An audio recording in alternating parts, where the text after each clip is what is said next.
Awesome. For those who don't recognize the style of dance, this group is from the Pacific region of Colombia, a region called Chocó.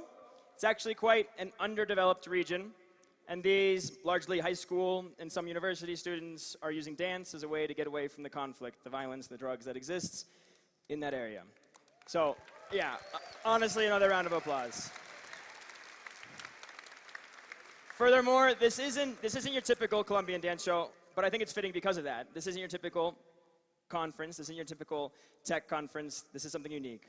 And we're honored to have them here to show us a part of Colombian culture that most people who come to Colombia don't get to see. So, once again, a huge round of applause. Muchas gracias a ustedes. Increíble, increíble, increíble. Cool. Bueno, no, tú puedes tomarlo. Super.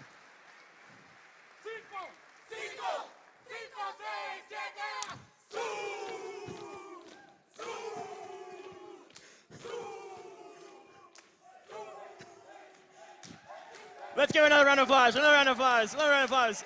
Incredible, incredible. Amazing, amazing. So my name's Skylar. I'm with the Devcon team, and I'm here to say to you all today, bienvenidos a Bogotá, and welcome back to Devcon. We wanted to say that for a long time, a long time. It's been 3 years since the last Devcon, 3 years since we last met in Osaka, Japan in 2019, 3 years of planning this Devcon, postponing, planning again, postponing again, and I must say, it feels great to be here with you all today. We're here to celebrate a little bit of what we've done over the last 3 years and what we still have yet to do, and to make progress towards a lot of the outstanding items we still need to do into the future. And we're excited for this reunion to take place here in Latin America. And what's even cooler, yeah, round of applause for that, no?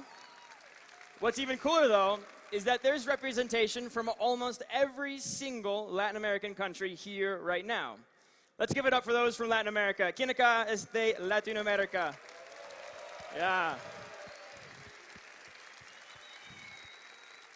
Super. For 3 years, we've continuously communicated to all of them the same thing. Our goal was to bring Devcon not just to Colombia, not just to Bogotá, but to the Latin American region as a whole.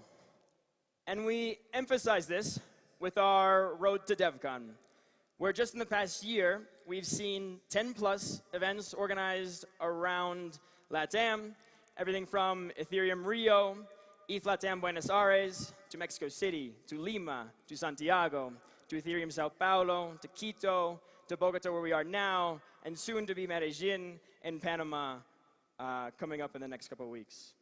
And this is just talking about major events. This isn't talking about the meetups, the many meetups that have happened along the way. And important to note is that all of these events are community-organized events. Devcon is the only one organized by the Ethereum Foundation. The rest done by volunteers in their free time because they care about Ethereum, they believe in what it's capable of, and they want to improve this world. Not many communities have this much passion and soul. But even still, some of you have been asking, but why Latin America? I've seen some doubts and criticisms, some of you on Twitter probably as well. It's dangerous, they say. It's underdeveloped, they say.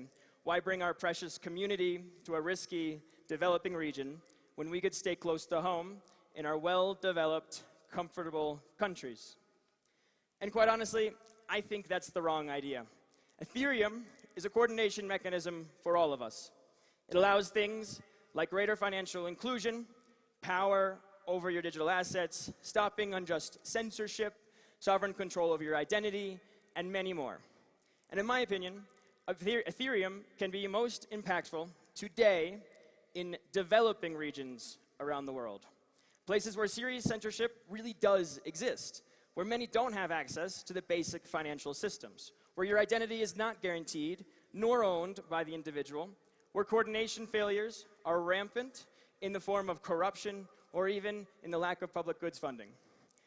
And as much as it might be more comfortable to stay in developed regions of the world, that's not what we're here for. We're here to use Ethereum to make the world a better place. And the world exists outside the comfortable bubbles many of us live in. In fact, most of the world lives in these developing regions. And this is why we are excited to be here in LATAM with you all, to one, expose the region to Ethereum and the incredible community that composes it, and two, to remind the Ethereum community about the types of problems we really are trying to solve with Ethereum, which is not what's the hottest NFT, nor where the best DeFi yield is, or other similar distractions, but rather, how can we provide greater financial inclusion, a more accessible network with lower fees, higher censorship resistance, identity systems that are more accessible and sovereign, payment systems for the masses, true digital ownership, and much, much more. These are the problems that we need to focus on. And we need to continue focusing on improving the world and continuing to improve Ethereum to be able to do so. And on that note, I'd like to introduce someone who's actively been helping with just that. Someone who helped herd one of the largest coordination challenges in tech history, also known as the merge.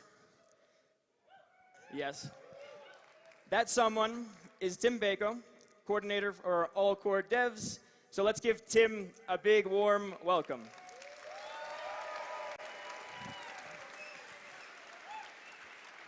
Thank you.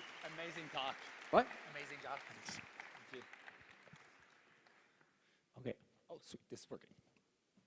Okay. Good morning, everyone. Do I have some slides? Okay. Sweet. So, good morning. I'm Tim Bako, and I work with the protocol support team of the Ethereum Foundation. I'm here today to talk about the people and the teams who help transition Ethereum from proof of work to proof of stake. But before I get started, I just want to take a minute to explain what protocol support is, because it's like the first time we use this, and when I told my family I was joining the EF's protocol support team, they said it kind of sounded like Ethereum's call center, or like people would call if like their transaction is stuck or like they can't run their node. And that's actually not what we do. So the main thing our team does is we help coordinate and facilitate network upgrades to Ethereum. But beyond that, we also spend a lot of time trying to figure out how we can better align the community across the people working on layer 1, all of the infrastructure and teams around them, and the people building applications on Ethereum. Another thing we spend a lot of time on is figuring out how can we onboard and retain people to contribute to Ethereum. There's a few things we do on that front. Most recently, we announced the Ethereum Protocol Fellowship, which is something where folks who want to come and work on the Ethereum protocol can do so for a couple months and hopefully then find a job full-time working in the space. Another thing we've done is we've helped launch Protocol Guild, which is an on-chain organization that helps DAOs, individuals, and anyone who wants to contribute to fund protocol contributors directly. And lastly, we spend a lot of time doing like weird little mementos and things for the community when there's big milestones that happen. Whether these are things like the 1559 NFTs, the merge manual that just went out. We try and think about like how can we like memorialize all these big things, both for the community and for all the people who worked on it. Yeah, so that's what we do at Protocol Support, but that's not the main thing I want to talk about. The main topic of today is basically what I've called like the heroes of the merge. All of the people, all of the teams who helped get Ethereum to proof of stake. And obviously, there's way too many people for me to go over in just a short talk, but at least there's a couple core buckets that are worth highlighting. The first is everyone involved on the research side. It took many, many, many years of research and dead ends and new specs to come up with not only a specification for the entire beacon chain and proof of stake, but as well as the transition. The EF research team was obviously a big part of that, but they weren't alone. There were other teams such as TXRX, Quilt, who played a major role in this. Aside from these, the next kind of logical one is all of the consensus layer teams. They're the people who write the software that powers the beacon chain and literally runs proof of stake. So these are teams like Lighthouse, Nimbus, Prism, Teku, and Lodestar. And obviously, they have all their counterparts on the execution layer, so all of the people who wrote the software to run Ethereum on proof of work, and that still manages basically the EVM transaction, Ethereum state, and all of that. These are teams like Besu, like Geth, like Nethermind, and Aragon. And last but not least, the merge was a massive, massive testing effort. There's not like a single team or even a single project that we can kind of list and encapsulate all of that. So I just want to give a shout out to everyone who's worked on all of the testing efforts, whether this is Hive, whether this is all the infrastructure to set up shadow forks and test client combinations before going live, whether these are the reference tests that client teams kind of implement against, folks who works on the specification on the consensus layer side, who worked on EIPs, and everyone who worked on the security side as well, including the bug bounty program. So I'd ask everyone to please give a massive round of applause to all of these teams, all of these individuals who moved Ethereum to proof of stake.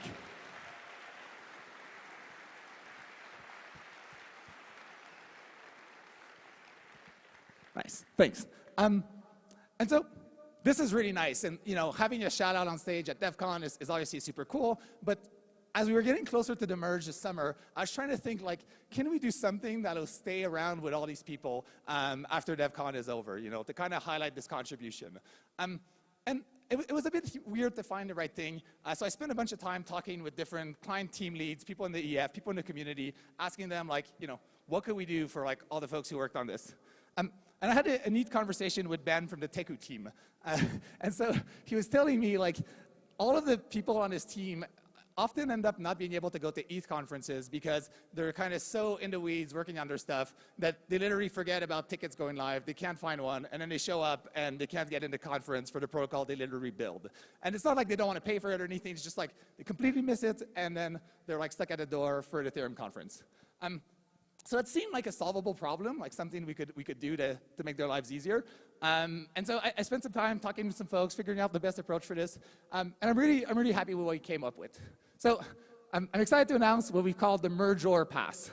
So this is basically a soulbound token that we're going to be giving to everyone who's contributed to the merge that'll guarantee them access to all of the top Ethereum conferences for the next few years. Yeah, thanks.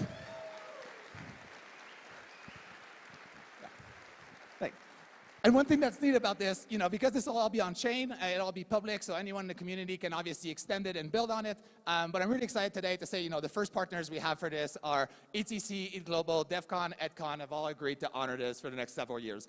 So can I please get a round of applause for all of these partners? Thank you.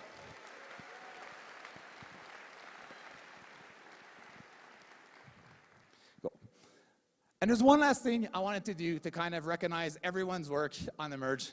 It's not something I can quite do myself, so I'd like to welcome Jonathan Mann on stage to help me with this.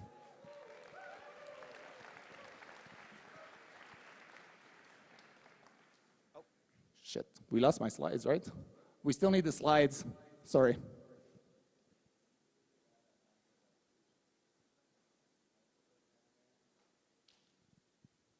So you see what Danny's talk is about.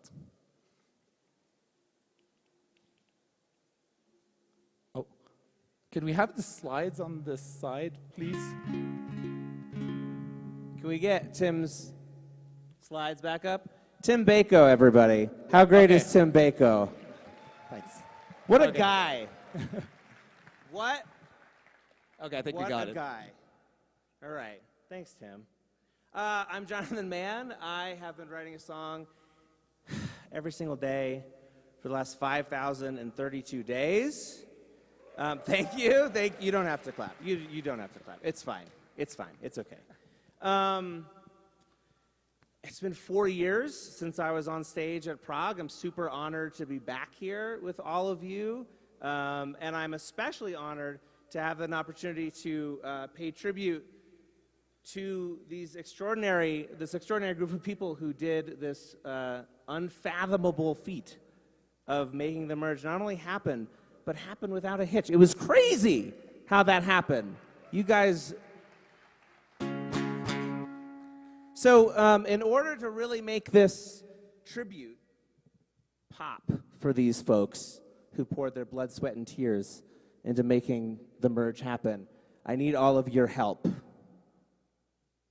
singing these lyrics. You may recognize these if you watched the merge call. I sang this song on the merge call as it was happening.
So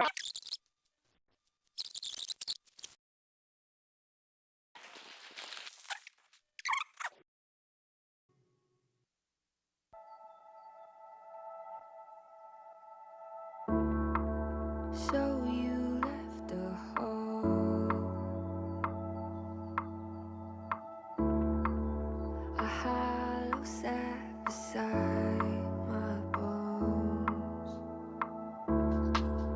I picture you calling, I'm only watching my thoughts.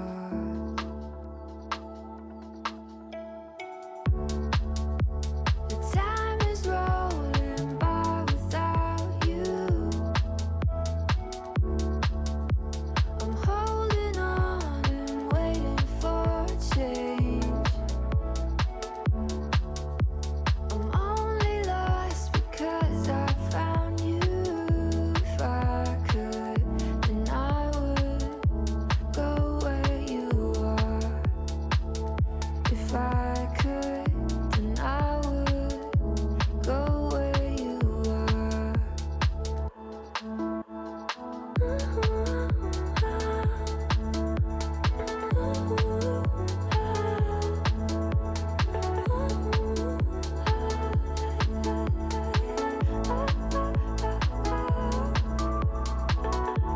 Go where you are.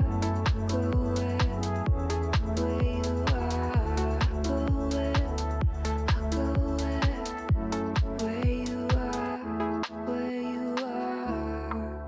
I lay on my back.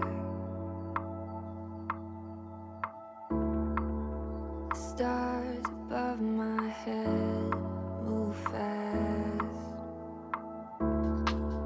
The night keeps me going, 'cause I know your sky is spinning the same.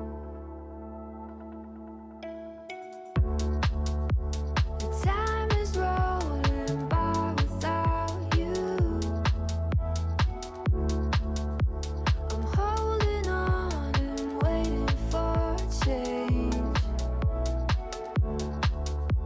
I'm only lost because I found you.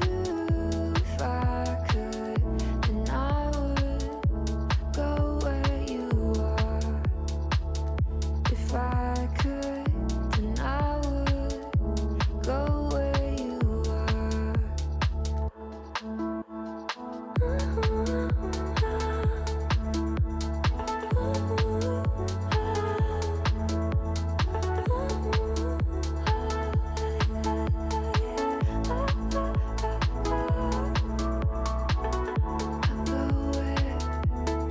you are. Go where you are. Go where you are. Where you are.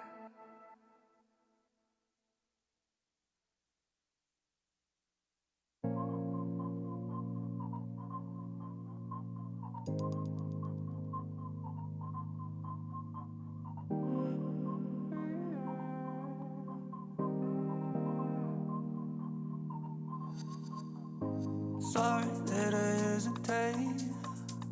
I make the same old mistakes day after day. Sorry that I made you wait for me. I should spend more time with you. I could spend my life with you. Hola, hello everyone. Thank you for being here, early birds. I know that Defcon is been pretty hard in side events and everything, and being here is super exciting for me. So I'm gonna have the pleasure to present a few speakers for a couple of hours. And today I would like to present Julian Ise. He is co-founder of Argent, and he'll talk about account extraction. So basically, this is super important for all L2s, and this is why Julian is gonna talk about this. And I'm super excited for being here, so thank you very much. Enjoy, Julian, and let's go for it. Thank you very much, and give it a round of applause to Julian, please.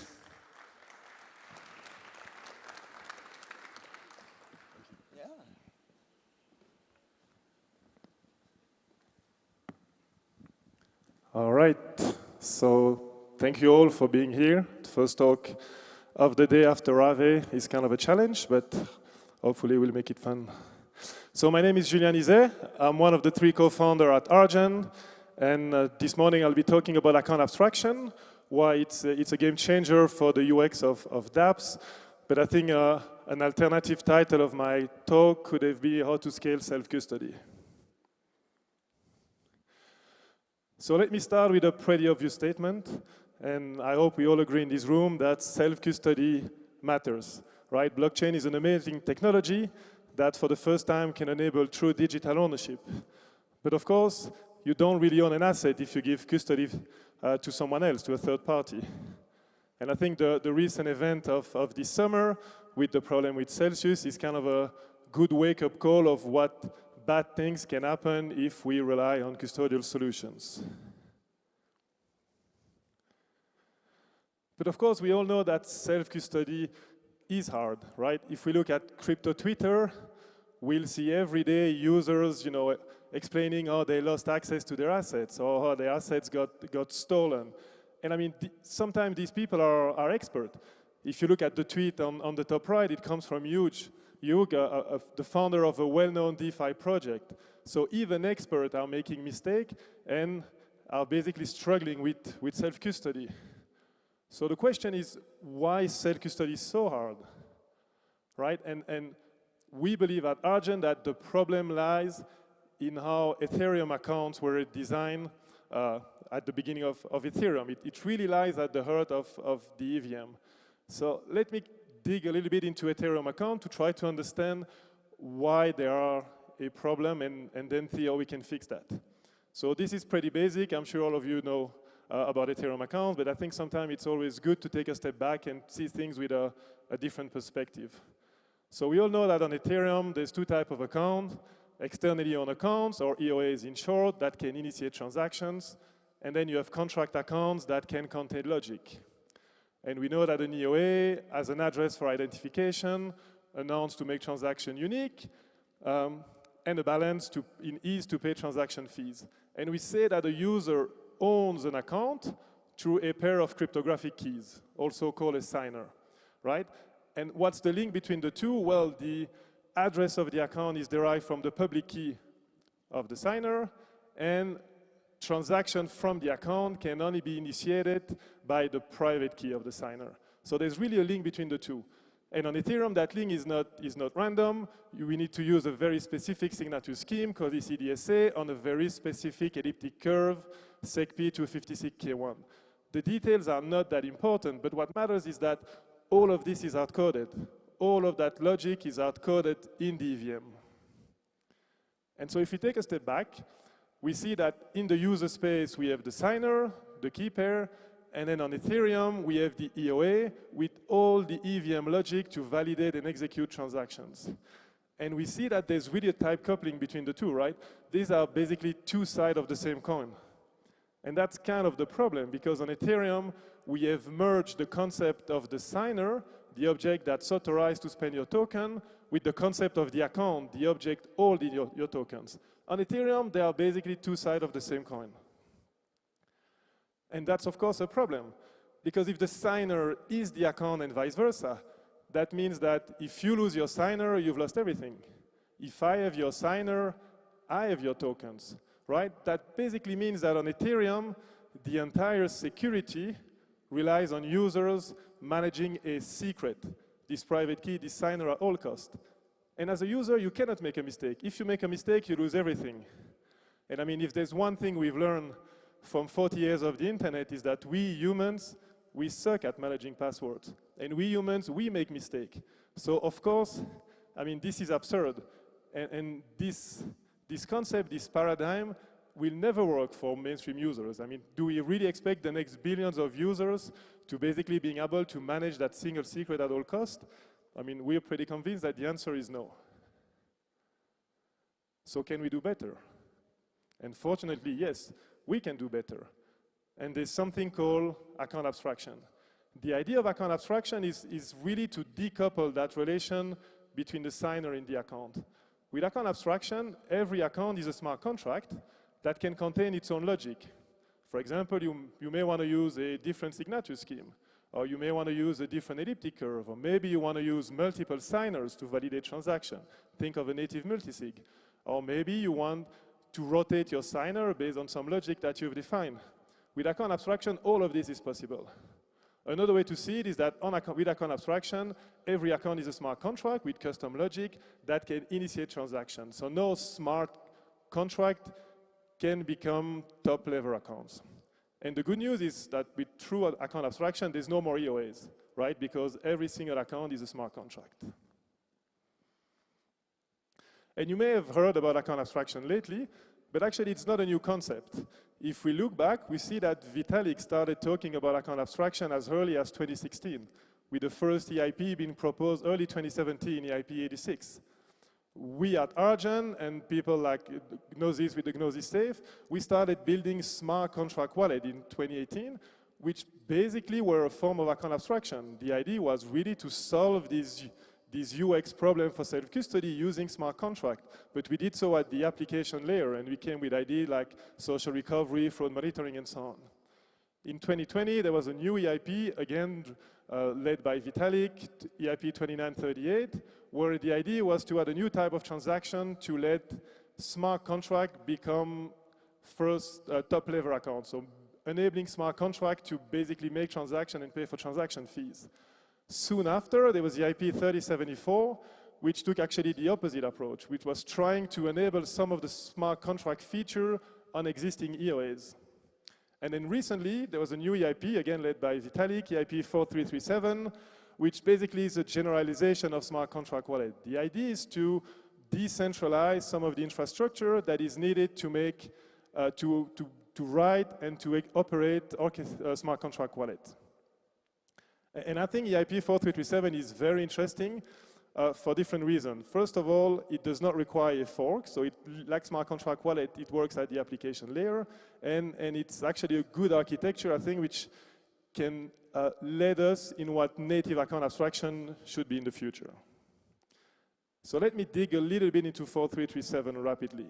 So on 4337, users, they don't make transaction, they send user operation. And they send this user operation to a higher level mempool on which you have bundlers, like miners, that can basically take a bunch of these user operation and bundle them into a normal L1 transaction. And that transaction is sent to a specific contract, a singleton called the entry point. When that transaction reaches the entry point contract, the entry point will basically orchestrate the validation and the execution of this user operation. And it does so by calling two methods on the wallet. A first method to validate the transaction, basically asking the wallet, are you okay to execute that operation, and will you pay the fee to do so? And then a second call to execute. So we see that with 4337, there's a clear separation between validation and execution. Okay, I mean, all this is great, but is this really the end of account abstraction? I mean, have we reached the Holy Grail? Of course, the answer is no. Each of these EIPs that have been proposed over the years, they all bring some of the features of account abstraction, but they also all have limitation. If we look at EIP 4337, the main limitation is that it lives at the application layer. So basically, 4337 wallet lacks smart contract wallet. They are second-class citizens because they still live on a chain which relies on EOAs. Every single dApps, the tooling, I mean, the way developer thinks about account, we all think in terms of EOAs. And that makes smart contract wallet or 4337 wallet second-class citizen. And that's actually a blocker for their adoption. So what can we do next? Well, what would be ideal, of course, is to bring 4337 one layer down, to bring it from the application layer to the protocol. And actually, the people who propose 4337 are working on that right now. But what we think at Argent is that we shouldn't wait for that to happen on L1. I mean, we are now in an era where layer 2s are picking up. It's actually an amazing opportunity to fix some of these limitations of Ethereum. I mean, the EVM is a great VM, but we know that there are some limitations. There are stuff that we know can be improved. And so we believe that layer 2 is actually the great moment to do so. And that's why, I mean, we've been really excited lately because two of the major layer 2 providers, namely Starknet and zk Sync, have committed to ship with native account abstraction. And so at Argent, we've been working with them quite closely for the past year, trying to bring our experience as a smart contract wallet company and making sure we can really design account abstraction the way it's needed for users and for the next wave of users. So in the remaining of the talk, I'll basically focus on StarkNet and give you some example in the StarkNet ecosystem, but just remember that everything I will say applies to zk-sync as well. Okay, so with account abstraction, every account is a smart contract. But of course, it cannot be any smart contract, right? The protocol or the VM needs to know how to interact with that account contract. That means that the account must comply to a certain interface. And so we've been working with StarkNet and OpenZeppelin on defining that interface for StarkNet. And we came up with the following interface. It's written in Cairo, so don't worry, that the style might be a bit surprising. But what's important to note is that just like in EIP 4337, we have a method to validate a transaction. So every account must expose a method to say, to validate and decide what kind of signature schemes it wants to use, what kind of nonce mechanism and so on. And there's a method to execute, to really execute the call and interact with other contract. And because we are starting with a blank page on StarkNet, we did something very cool, is that we introduce multi-call natively. So on StarkNet, every transaction is actually a multi-call by definition, natively. And I'll come back on why that is exciting in a few minutes. On top of these two methods, we also have a method to validate the deployment of an account. That means that no account contract on StarkNet can pay for their own deployment. That, again, it's something that enables a great user experience.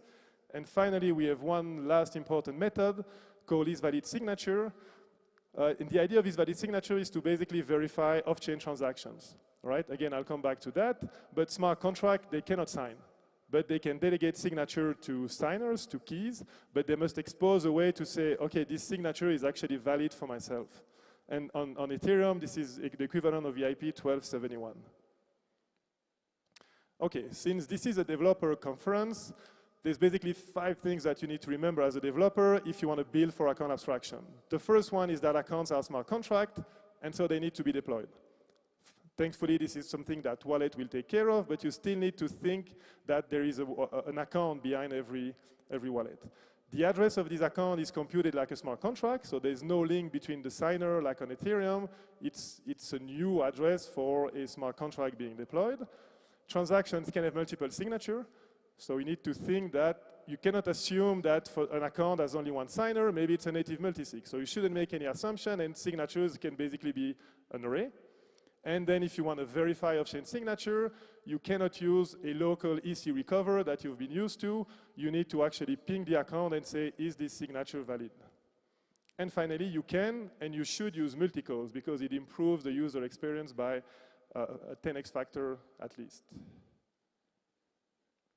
And that's basically all you need to remember. So if you are the developer, if you come out of this talk by remembering these 5 points, I think we are in good position.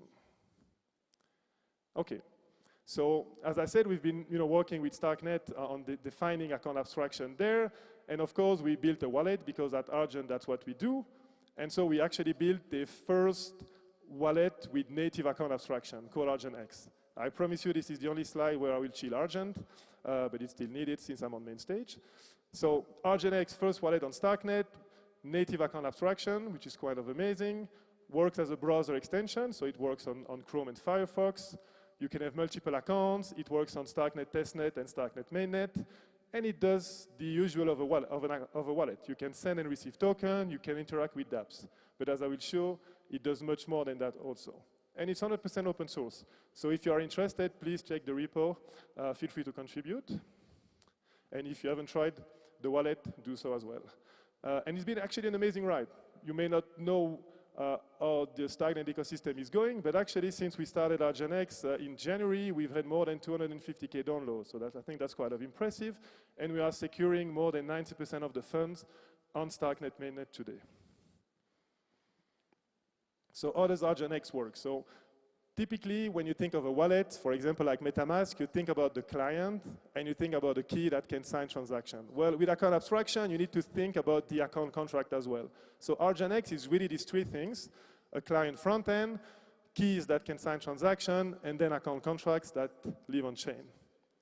And it works from a user or dApp developer's point of view. It works exactly like you would expect from your MetaMask, for example. When you connect your wallet and you do an action, the wallet will pop up. You can review the action, approve. The extension will use a key to sign the authorization. All this is sent to the account contract on chain, which will validate and then execute the operation and call the target contract. Okay, so now let's get to the interesting part, the unique features that are enabled by account abstraction. So I mentioned that on StackNet we have native multi-call. The idea of a multi-call is that you can actually make a sequence of operation as one atomic transaction. Think, for example, of the infamous ERC20 approve and call, right? On Ethereum, if you want to interact with a dApp that requires a token, you need to first make a first transaction to approve your token, wait for that transaction to be mined, then you can actually make your call. Well, with multi-call, because your account is a smart contract, it can orchestrate these different operations in sequence. So you can actually, in one transaction, do your approve and your call. Or maybe you can do your approve and then 5 calls. And we're seeing on StackNet, dApp developers are experimenting with that. For example, if you go on Aspect, which is an NFT marketplace on StackNet, when you want to buy NFTs, you can add them to your shopping cart, which is an experience that we all know. And so you see all the NFTs that you want to buy, you finish your session, then you go and you actually buy these NFT in one transaction because your account will orchestrate the buying of all of these NFTs. So in terms of UX, it's an amazing improvement. Another thing that we are doing on StackNet that you can do because of account abstraction is social recovery. The idea of social recovery, in a nutshell, is to get rid of seed phrases. How do you do that? Because your account is a smart contract, you can program it to support a second key. And you can define that that key cannot transfer token, it cannot interact with dApps. It can actually only do one thing, which is to replace the signer key in case of a problem. And you can imagine that now you give that recovery key to a party that you trust, that we call a guardian. Think of it, for example, as a service.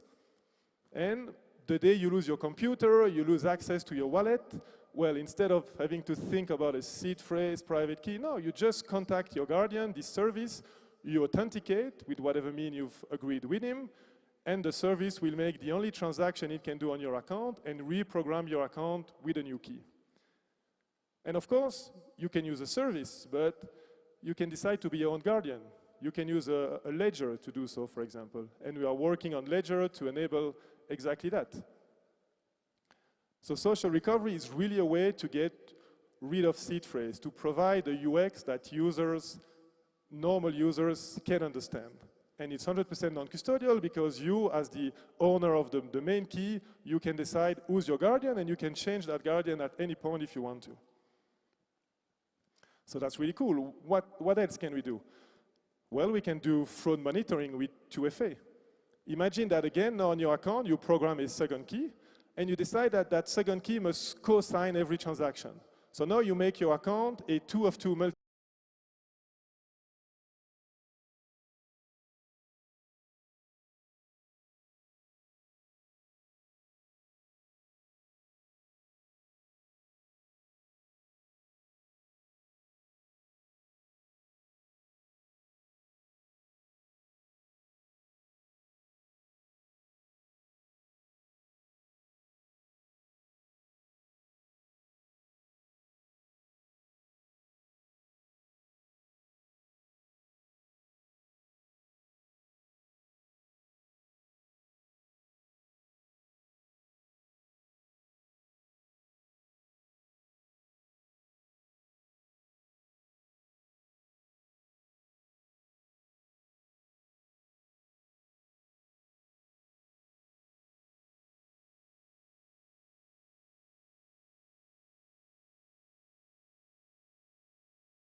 an account that uses that logic to verify signature.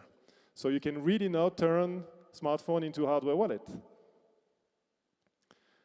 And I mean, the use cases that I showed you are the stuff that we are building and exploring at Argent, but I believe that account abstraction opens a completely new design space for user experience. And so we're only scratching the surface.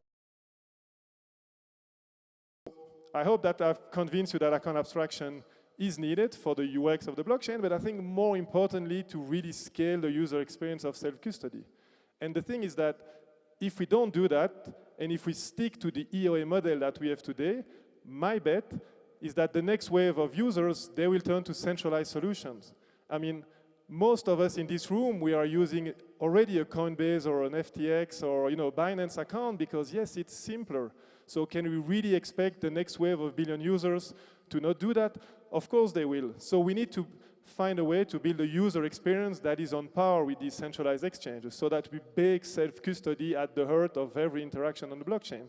And I'm personally convinced that only account abstraction can do that. So let's make it happen and build that together. Thank you.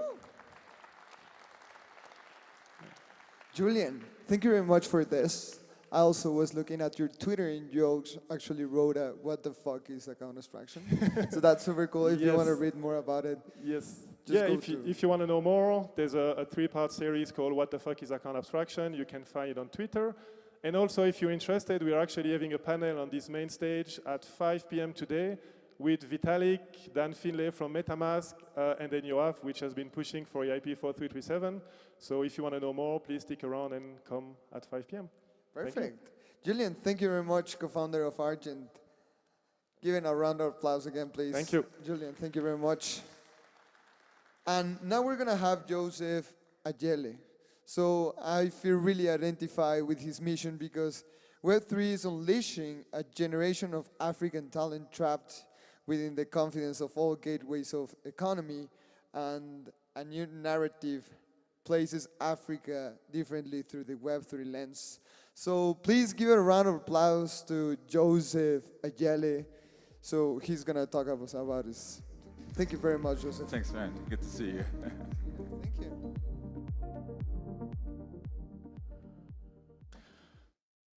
Morning, Defcon. How's everybody doing today?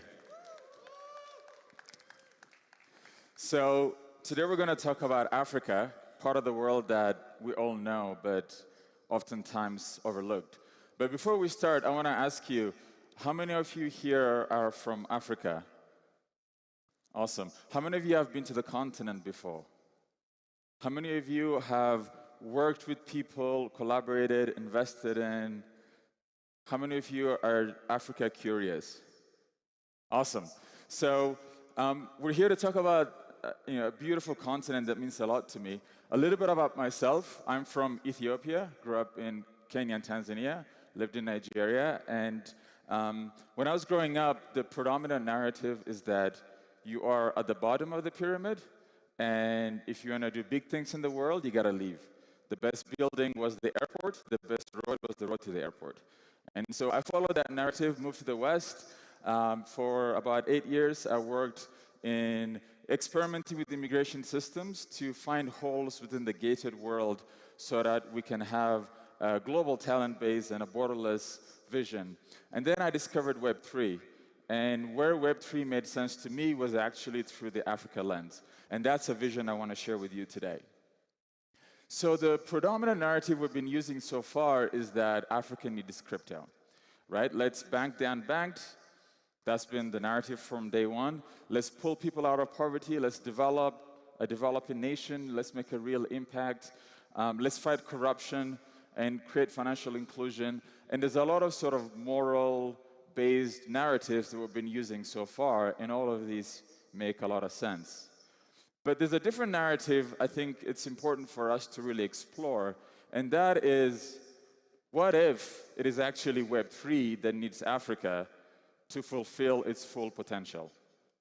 And for the last 10 years plus, we've been talking about mass adoption. We've been talking about bringing in 1 billion people into the space to get people who actually use the technologies that we're building for daily things that people rely on.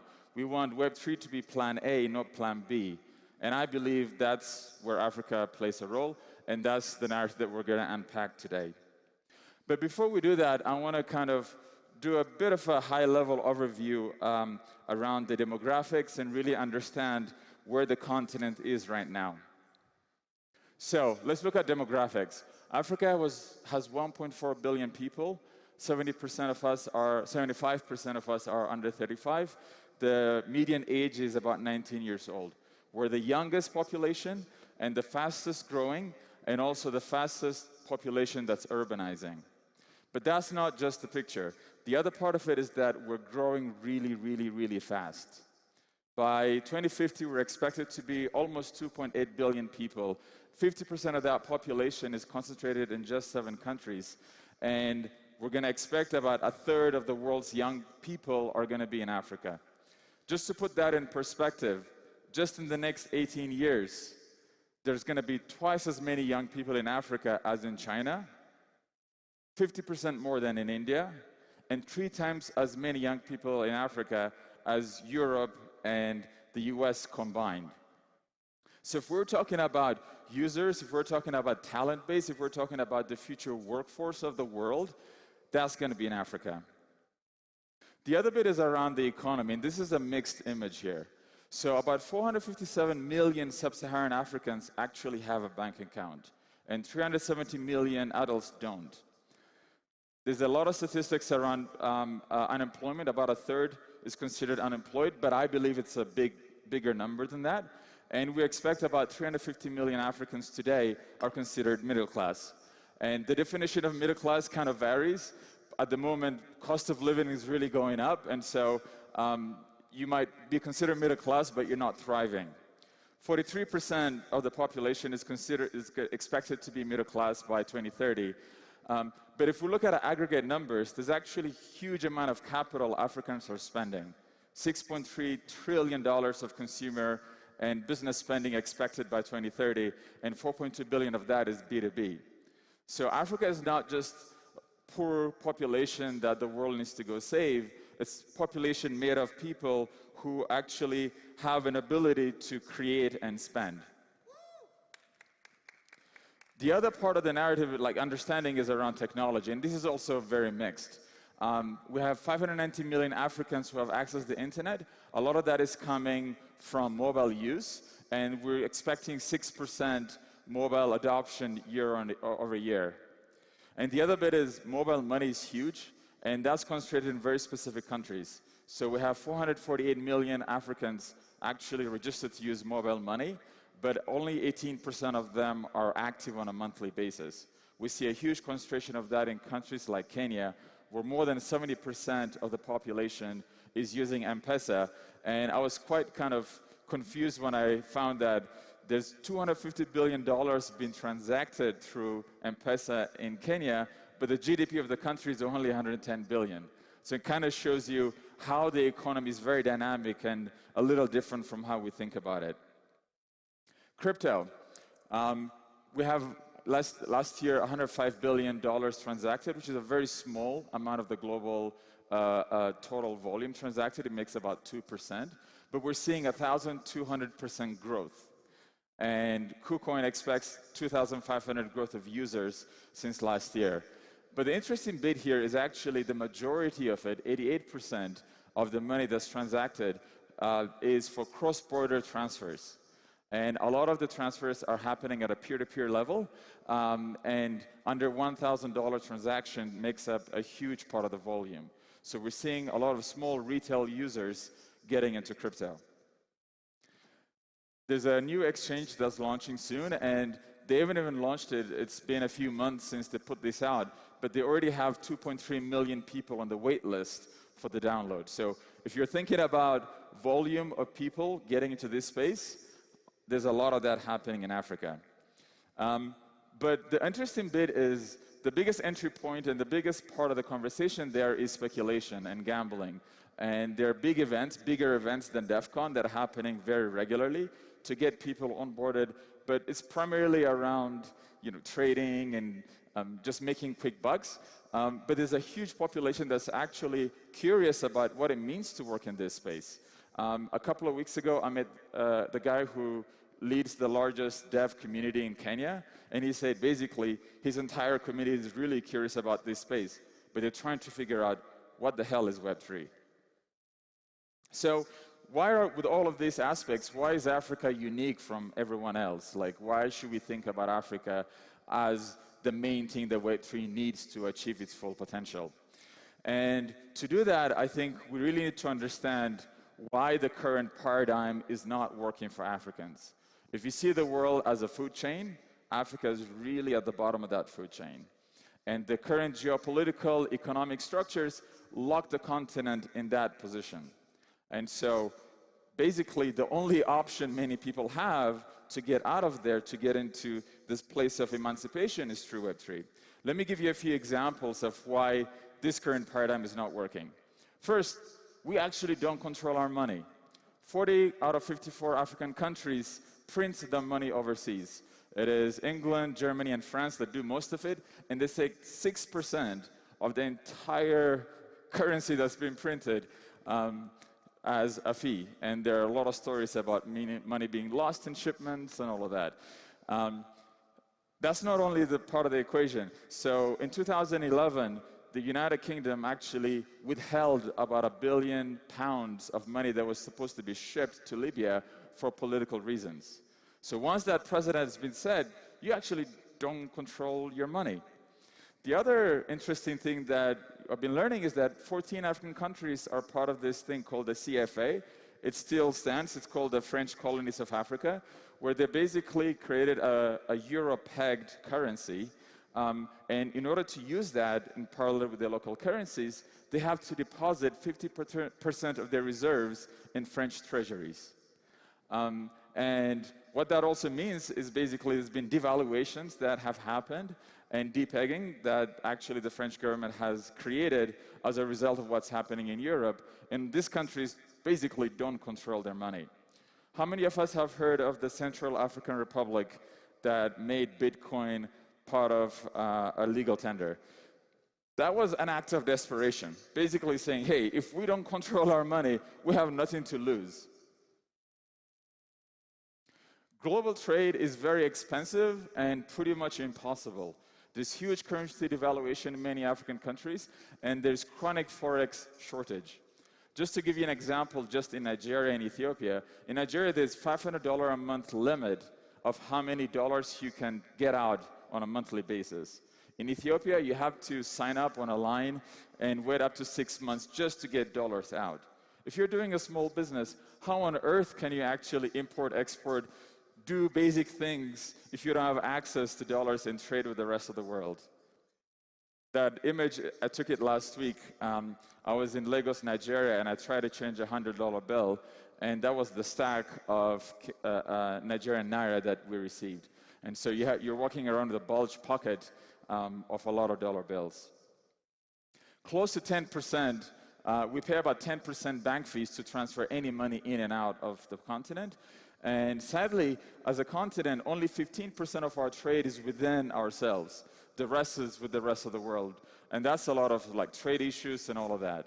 And we spend about $5 to $10 billion in SWIFT fees, which is massive. And many people are locked out of Web2 economy because they don't have a credit card. When I was in Ethiopia applying for college, I had to borrow a credit card from people to actually submit applications. And so many people still don't have international credit cards.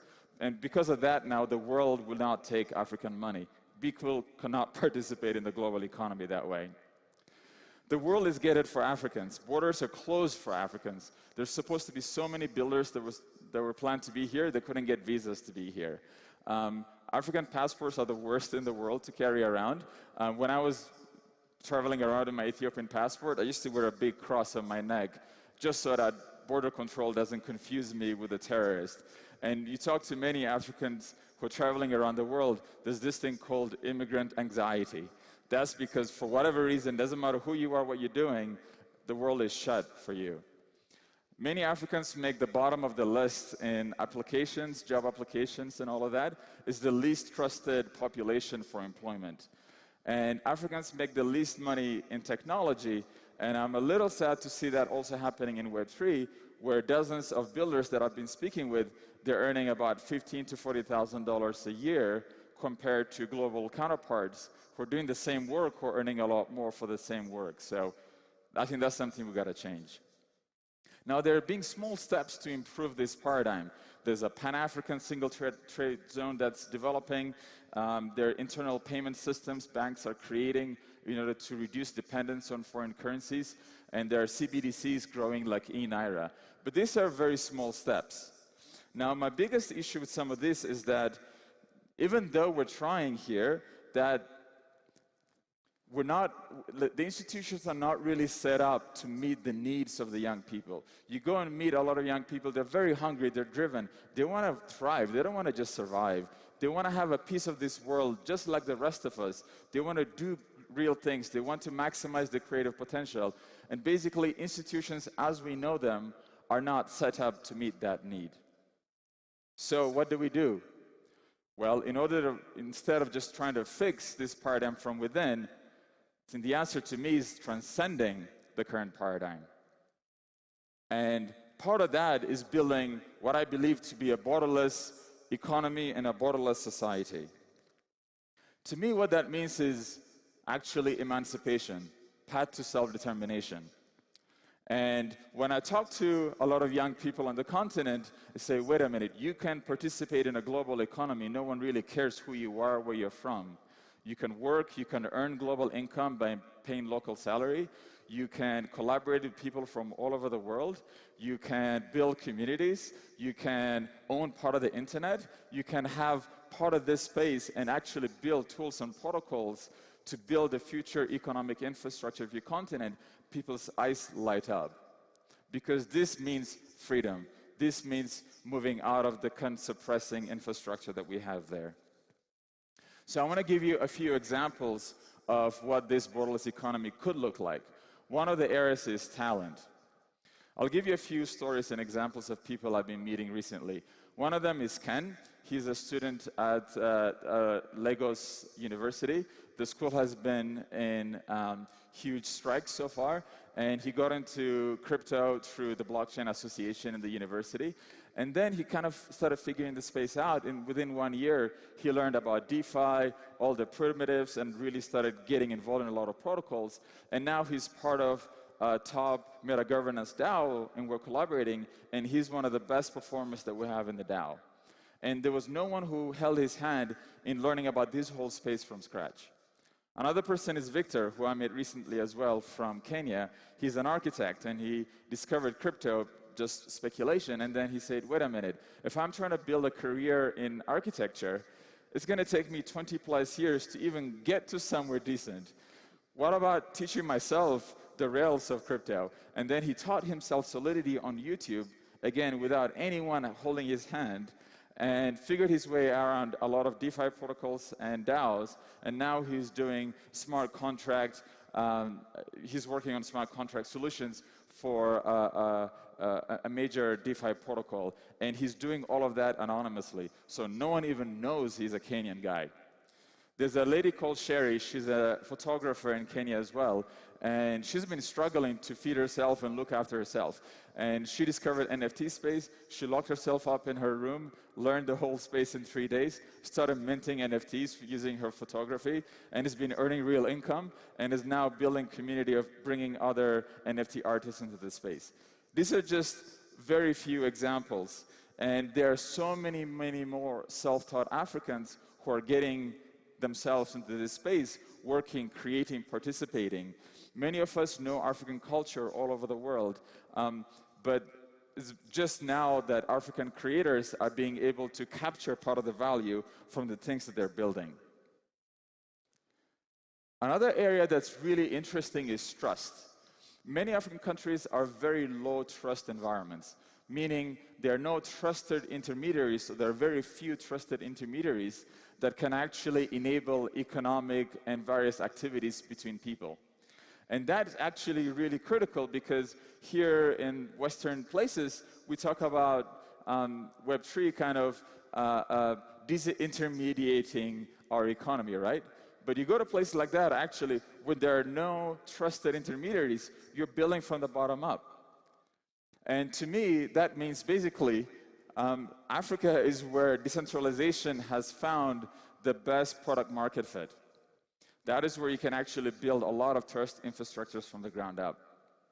Let's look at finance. We talked about access to Forex, right, earlier on. So actually, you go to many African countries, you can access stablecoins a lot easier and faster than you can access dollars. And so many people are bypassing banks using stablecoins. Now think about the global remittance industry. That is massive and that is really huge. And that's where actually we can build borderless finance and really accelerate the growth and development of many communities there. The other bit is looking at DeFi applications that are being built on top of mobile payments. That's a really huge space because access to credit is very, very, very scarce. It's a very small number of people who can actually access debt. The local debt providers charge between 10 to 27% interest a month. That's really, really sharky and really terrible. So the space is huge to transform this area. And these are just very few examples. And there's so many more ways that this borderless economy, borderless society is manifesting in the continent. And we should expect basically more Africans getting to this space in masses to work and build, develop, and consume. So here in Web3, we're talking about how to bring the next billion. We need more users and more builders who rely on it for their daily lives. We want this space to be plan A, not a plan B. When we're sitting in our cushy chairs and kind of comfortable environments where the system is kind of working for us, but we want to improve it, it's a lot harder to reach mass adoption. But when you're going to places where it's a very low starting point, then actually you have huge momentum, huge growth, huge adoption, huge creation that can happen in this environment. So there's so many ways to build this, and we have a very low starting point. What are some of the mountains we can climb in this space? There's a lot to do. I'll share with you some of the mountains that I feel inspired and motivated to climb. First is education. And we talk about education in so many ways. There's so many protocols and layer ones who are on the continent talking about education, but actually it's marketing to onboard a lot of people to use it. Let's talk about education starting from a place of values. And why is this important? Well, many people and many young people in Africa get into crypto primarily through speculation. And their learning journey is determined by the algorithms of Facebook and Twitter, YouTube and Twitter. So if you land on some coin shilling YouTube page, everything else you keep learning is going to be very much related to that. So it's quite narrow way of entry point. And I think there needs to be a lot of work of actually embedding, why are we here? Why is this space actually made for them? And we've got to create infrastructures for people to learn. As I talked about, there are a lot of people getting into the space on their own. But how do we really accelerate that to hundreds and millions of people to get into this space? And then developing actual core skill sets so that people can come and work in this space. That is already happening, but I think we can really do a lot to accelerate that space. The other one is just having more founders solving their continent's problems. And we need so much of that. There are local founders, but we need thousands more founders. And the biggest challenge is founders need capital to build. And a lot of the capital on the ground is very unsophisticated, very few players, very short term, and there are new entrants into this space that are using the buzzwords of the day to basically create short-term wins.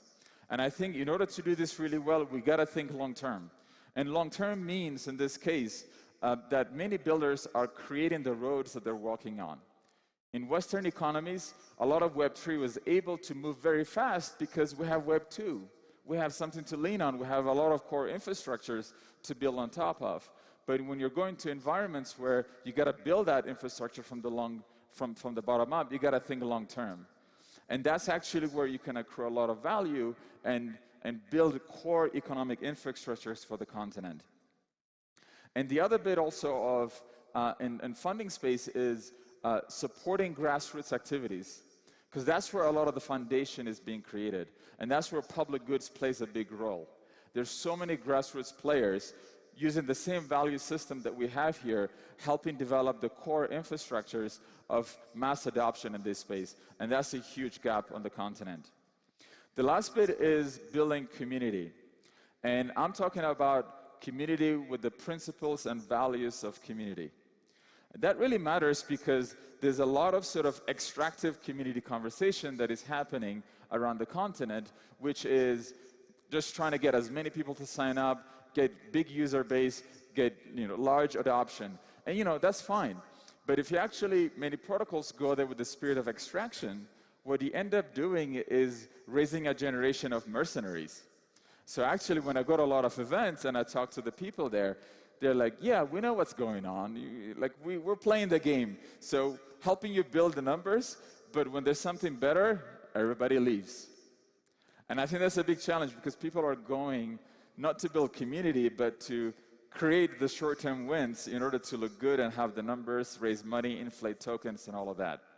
And if you actually want to build community, you got to think about how do we increase the sphere, and then at the end of that, we have a bigger pie as a result. If you start looking at Africans as not just consumers, but as producers, you are able to untap so much of the potential and be part of their success.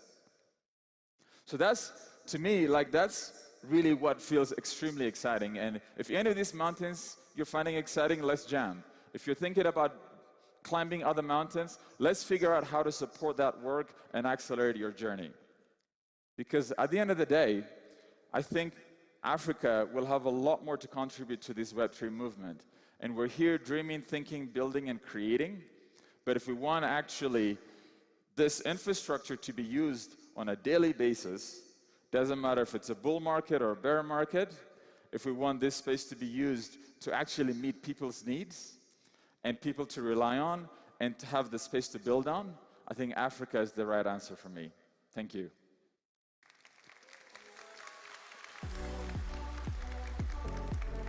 Joseph, thank you very much for this. I think it was amazing.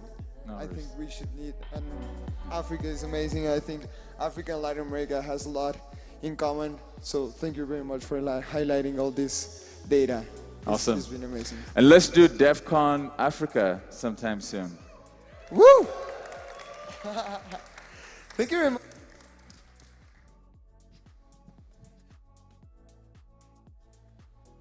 Hey, awesome. Thank you very much, everyone, for being here. I mean, now we have an amazing panel.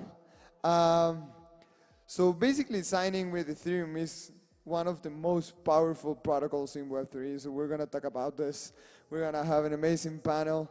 So we're going to have right now Nick Johnson, also Lang Kui, Justina Petraide, hope that I pronounced that pretty well, from Ceramic, and Shiv Malik, Pool Data CEO, Nick Johnson, lead developer at DNS.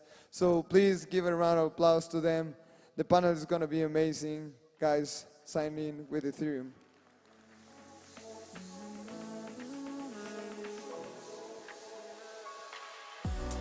Yeah.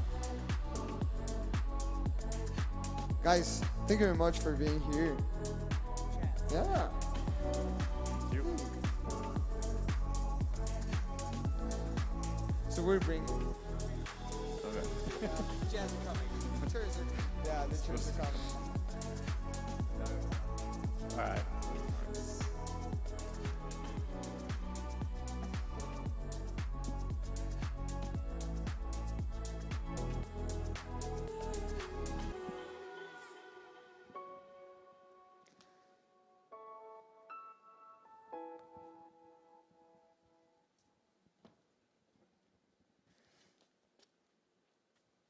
So great to be standing awkwardly with all of you today.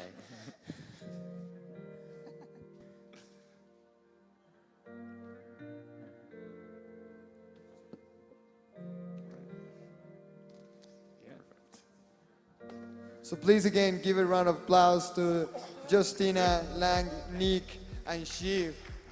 They're going to talk about signing with Ethereum. Thank you very much. All right. Testing. Should we move forward a bit? Like half the audience is blocked by the pedestal. Yeah, let's do it.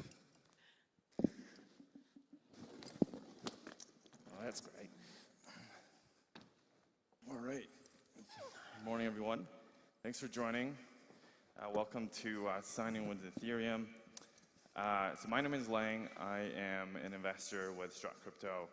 We are based out of LA, a crypto native VC fund focused on the seed stage. Joined by an amazing group of panelists today. Why don't we do a quick round of intros? Let's learn what you guys are building, and let's kick off. Awesome. Hi, everyone. It's really great to be here. My name is Justina, and I am a developer success lead at 3Box Labs. 3Box Labs is a company behind a project called Ceramic. Ceramic is a decentralized data layer that is bringing composable data to Web3 applications. And we are basically trying to build out the infrastructure and APIs that developers can use to easily store, access, modify their data. And the key concept that we are trying to bring to Web3 is composable data, which means that data that is stored on a Ceramic network can easily be repurposed, reused for different applications. Specifically about me, I lead developer success at 3Box Labs. Before joining the team, I spent most of my career in data science, machine learning, and AI applications, basically helping open source companies to build tools that enable developers to build AI and machine learning systems without sacrificing their data ownership. So super excited to be part of this panel. Hi. I think we're going to... No, we're good with that. I thought we were going to cause a lot of feedback there. It's going to go off in everyone's ears. So I'm Shiv Malik. I'm the CEO and co-founder of Pool. I used to be an investigative journalist for The Guardian for about half a decade. So a weird sort of intro, in a sense, or route into Web3. But been around since about 2017, so I guess do I get to be an OG now, Nick? I think so, yeah. Oh, wow, okay. I'll tell you a little about Pool. What we're doing is we're building out a stack for these things called data unions, which help people aggregate and share data. There's a good number of them around now, including Demo and Swash, Ozone. I mean, I could just list about 120 of them. So, and specifically, we're also building out an application. Is that Faris? It is. Hi. An application that can help store your data in a data wallet. If you want, I think sort of EOA wallets as they exist at the moment are, sort of level 1.0. They're a bit dumb as applications. Can we make them more intelligent? And obviously, signing in with Ethereum becomes that gateway to opening out that information sharing. Hi, I'm Nick Johnson, founder and lead developer of the Ethereum name service, ENS, which helped fund sign-in with Ethereum and started the whole process going. So ENS has been evolving from purely a name lookup service into your decentralized Web3 profile. So we're very, very interested in pushing that forward with things like sign-in with Ethereum. Perfect, thank you. All right, so why don't we kick off with some history behind signing in with Ethereum and maybe compare and contrast with our Web 2 counterparts and signing in with Google and Facebook and the like. Let's start with Nick. Yeah, so sign-in with Ethereum started as an effort between ENS and the Ethereum Foundation. We sort of identified the need for a native sign-in protocol. There were dozens of different implementations of signing a message with your wallet. They were all different. Many had security issues, many had usability issues. And we sort of thought, this would be an awful lot better if it was consistent and identical across all systems. Wallets would be able to build in support for it with better UX for users. Sites would be able to use reusable components. And so we got together with the Ethereum Foundation to get that going. We put out an RFP, got a number of submissions, and Spruce were the ones who won the RFP, and they've done an outstanding job of building the standard and getting it out there. Perfect, perfect. Let's maybe double click on that a little bit more in terms of compare and contrasting the back end with the data analytics and what happens behind the scenes. Shiv, do you want to take that one? Well, actually, I was going to come at a slightly different angle, which is from the, in fact, the exact opposite end, the UX side of things. And it's worth remembering, obviously, a lot of people here have signed in with Google, signed in with Facebook. I don't think it's kind of a pleasurable experience because you're sort of wary of the fact that, yeah, someone else is a centralized party in all of this, someone you might not appreciate, but yet it's so convenient, right? It's so much more convenient than signing in with your email and then trying to remember that damn password for that specific application. And if, obviously, you want to have any sort of security over passwords, you're then left with like 15, 20, 50 passwords, right? Mm-hmm. And that becomes a problem, massive problem in and of itself. So I remember this moment when I could sign in with Ethereum with Uniswap. I think that was my first time when I really appreciated what was going on. And I was like, my God, this is exactly what I've always wanted, right? It's this really happy moment where you're like, it's my wallet, and someone else is recognizing my wallet address. And somehow now I've kind of been onboarded in this decentralized fashion. And it's brilliant. It's just brilliant. And it was just and I just thought, God, this is definitely the future, and this is a really, in a sense, underrated protocol. Where can it go next? For sure. In terms of maybe interoperability and multi-chain and kind of carrying that ENS name across multiple domains and wrapping your identity and kind of self-sovereignty with that, could you talk to maybe what are the possibilities here in terms of use cases and just what are we building towards right now? I'd start with Justina. Yeah, overall we do see a lot of interest in terms of building more secure applications in general. So any kind of, I would say, data layer provider, including Ceramic, I think they should definitely consider using sign-in with Ethereum as one of the options that they can provide for the users of the applications that are built on these projects. Because I think we're still in quite early stages of where Web3 data is, especially if we go beyond just like financial transactions. So if we are building this layer right now, we really have to think about how that relates to decentralized identity, security, and things like that. And sign-in with Ethereum has a lot of advantages in that area. I think we'll cover that a little bit more as well. But we do see a lot of interest and use cases from verifiable credentials and reputation side of things. For example, Gitcoin, they just quite recently released Gitcoin Passport, and they're also leveraging sign-in with Ethereum to allow users to sign in. What I'm specifically quite excited about is sign-in with Ethereum overall. The way it handles DID generation and identity overall, it can be paired with additional tools that enable session management. And I believe that that opens so many opportunities for a bit more mature and more interactive applications to be built out there. So I really hope that we will see some really interesting use cases in Web3 gaming, also Web3 social that require a little bit more user interaction. And with sign-in with Ethereum, you don't really have to, and session management, you don't have to approve every single action that you run on while interacting with the application. So I think that will be super interesting to see. And another thing that is really nice to see as well is that we see some Web 2 native applications adopting sign-in with Ethereum as well.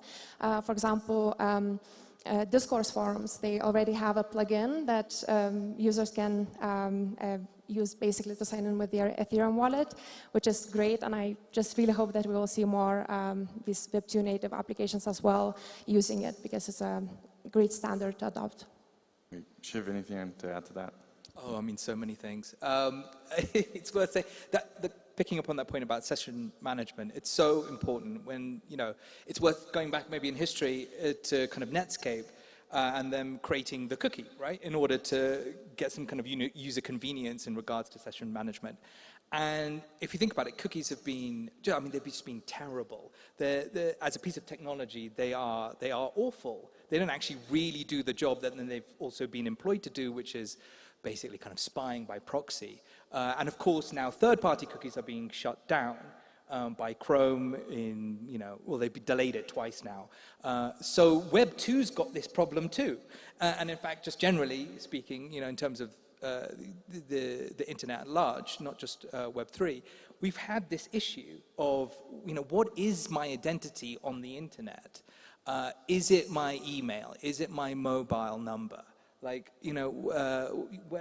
or is it some centralized identity via Google and Facebook? And I think this is really the perfect solution, which is via sign-in with Ethereum, here's my wallet address, right? It's something I own, it's something I port with me, and it actually works on both sides of that relationship. Because obviously publishers of websites want to know, well, who are you? Who were you? Are you the same person that showed up before? In which case, at least in the very least, this is going to make this convenient for you because we can pull up all that session management stuff from before, right? Here are your preferences, great.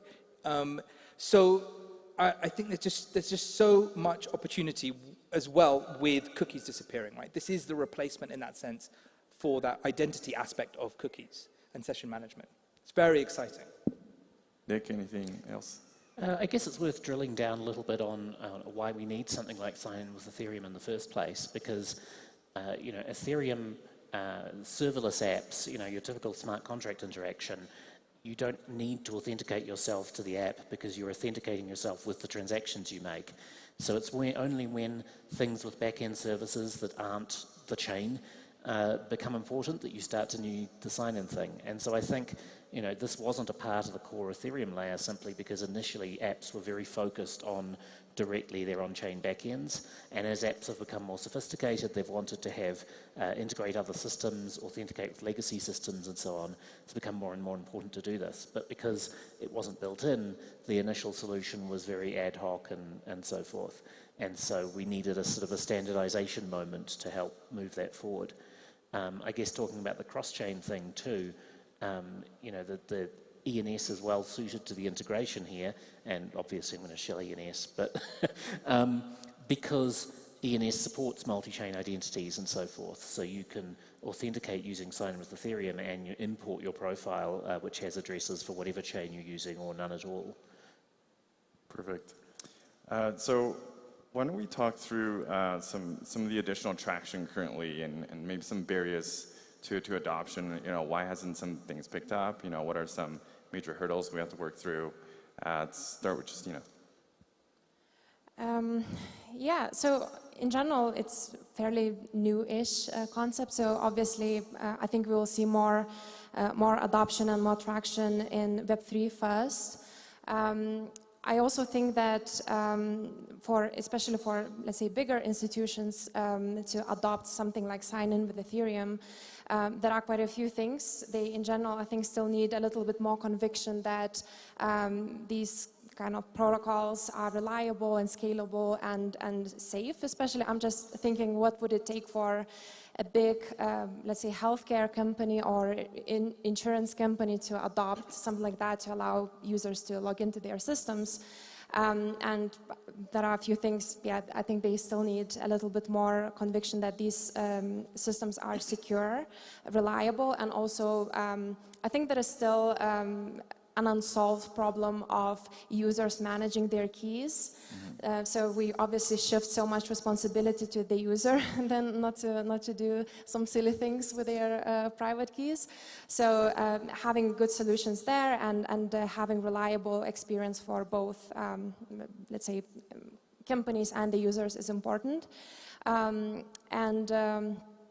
Yeah, overall, that also boils down to, in general, I think education for people to understand, let's say, if we speak about mass adoption, understanding why they should care, what happens with their data when they sign into application using their Facebook or Google account, like what does it mean for their identity, their data that they share online,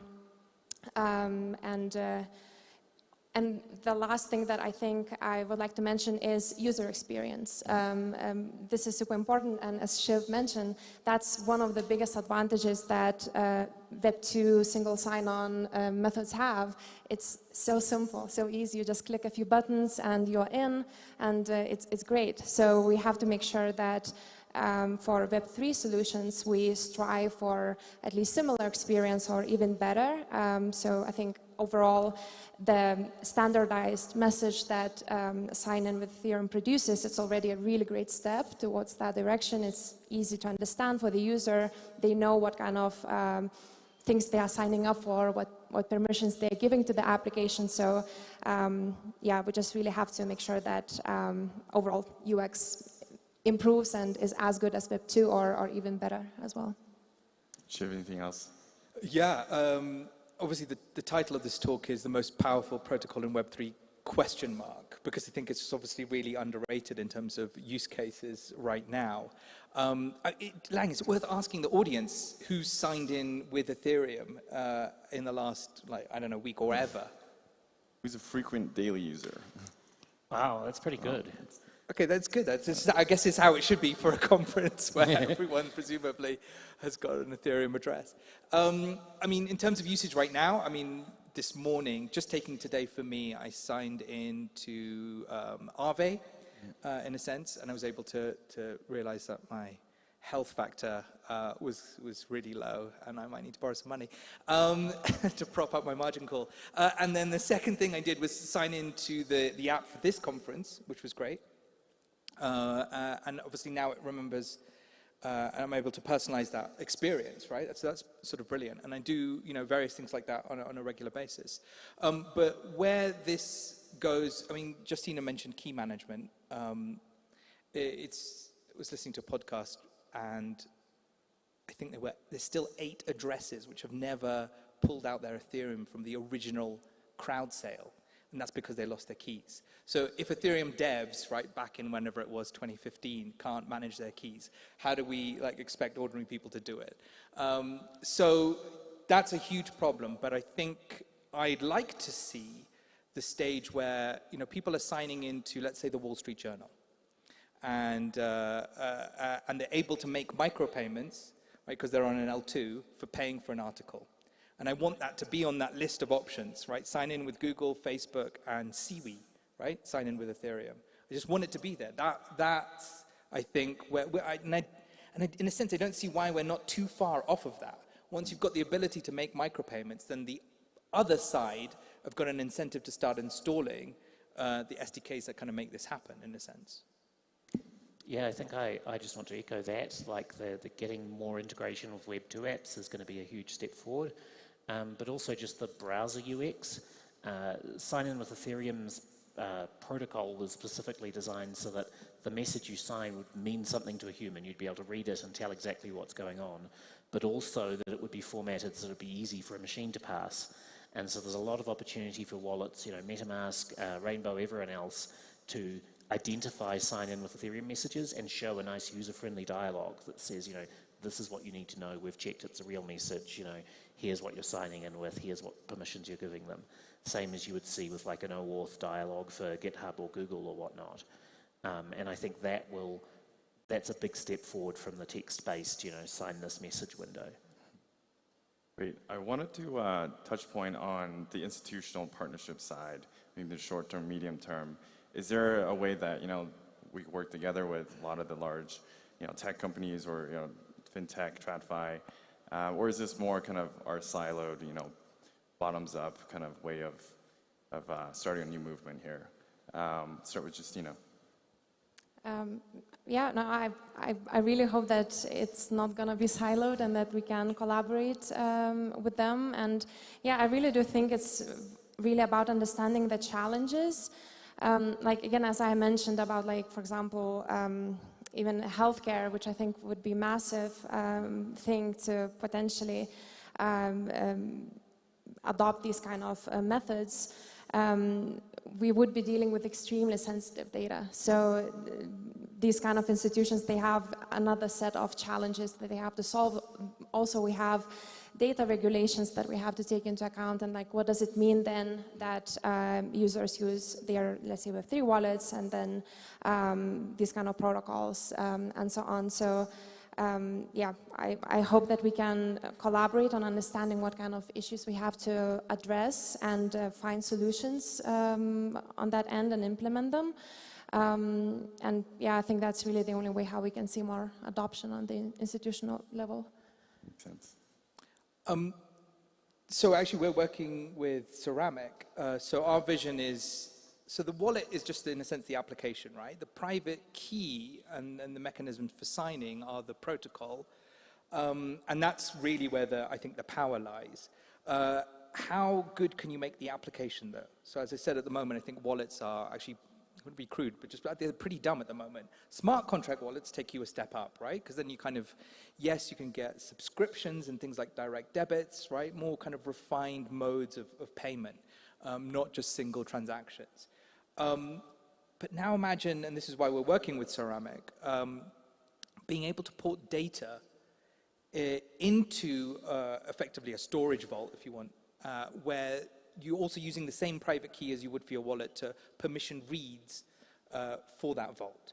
So now you're entering a world in which you've basically got a big digital backpack. So your wallet's now a data wallet, it's a digital backpack, so you can take that anywhere, and then people go, look, well, who are you? Have you turned up before? I want to help you with session management, or maybe I want to read your data because I want to serve you ads, and you can go yes or no, right? Now you've created this entirely different way of doing the same things, but it's decentralized, right? You're, as the user, in control because you have that private key to say yes or no, right, to people's requests out there, which is sort of, in a sense, what Apple are trying to do, saying, do you want to be tracked? But, of course, they're managing all of those permissions, and it's not interoperable, right? And they're kind of locking out everyone else, right? It's centralized. Question is then, how do you fill up those data vaults? And that's the question that we've been working on at Pool with a lot of other data unions. You know, how do you structure that data? Because you can't just expect people to dump stuff into there. And then, of course, that becomes an even more valuable proposition for huge enterprises out there who go, oh, right, now you're creating humans who we think are verified. They're turning up with data. We can tell a story from them, right? They can also pay from the same application. We're jumping into Web3, right? It's not just, this is crypto, we could make some money off some speculation, or NFTs, that's nice. You know, it's like a 10x proposition, right? When you come to a data wallet. Nick, anything else to add? Yeah, I think, you asked originally about, do we, is this a silo thing? Is this, just us? And I think we only really succeed if it's not. ENS's vision is a Web3 identity for everything, and I think that works best, and sign-in with Ethereum works best if it's everywhere. Ideally, the UX improves and the number of users using Web3 wallets improves to the point where this is people's preferential sign-in compared to Google or Twitter or whatnot, because it's actually, you have control of your data, you have control of your identity, you're not relying on a third-party identity provider to do it for you and to decide that you're allowed to continue to have an identity. Makes sense. So I wanted to touch on the privacy piece a little bit. You mentioned a little bit about that. We have a lot of sensitive data, a lot of kind of identity and credentials to think through here as well, especially with use cases in supply chain in hospitals, things like that. Could you talk to maybe some of the techniques we're using currently, including maybe zero-knowledge proofs and other techniques that, how are we working towards that right now? Let's start with here. Yeah, so overall, sign-in with Ethereum overall offers a much more secure way to sign to applications, because they have a standardized message that it produces, and overall it makes it much harder to run phishing attacks. So that's definitely a big improvement. Yeah, we really have to think about how we can pair that with other options like zero-knowledge proof, where users don't really have to prove that they, who they really are, but we can only use, for example, their address or details that are stored in their decentralized identifier. So I think overall the advantage of signing with Ethereum is that every single user that owns a wallet, they have a DID, which then can be used to build out these kind of systems. So maybe you can add a little bit more as well on the technicalities. Yeah, I think you covered it pretty thoroughly, really. I haven't dealt with ZKPs and so on. They seem like a good application here, but I don't have deep experience, so I won't embarrass myself. Just briefly for me, then I would say, look, if you're going to carry a data wallet around, let's say, the metaverse, then you can start to see how zero-knowledge proofs protect users' privacy. So for one short example, if you, let's say you've managed to port all of your financial transaction data, but actually most people on the other side just want to know how much you earn in a year. They don't want to know every single transaction you've made. And actually they don't want to even keep that data anymore. It's just so much of a hassle from a GDPR perspective or CCPA. So zero-knowledge proof simply says, look, what is that number at the end of the day, right? Is it 70K, is it 20K, whatever it is, right? I just want to know. And that's one application. I think we're starting to, I know Vitalik's very enthusiastic about zero-knowledge proofs and their applications, but we're still at the beginnings of this, I think. We're still building out actually the raw layer for a data wallet in this example, for example. Shiv, I also wanted to ask you about the idea of data unions and kind of zero-party data. Could you elaborate a little bit more on that and what you guys are working on there? Yeah, so in a sense, again, I mentioned data unions very briefly before. Zero-party data is, in a sense, it very much aligns with the sort of all sorts of kind of Web3 notions. So if you want, the nomenclature goes, first-party data is data that a website has about you, right? It's their data. You turn up at their website, they know who you are, and they have an identification about you, and then they're like, oh, look, they spent this much time on a website, this is what they read, this is what they did, et cetera, et cetera. Third-party data is basically people spying on you. No one is proud of what's been created, but it's a huge ecosystem, but it's being closed down literally as we speak. So, for example, if anyone with an iPhone will have seen the update iOS 14.5, where they said, do you want this app to track you? And I'm pretty certain that, can I ask the audience? Like, who said yes to that? Who said yes to being tracked? Okay, literally no one. One person. Oh, that one guy. Always a contrarian. Hounded out of this conference. So, that turned out that cost Facebook, for example, $10 billion because they're being locked out by Apple. And Apple is like rubbing their hands with glee going, privacy's great because now we can increase our advertising revenue from 5 billion to 30 billion. So it's just a big play, right? But that's what they're using. So that's a state of third party. Zero party, it says this, which is why don't we just work in conjunction with people who actually want to share and be pragmatic about sharing and monetizing their information. So as I said, there were about 120 data unions. Probably about 30 to 40 of them are in a position where they're monetizing their data now. So they've got, I'll give you one example, like Sweatcoin is kind of interesting. They're actually doing it in inverse, and they're about to start monetizing their data of their users. They've got 120 million downloads, 25 million sort of active users. Pogo is another really great example. They're in the Web 2. Most of them traverse Web 2 and Web 3. I know Lyndon, one of the founders of Ozone, is around. So they're collecting all sorts of data, wellness data, clickstream data, and actually that whole space is about to open up massively. In 2024, March 2024, put it in your diary, the EU is about to give real-time portability rights to everyone. That's 450 million people in Europe. So you can port your Google, Facebook, Amazon, Apple data and more, and LinkedIn because it's Microsoft. And that's just about to explode that ecosystem. So people can now say, this is my data, I'm porting it to a data union. That data union is going to be a fiduciary for me. This is zero-party data now. It's coming direct from source. Let's monetize it. Yeah, could you talk to some of what you're working on as well at Ceramic around this front? Yeah, of course. So as I mentioned, Ceramic is a decentralized data network, and we really try to build out the infrastructure that developers can use to store, manage user data. So just like Shiv mentioned, it's like becomes your data backpack. So I think this is probably where I would definitely put Ceramic. We definitely spend a lot of time thinking about how we can build it in a secure way so that a user is the owner and has the ownership of their data. They can manage it. So decentralized identifiers are at the core of how Ceramic works, and then when users interact with applications that are built on Ceramic, then DID is really the linking point that connects user to the data streams that they are generating while interacting with the applications. Right now we are making some quite exciting updates to Ceramic, so I will just quickly mention we just released a developer preview of ComposeDB, so we're expanding the capabilities of what Ceramic offers in terms of building applications in an easier way, so now developers can define their application schemas using GraphQL. That also opens more opportunities to actually interact with their data by querying the data using GraphQL APIs.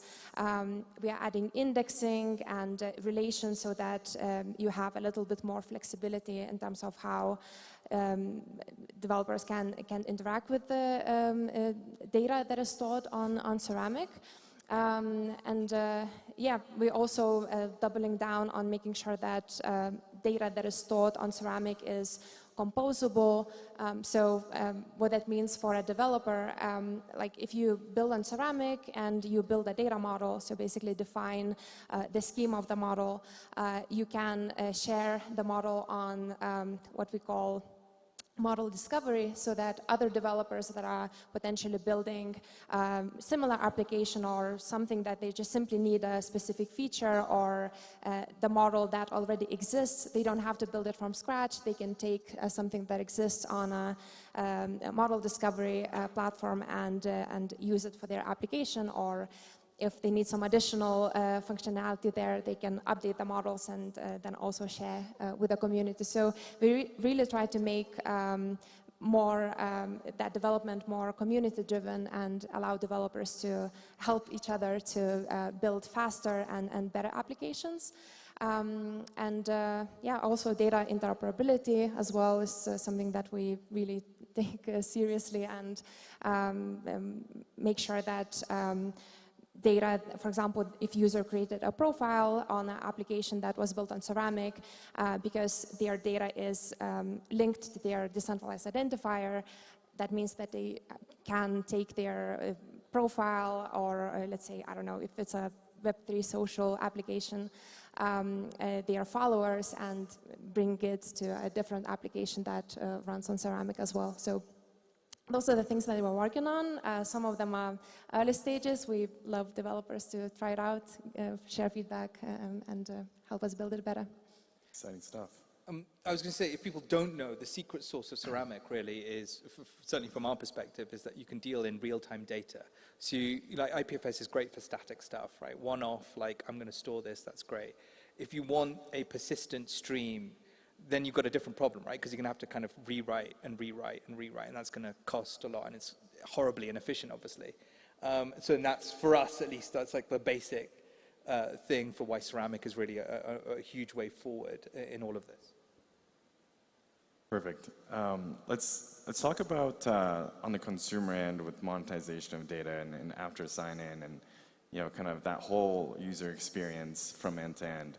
What's like I guess the grand vision? I know you guys talked about this a little bit, but with ENS, let's say, and cross-chain and monetization with brands, let's say, how do you think about that kind of like blue sky vision? I guess monetization is kind of furthest from our minds in some respects. We've always built ENS with sort of building a public good in mind, and so we're aware that people monetize things, but we try and keep it as as decentralized and independent as possible.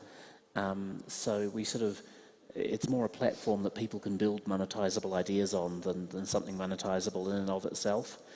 I think when it comes with sign in with Ethereum, it provides access to all these platforms as well, but it hasn't been our core focus historically.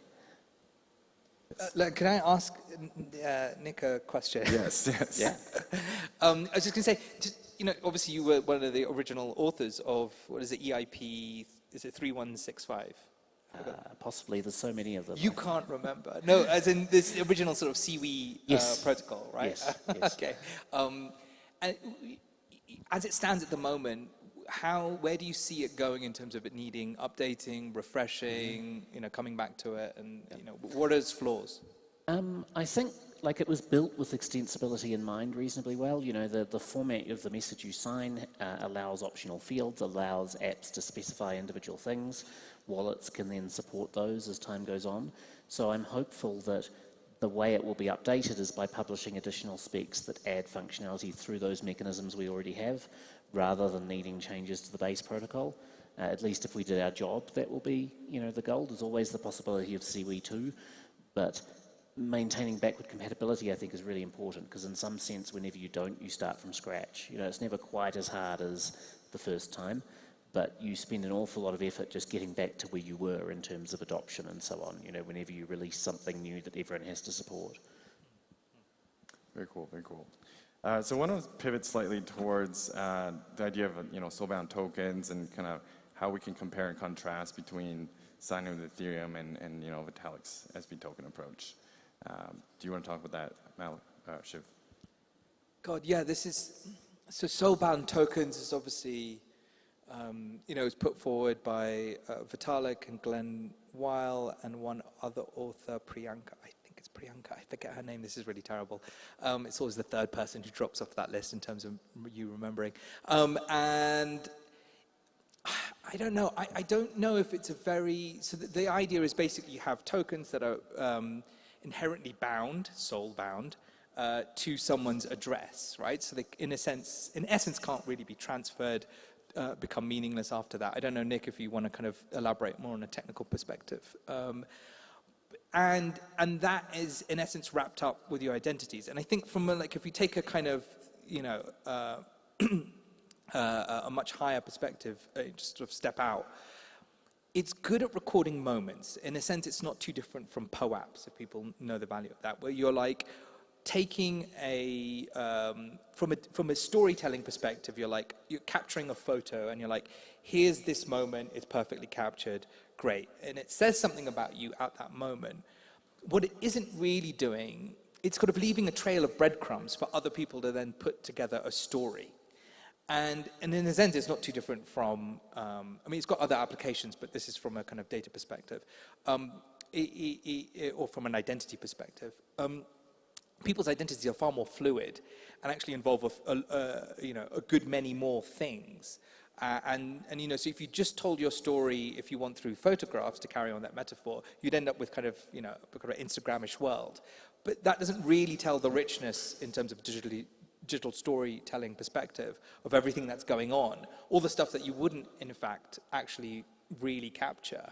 And the humdrum of data that's produced about people is sometimes incredibly useful, not just to external parties, but to you, right? Very few anyway, I won't go down that route, but I think that's the difference between this kind of soul-bound token approach, which has crossovers with POAPs, NFTs, etc., and something maybe a bit richer, which is, let's take real-time continuous information from the applications that people use and then store that in a ceramics-style data vault, right? I think that's for me a much more holistic approach to that. I don't know, Nick. Yeah, I guess the most basic version, the most basic view of the soul-bound token is just, it's an NFT that can't be transferred. But that falls for the, couple of common misapprehensions that an Ethereum address uniquely represents a user and that it never changes, and neither of those is true. All of us here probably have multiple wallets. Probably most or all of us here have the experience of moving from one main wallet to another, and if you have a truly non-transferable token, then you leave your identity behind when you do that. And from a security point of view, the last thing we want to do is discourage people from making advisable updates and moving to more secure wallets and key storage and stuff. But I think the more sophisticated view of the soul-bound token is that it is effectively non-separable. So if you have one that represents, your national identity and one that represents your membership of an association and so forth, you can't transfer one to one place and another to another place. You can move, but you have to move as a whole. You can't split your identity into pieces.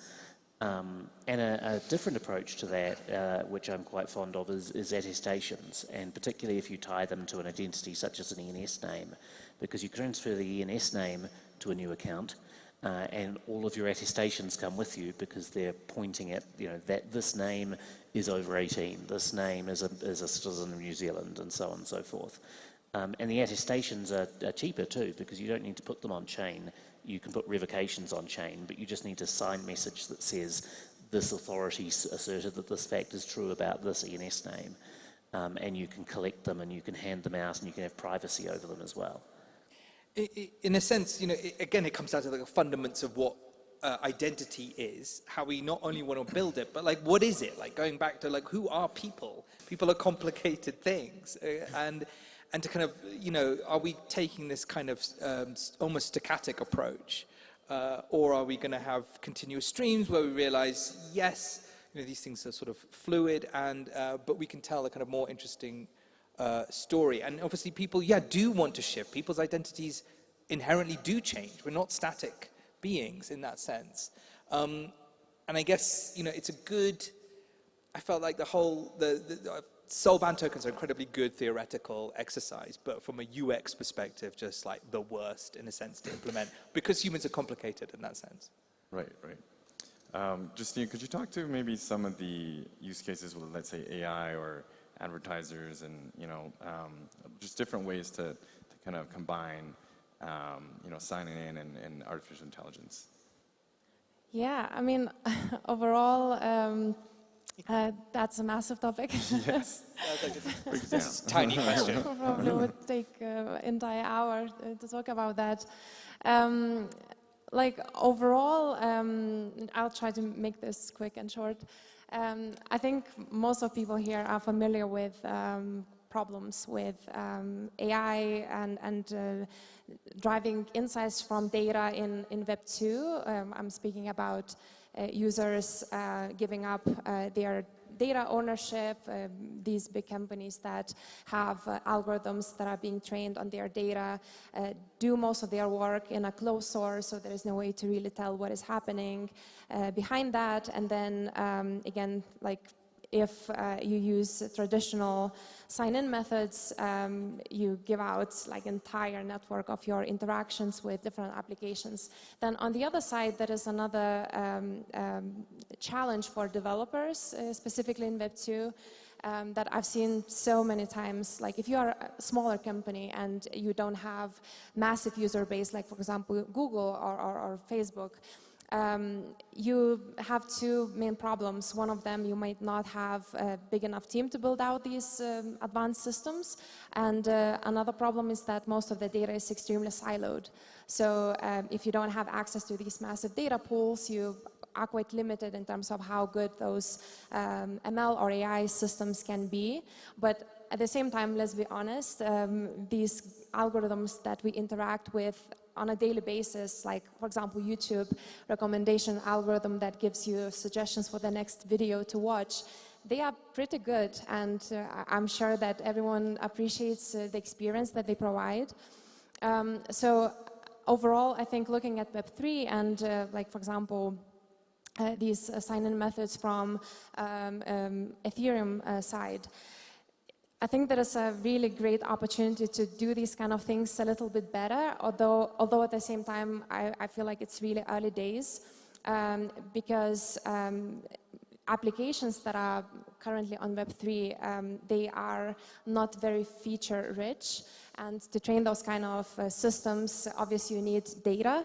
But what I'm really hopeful with sign-in with Ethereum about, again, I mentioned that session management, which should open up the doors for more feature-rich applications. Again, I mentioned gaming, applications, Web3 social, and that should allow more Web3 apps to potentially have some kind of sprinkle of machine learning systems there to improve user experience.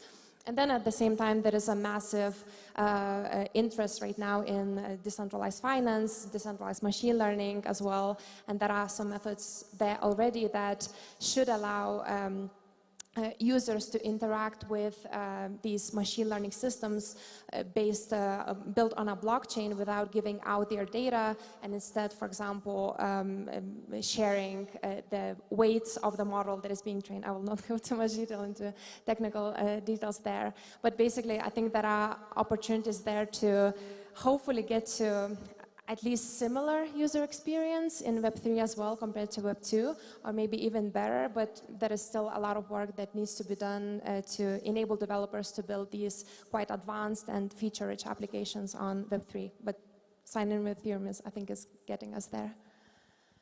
Sure. I won't add much. I know we've got to might want to ask the audience a bunch of questions, or they might have questions for us, I should say. I just add this. I don't really think you get AI and something like the metaverse serving humanity unless you have, if you want, decentralized session management and sign in with Ethereum. I think it just, that vision just goes into a really dark place unless you have that base layer sorted in terms of protocol. Perfect. Anything to add? No? Okay. Is there any questions from the audience? Just wanted to check. We have about 5 minutes remaining. Yes, right there. Can we bring the mic?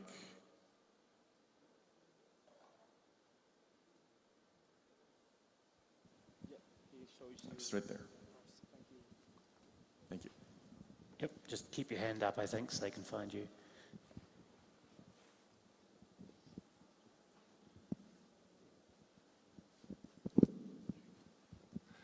I have a quick question for Nick. Are you going to support automatic renewal for ENS or no? Sorry, automatic? Renewal of a specific ENS.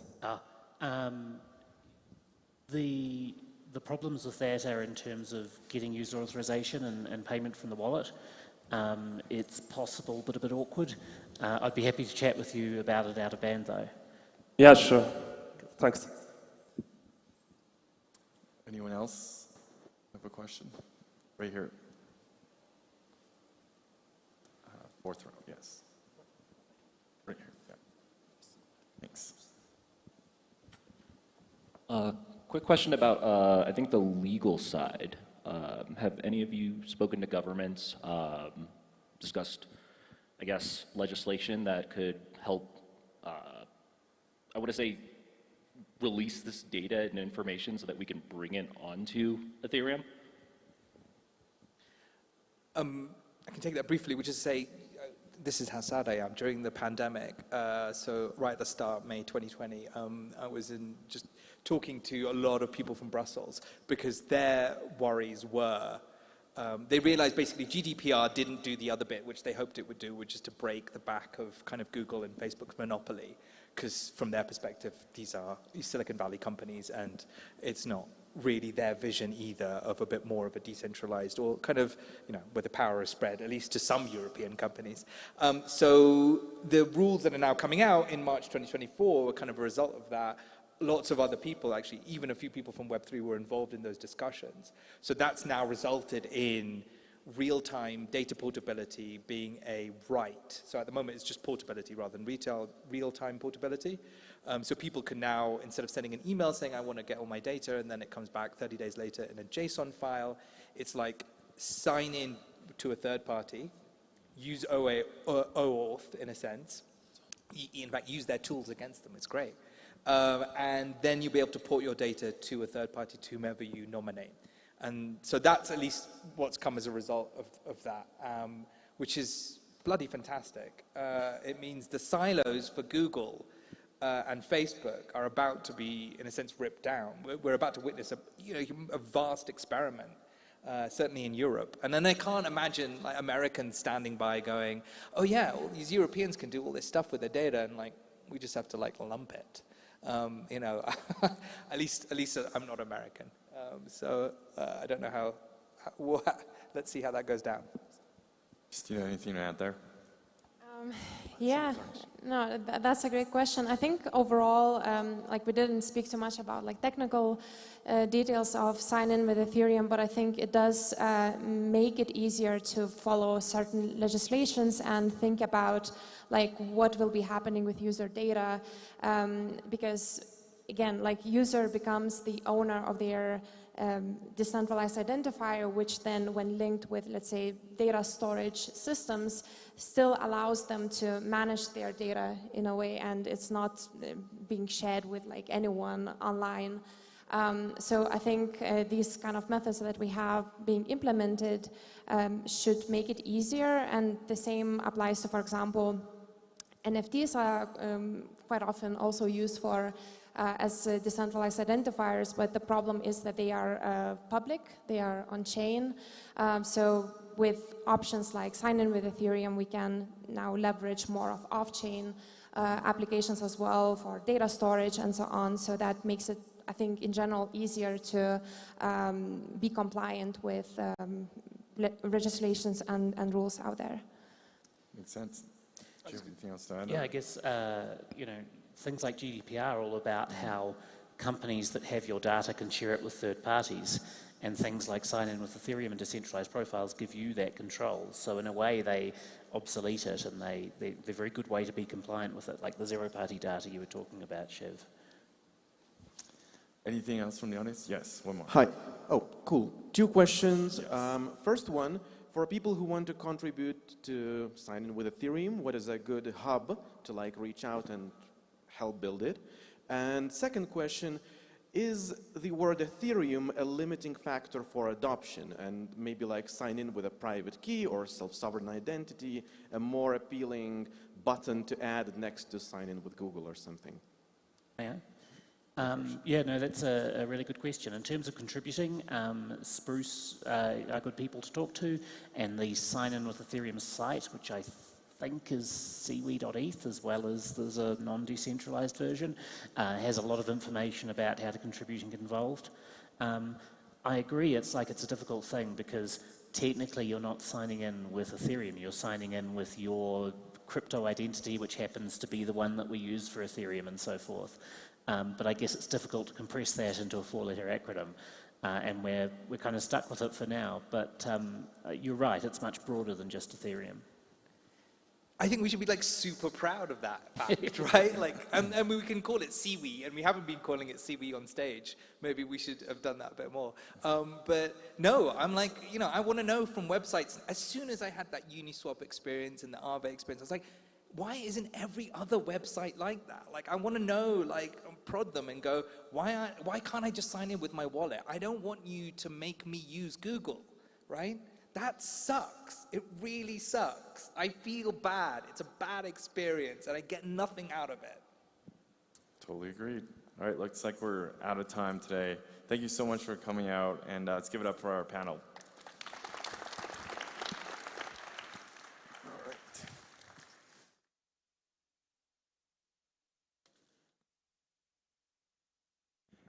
Thank you very much, everyone. So we're just going to wait for 5 minutes, and we're going to start with the next talk. It's going to be by Alejandro Machado. So thank you very much, everyone. Just 5 minutes, and we start again.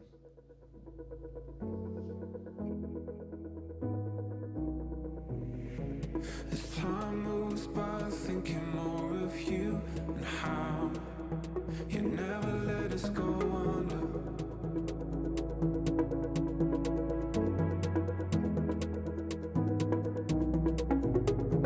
As things go further out than you and me, I always thought I'd be outnumbered.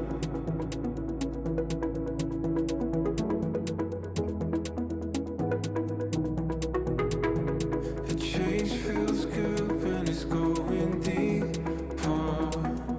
Yeah,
days, you got a hold on me.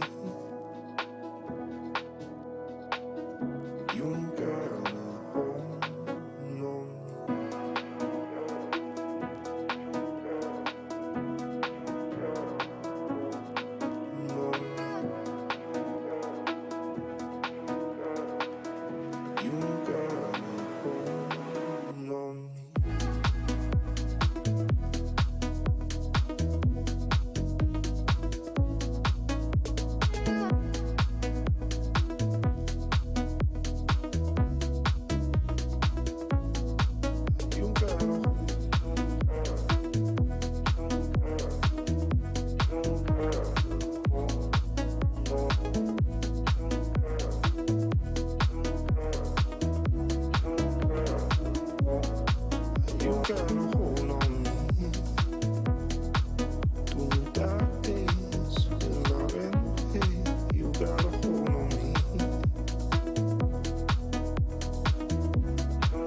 Hi everyone. Thank you for being here. I mean, this has been great. Defcon has been amazing. And to be honest, it's such a pleasure for being here for me. This is my last presentation. I'm Lalo Crypto. You can follow me on Twitter like that.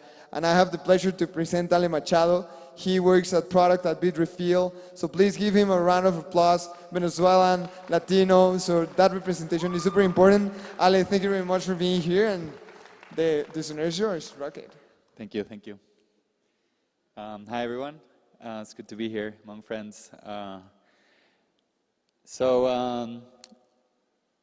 want to talk about two different groups of people. We here are vibing on Ethereum, right? We all go to the raves, or we try to go to the raves and make it in one piece. We like hack in the basement, like proud to be here in this conference and you know, among friends again. Like it feels very nice to be here surrounded by people we love, people that are vibing with us. There's another set of people that we discuss much less, which is people that are living on Ethereum, right? People who actually use Ethereum as a tool for their everyday life. And of course there's an overlap between the two, right? Like some people here probably get paid in crypto or in Ethereum or Ethereum stablecoins. Some people might spend some of that every month.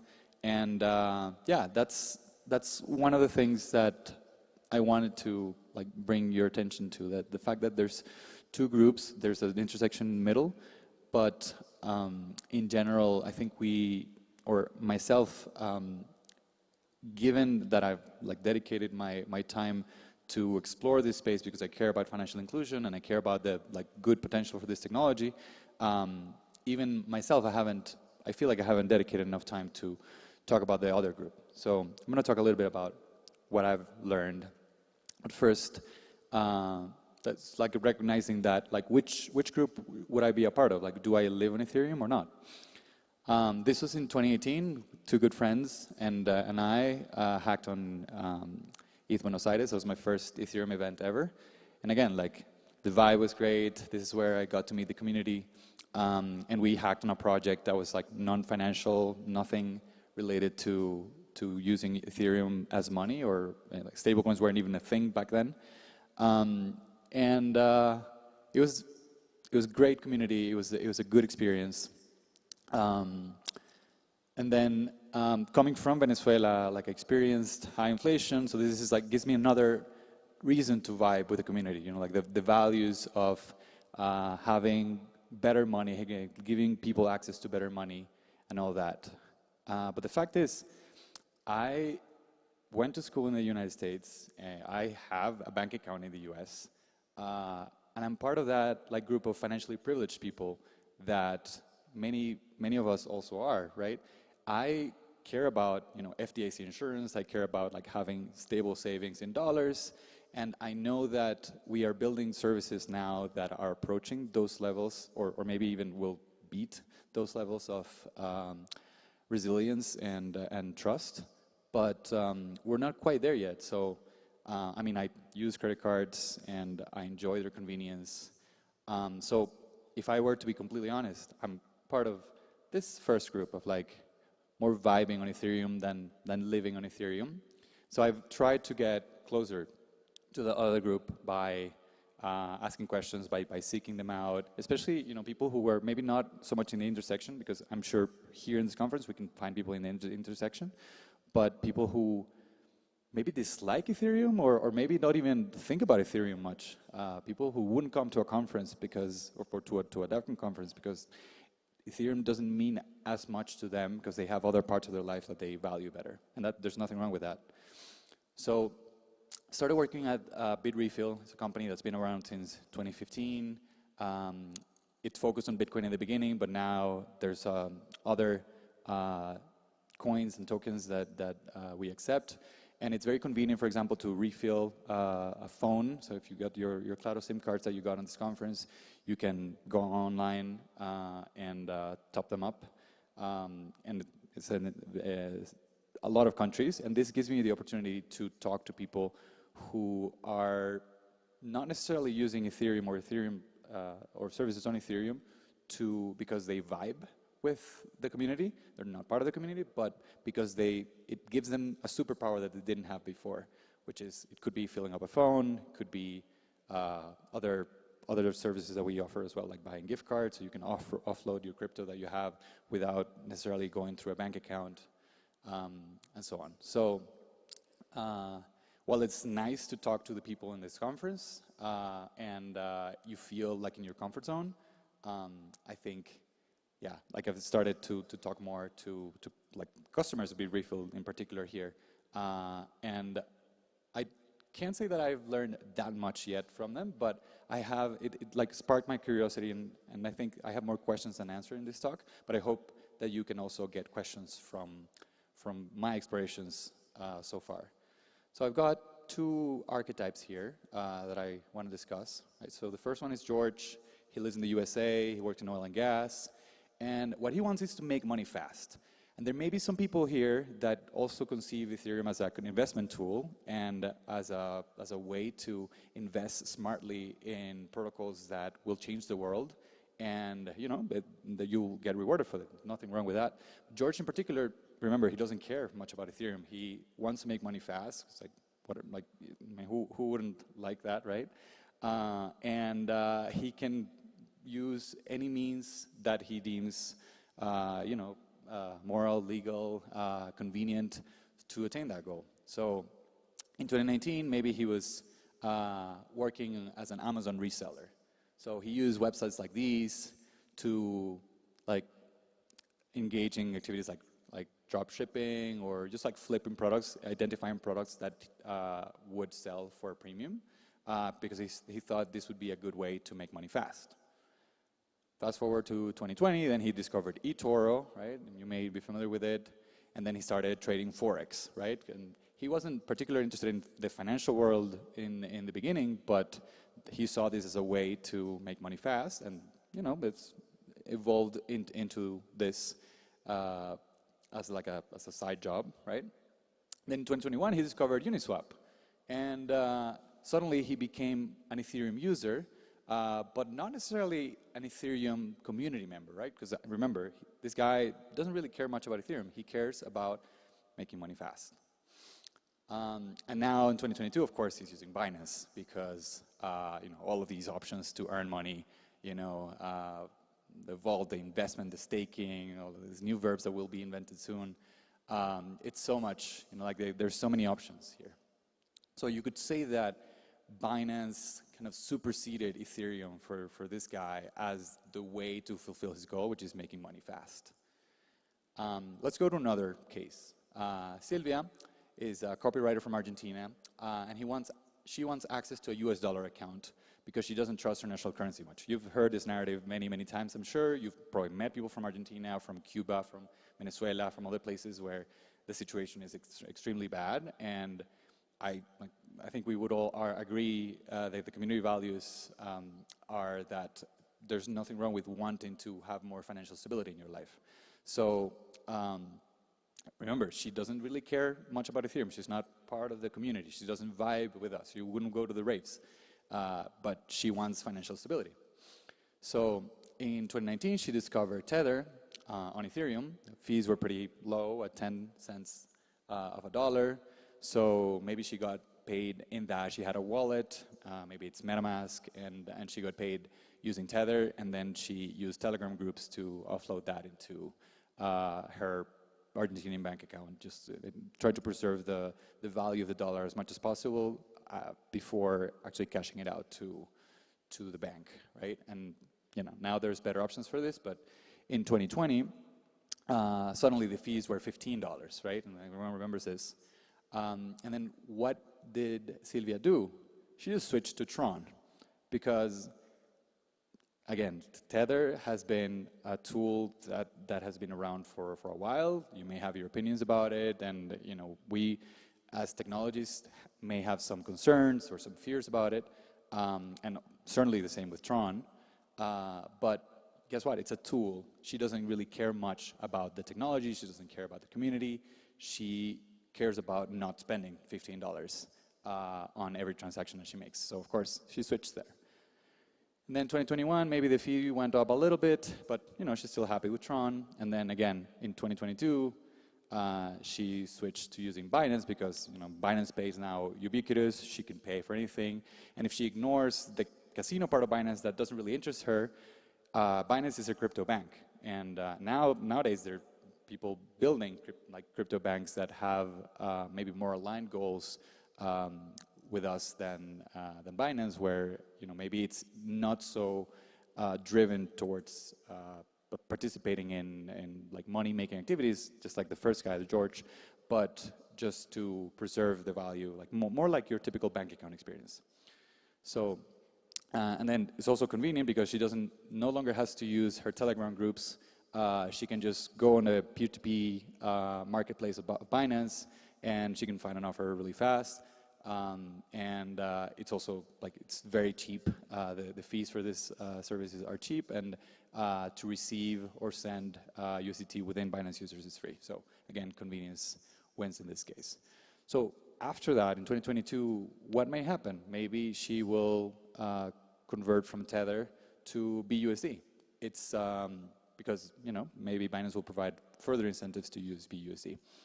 So what about why doesn't she use, as technologies and as part of this community, we may ask ourselves, why doesn't Silvia use Optimism, Arbitrum, like ZK Sync? Why isn't she on DAI? We would like her to be on part of better aligned, more credibly neutral systems, and the systems that have her well-being more in the core values, because what can happen if the Tron network goes down and Silvia loses her money, or there's many risks with with using other tools that have not been built with the same care perhaps that Ethereum or some of the tools of Ethereum at least have been built. So we would like to kind of push these tools to her, but we haven't done a great job at marketing them. We haven't done a great job at making them accessible in the markets where they are needed most, right? So she'll probably gravitate towards Binance, right? So I think this is just, again, like it strikes a question that I've had for many years, and I think I still haven't resolved it yet. So who is Ethereum for? And whom should we prioritize, and how should we measure our success? Is TVL, for example, a good way to measure Ethereum success? Or is adoption in peer-to-peer markets a better way to do that? So maybe I want to open it up. I know like this talk is short on purpose because I actually want to hear more from you and your experience, and maybe complement the two examples that we just showed here. If anyone here gets paid in crypto and is comfortable like sharing an experience, and I'm happy to go first. I've been paid in USDC sometimes, and my experience has been that because I studied in the US, I can cash out USDC one-to-one for US dollars in a bank account, which is what I ultimately want, because I like that stability, right? Even though, you know, there's huge inflation, whatever, it's still a means for me to preserve my my savings. That's way better than, for example, keeping the money in Colombian pesos or keeping the money in Venezuelan bolivars, obviously, right? So I use that tool to be able to cash out with like no fees. I think I'm bothered by having even, you know, like a $10 or $15 fee, because I mean I want my salary whole, right?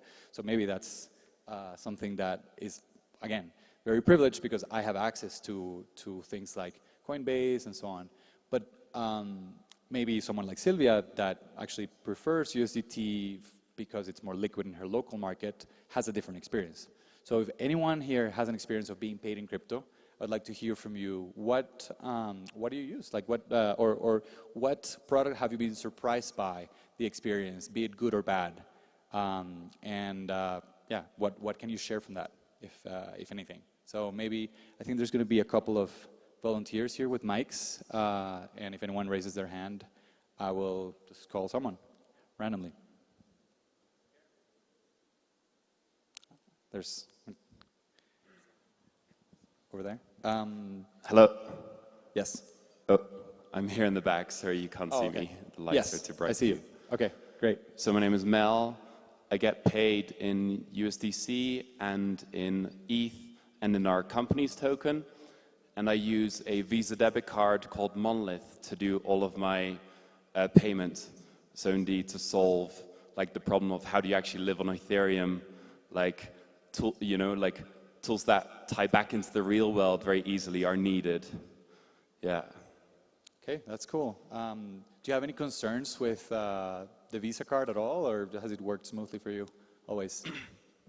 So it does work very smoothly, but indeed, because it's a non-custodial wallet, you have to actually send an Ethereum. Well, you do an Ethereum transaction when you top up the card, and so there are gas costs, which for myself is fine, but for a 100 million user base, people user base, that might not quite work. And so your point in your presentation, I totally understand how we here in this crowd are very idealistic, but normal people or ordinary people, they just care about ease of use and less fees and getting the job done rather than these idealistic concerns. And have you used other chains other than Ethereum, or have you considered using other stuff, or maybe even you're using a custodial service, so it's another ledger that they have as well. So you're using more than just Ethereum, and that's fine. But I think it's worth also highlighting that Ethereum doesn't stand on its own, or at least it doesn't. We would like it to be like a full suite service, but it's not yet, right? Yeah, it's going to take a lot more work from people in this room to realize that we should be building for the general public and not for ourselves, really, in the long run. Otherwise, you know, companies like Tron and Binance, they're going to eat our lunch, right? And we're going to be sitting here whilst the whole world moves us by. Yeah. Yeah, I think I've actually been surprised by the fact that like Tron is under discussed in conferences like this. Like, you know, it's not good to focus on a competitor only, right? But it's something that like many people aren't even aware that it's eating our lunch, and it is. Yeah, I just think some more people should be aware of it, and we should again have the right metrics in place, because I had a really tough time looking on like Dune dashboards and DeFi Llama and places like this to actually find the information that was more towards, you know, like users and how many people were actually using these things rather than, you know, TVL and other metrics that I don't particularly care much about. So yeah, I think like our goal here should be to improve the world and to take civilization along with us. And I love your talk because you're kind of giving us a reality check. So well done. Thank you. Thank you. Thanks. I have another question then. Anyone here uses crypto to cover expenses? You already covered that, and you use your Visa card. Anyone has like a different experience doing that? Here. Yes? Yes, here. Here. Okay, I see you. Yes, thank you for your presentation. I think it's like here in Latin America, we face a really huge problem when we want to make the off-ramp from our crypto. Let's say I also receive my payment from my salary in USDC. USDC, yeah. Yes. And also another in tokens. So let's say like this, in the part that I receive from USDC, I just save in my custodial wallet, and the other like in my non-custodial wallet. Because at the end of the day, the one that is in the custodial wallet, I use for like day-by-day cash and pay my stuff. Would you mind sharing what service that is? Yes, here in Latin America, it's like a wallet which is named Bio, which make here in Colombia the off-ramp of peso colombiano. So I use that.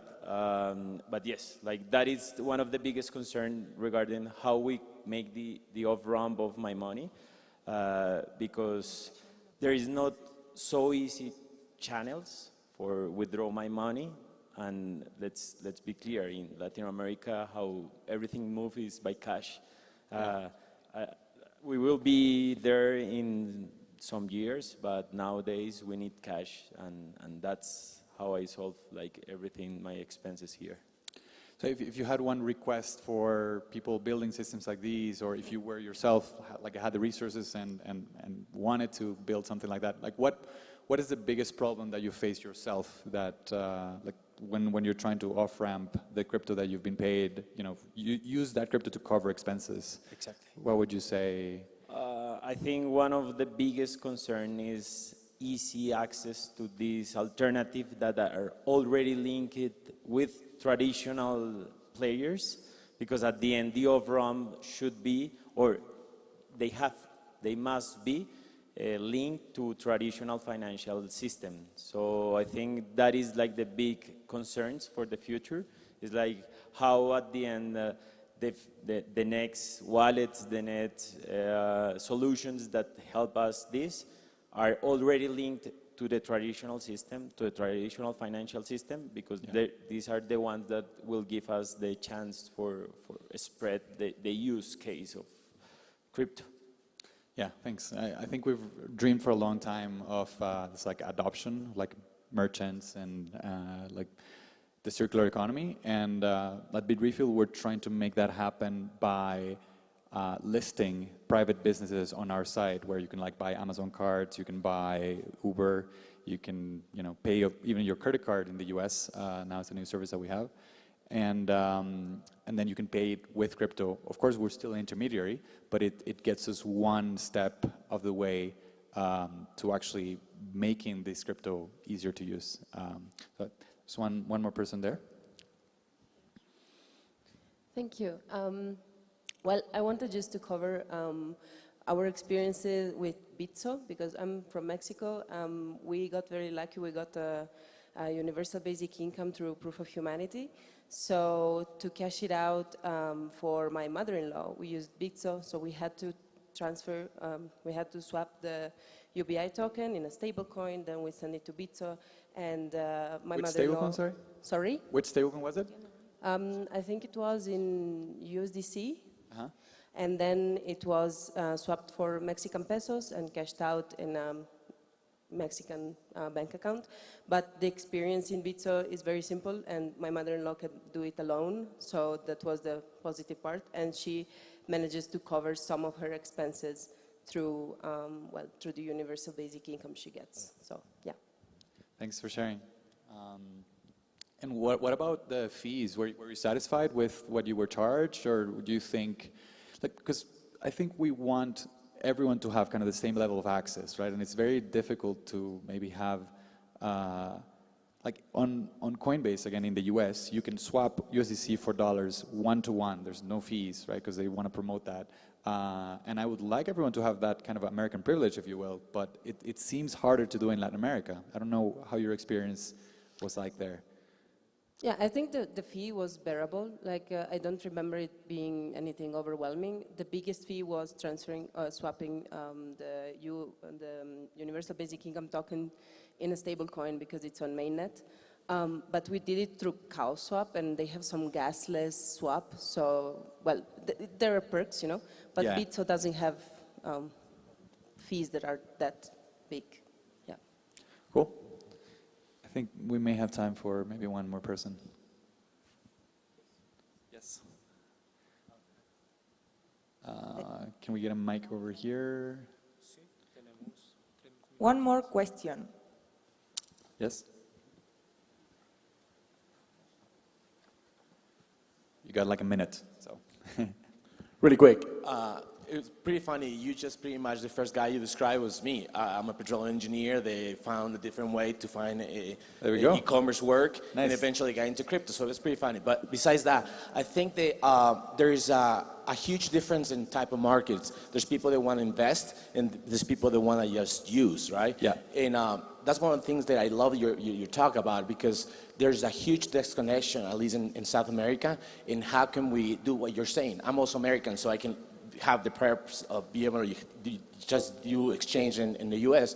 But in South America, it's so difficult.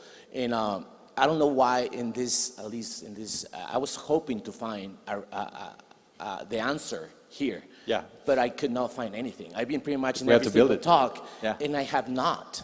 And I know that everybody's trying to build the next ecosystem, but I think that we have to start from, like you were saying, understanding what the real people want to do. And like right now in South America, there's a huge need for this technology to decentralize many things.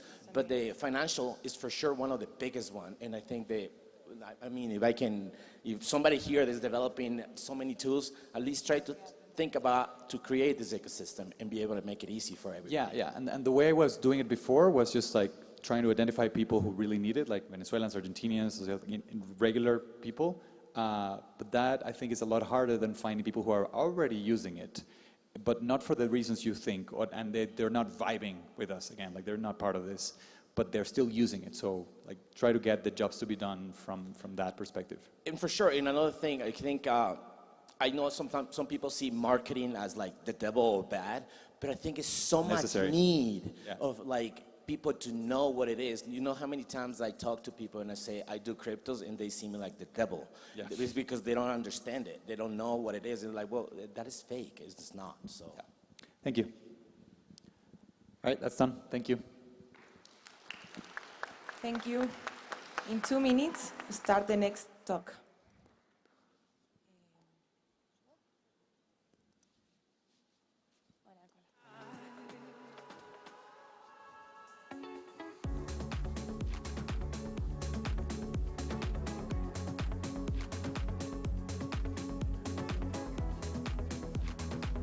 Buenas, buenas.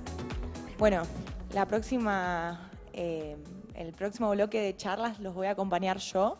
Me voy a presentar. Mi nombre es Candela, soy argentina Si alguno tiene disponible la traducción, se puede acercar y pedir los auriculares. Soy Community Manager, diseñadora gráfica. Soy parte del team de LATAM. También estoy en la comunidad de mujeres en cripto coliderando. Así que, bueno, voy a presentar al siguiente speaker, que es Bruno Machaes. Es asesor principal de Flying Global y columnista del New Statesman. Asesora a las principales empresas del mundo sobre geopolítica y tecnología. También es autor su último libro, Geopolitics for the End Time. Hoy presenta su charla sobre Why Only Virtual Money is the Real Money.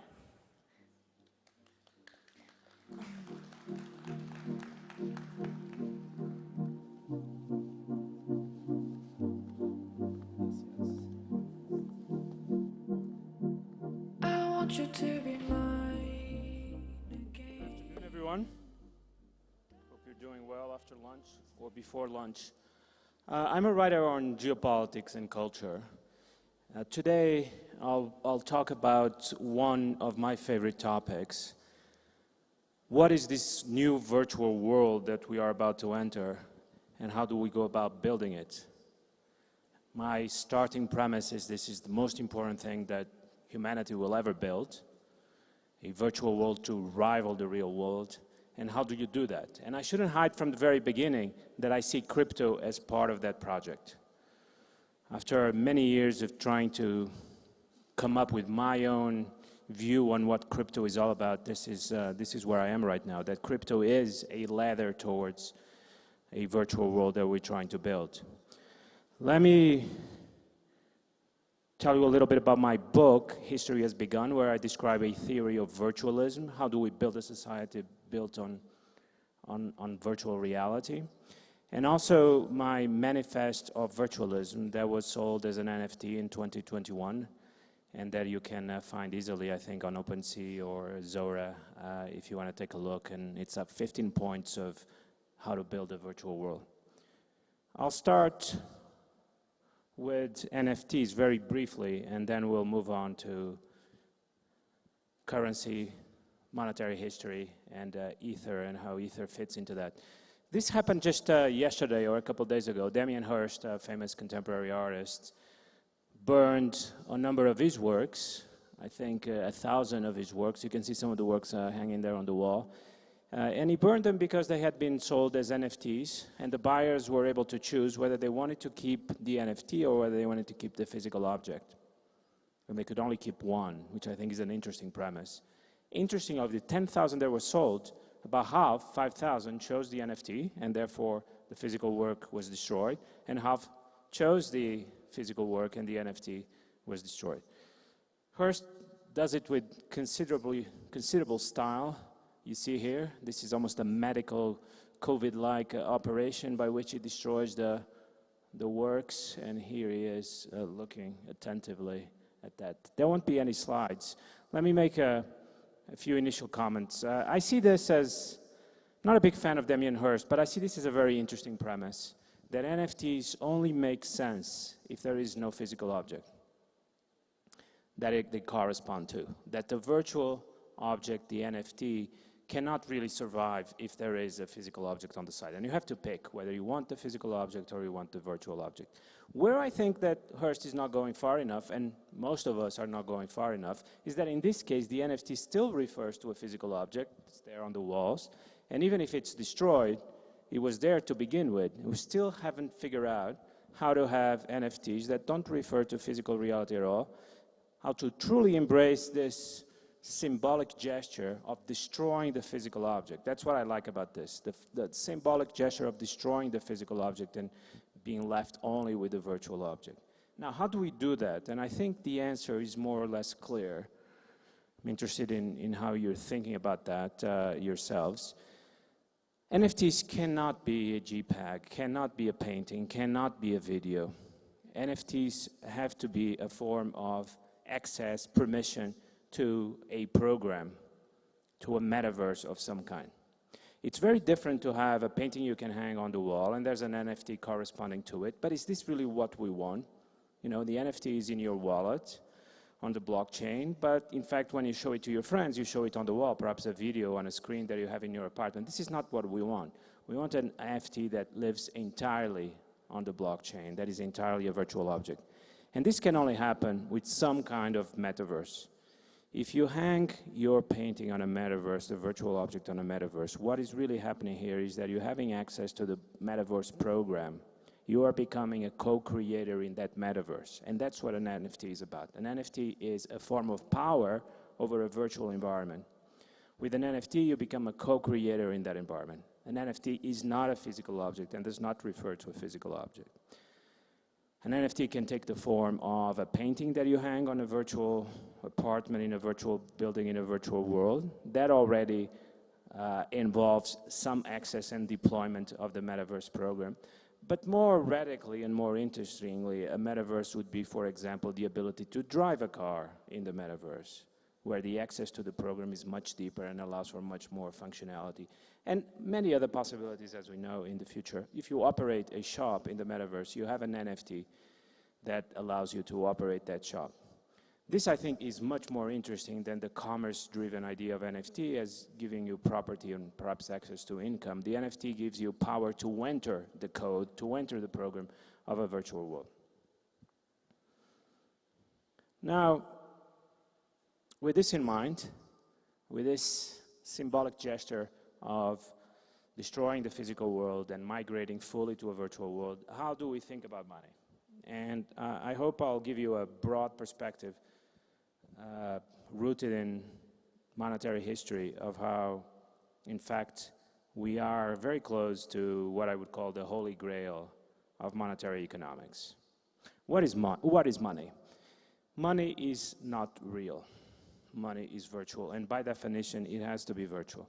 I think many people today in our society still have an enormous difficulty accepting this. The money is the most sacred thing they can think of, and the idea that it is not real, that it is virtual, is very disturbing. And you see a lot of resistance to this. A little later, I'll argue that Bitcoin is a very good example of how people do not accept money as virtual and kind of retrace back to the idea of money as a physical thing. And you know that Michael Saylor, for example, is now very interested in this idea that money is energy. So we're now suddenly converting money back into something entirely physical, and I'm going, obviously, to disagree with that. But I think, on the other hand, it's becoming easier and easier for us to think of money as virtual. A good turning point was, I think, the financial crisis of 2008, where everyone suddenly realized that rather than being something very solid, very sound, money was a set of entries into a computer program that could be changed at will. And a lot of money could suddenly disappear, be canceled or transferred for someone else, and banks that were bankrupt suddenly the next day were not bankrupt because someone had turned a switch in a central computer.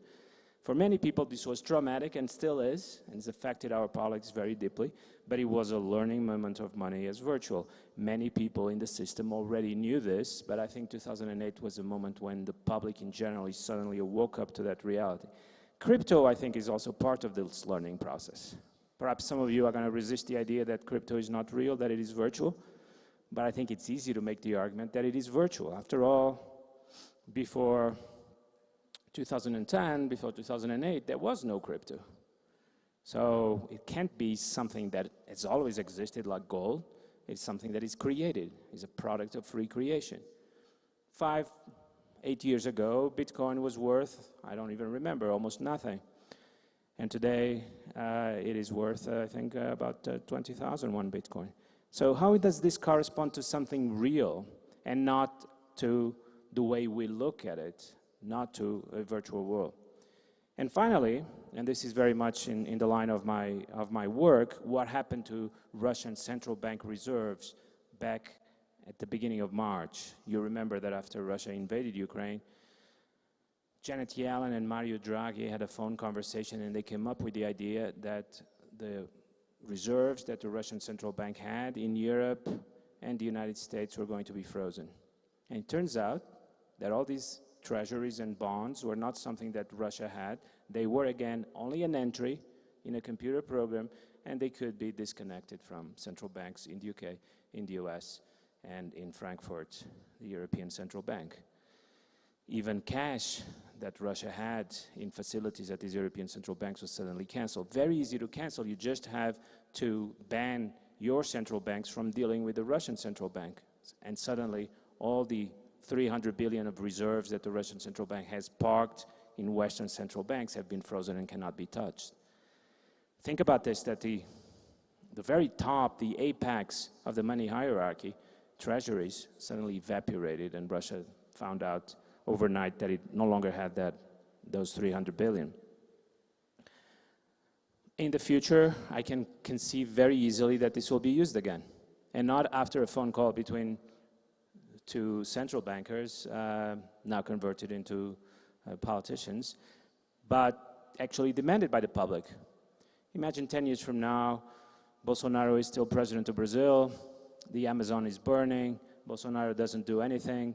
What can we do? We're not going to send our military there, but how about we communicate to Bolsonaro that his reserves have been frozen and they will only be unfrozen if he does something about the Amazon.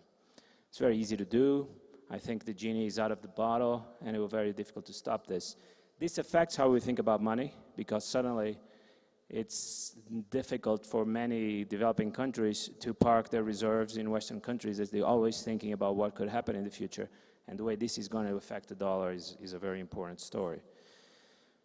2008, crypto, geopolitics, and the way geopolitics has also transformed the way we think about money. I think if you think about this, there is clearly a sense in our societies today that money has evaporated, that we lost hold of money, that is something that can be manipulated at will by the elites of the people in charge. There is now a desperate search to find a kind of money that cannot be manipulated in this way, which is, of course, a goal very central to crypto. Economists call a form of money that cannot be touched a form of outside money, as opposed to what I've described so far, inside money. What is outside money? It's money that does not correspond to a liability or to a promise to pay or to an obligation. If you have treasuries, they are essentially a promise that the Fed has to give you that money back. If you have a bank deposit, it's a promise the bank has given you to return your money. But if you have gold, there's no promise. No one needs to promise to, your gold is yours. It's an object that you can hold and have property in without any corresponding liability, and that's what makes it solid and sound. It's an actual thing rather than just a promise. All the other forms of money, if you think about it, they turn out to be forms of credit. They turn out to be promises to pay, not real money. There's a search for a form of outside money. For many people it would be gold. For many others it would be Bitcoin, because the same applies to Bitcoin. When you have Bitcoin, it's not that anyone owes you Bitcoin, particularly if it's not in an exchange. But even in an exchange, it's a different question. It's a sort of storage. It's not like a security where the security itself is a promise that someone has made to pay. So what form of outside money can we find? Well, an obvious candidate would be gold. And for many people, the beauty of gold is that it is a form of outside money. At the very top of the money hierarchy stands gold. Doesn't correspond to any promise, to any form of credit. But the problem with gold is the opposite. Even though it's a form of outside money, it's not a form of virtual money. Remember, we want to have a form of virtual outside money. A money that is not a promise to pay, but that is virtual. And throughout history, people have been very aware that gold had serious problems. And the serious problems were essentially that it's not programmable. It's not virtual, it's not programmable. It's just a thing. It's a physical thing. The problems with the gold standard were obviously, as Ben Bernanke said at one point, the money supply cannot be adjusted according to economic circumstances. I've already mentioned Michael Saylor and Ben Bernanke, and I didn't get any boos for any of them. Very, very nice, very polite. But gold cannot be adjusted according to economic circumstances. Economic adjustment takes place very slowly in the gold standard, through prices and through salaries, slow and painful adjustment. You don't have the ability to adjust the money supply. You don't have the ability to increase, in a true gold standard, you don't have the ability to increase the money supply as the economy grows, to adjust money creation to GDP growth. All these are fatal flaws when it comes to building a genuine economy. Monetary history, and this is very clear in the book by David Graeber, that I understand lots of people here like and lots of people in the Ethereum community like. Graeber describes a permanent tension, oscillation between two views. On the one hand, money as a real thing. On the other hand, money as a virtual thing. And from the point of view of what I've talked about so far, you understand this tension and this oscillation.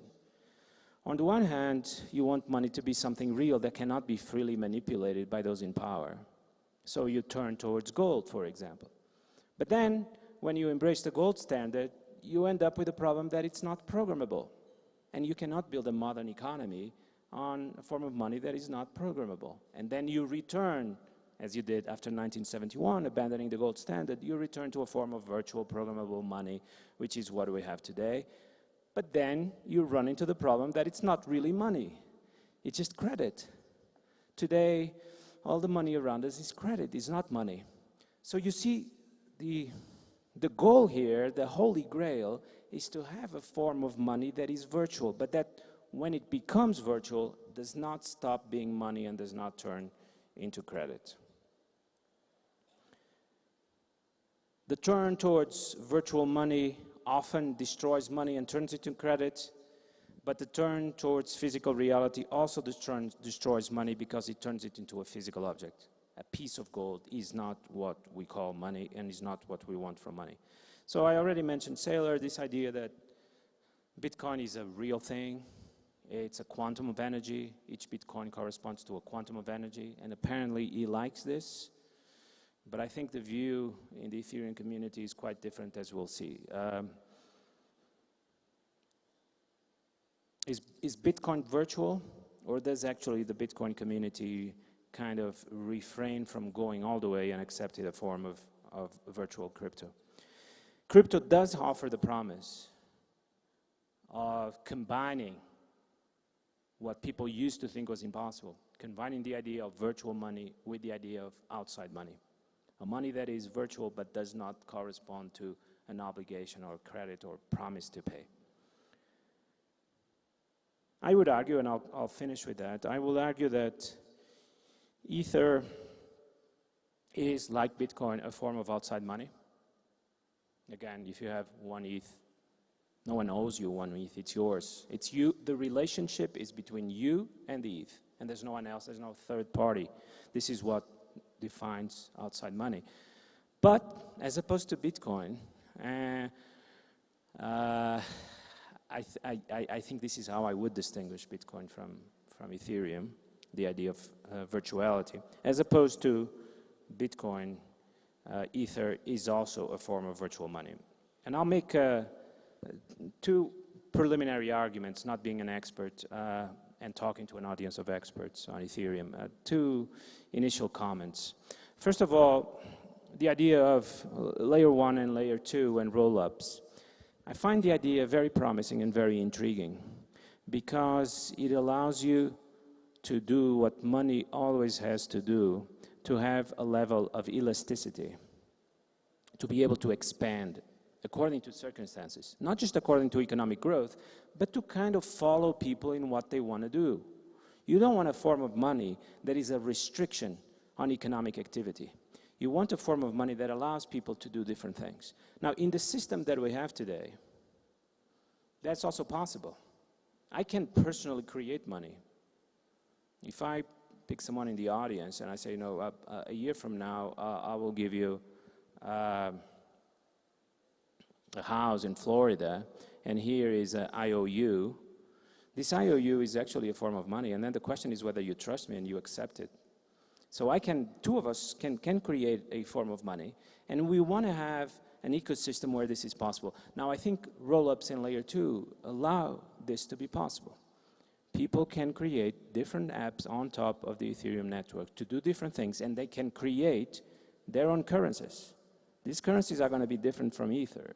in ways we're going to talk about now. But you can create these currencies, and you can do whatever you want to do with other economic agents and create all kinds of utilities and functionalities. And Ethereum allows you to do this. There is a hierarchy. During periods of economic normalcy, and perhaps during periods of expansion, all forms of money and all forms of credit seem to be the same. In the current fiat system, in periods of expansion, money in deposits is essentially the same as money as cash. But in a period of crisis, suddenly you realize that deposits are not real money, and cash, even though I don't think that cash is outside money, it's still a form of inside money, but it's a form of inside money that is getting a little bit outside. We can talk about that. Cash is better than deposits. And I think in the Ethereum community you can have something similar. And in periods of expansion, all the apps on layer 2 look the same as Ether. In periods of contraction and discipline, it turns out that they're not quite the same. And the collateral is going to be recalled, and it turns out that Ether is much more solid. What distinguishes the hierarchy is that even though on layer 2 you can create whatever you want, it's critical that on layer 2 you cannot create Ether. Ether is in a higher level. In the hierarchy of money is in a higher level, and it's that sense that on layer 2 you cannot create Ether. It's that sense that provides discipline to the system. At the same time that having a layer 2 and having roll-ups allows you to have elasticity, so that the Ethereum economy, just like the fiat economy that we have today, can expand and contract according to economic circumstances. What is the difference between the Ethereum community economy and the fiat economy that we have today? It expands and contracts according to what a decentralized system of billions of economic agents decide to do. It does not contract and expand according to the decisions of a central authority. So it allows you to do the same without the flaws of the fiat system. The second way, and here I'll talk with a lot of trepidation. I heard Justin Drake yesterday talking about ultrasound money. I'm still trying to digest and to understand everything that is involved here. But I was struck, and I'll finish with this, I was struck by this idea that in the Ethereum economy, in the Ethereum system, money can be destroyed. It is permanently being created and destroyed. There's permanently issuance and burning of Ether, which seems to me a radically different way of thinking about money than perhaps every previous way of thinking about money, and certainly from Bitcoin as well. Because it breaks with the taboo that money is a physical thing that has an existence of its own. The idea is that we have control over Ether, and we can create a system where if it's necessary for Ether to be issued for reasons of providing security to the system, to the network, that can be done. But then it can also be freely destroyed and consumed by the system. And you have a kind of permanent cycle of creation and destruction. In the Ethereum system, Ether is in the service of the system. As David Hoffman told me yesterday, this is very different from Bitcoin, where Bitcoin system is in the service of Bitcoin, the currency. But this, I believe, one way to put it is that Ether is really the code of an economic metaverse, and Ether is understood as a virtual currency in a way that Bitcoin is not. I'll finish with 2 minutes to spare, or perhaps even 7 minutes to spare. Very glad to answer your questions. Please don't ask me questions about proofs. I am not the best person to answer that, but very, very happy to answer all your questions. Yes. Thank you. ¿Hay alguna pregunta?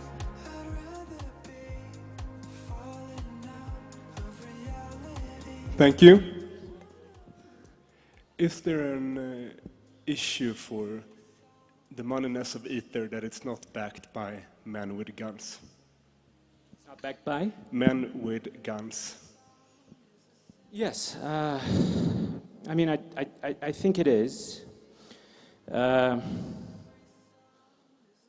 every political system is ultimately based on the monopoly of violence. So how do we solve this problem for Ethereum? That's one of the reasons I think, and I've argued with many people in the crypto community, that this approach that we're going to do whatever we want to do and political authorities will have to go along seems to me naive. And that if Ethereum or crypto are going to take over, our economies are going to become the center of our economies, this will have to be a process of transformation from within with high levels of cooperation with political authorities. If there is a confrontation, the sense that cryptography is resistance to violence seems to me profoundly naive, because there are many ways, and I think over the past year or two, people in the crypto space have discovered this, there are many ways that you can use violence to destroy crypto. So the way I see it is, perhaps in one article that I published a couple of years ago, I thought that the tax issue would be central, that eventually there might be some kind of agreement, compromise between political authorities and crypto, that crypto acquires a certain invulnerability to political coercion in exchange for some form of access and some form of collaboration with political authorities on the taxing issue. But I feel very strongly that this has been done cooperatively throughout the process. And I'm kind of optimistic that I see in my contacts with the crypto space that there's been a lot of evolution on this point, and that sense of that we are in a deadly confrontation with fiat and political authorities is slowly disappearing, and a more constructive attitude is developing. Thanks. We have 6 minutes, so if you want.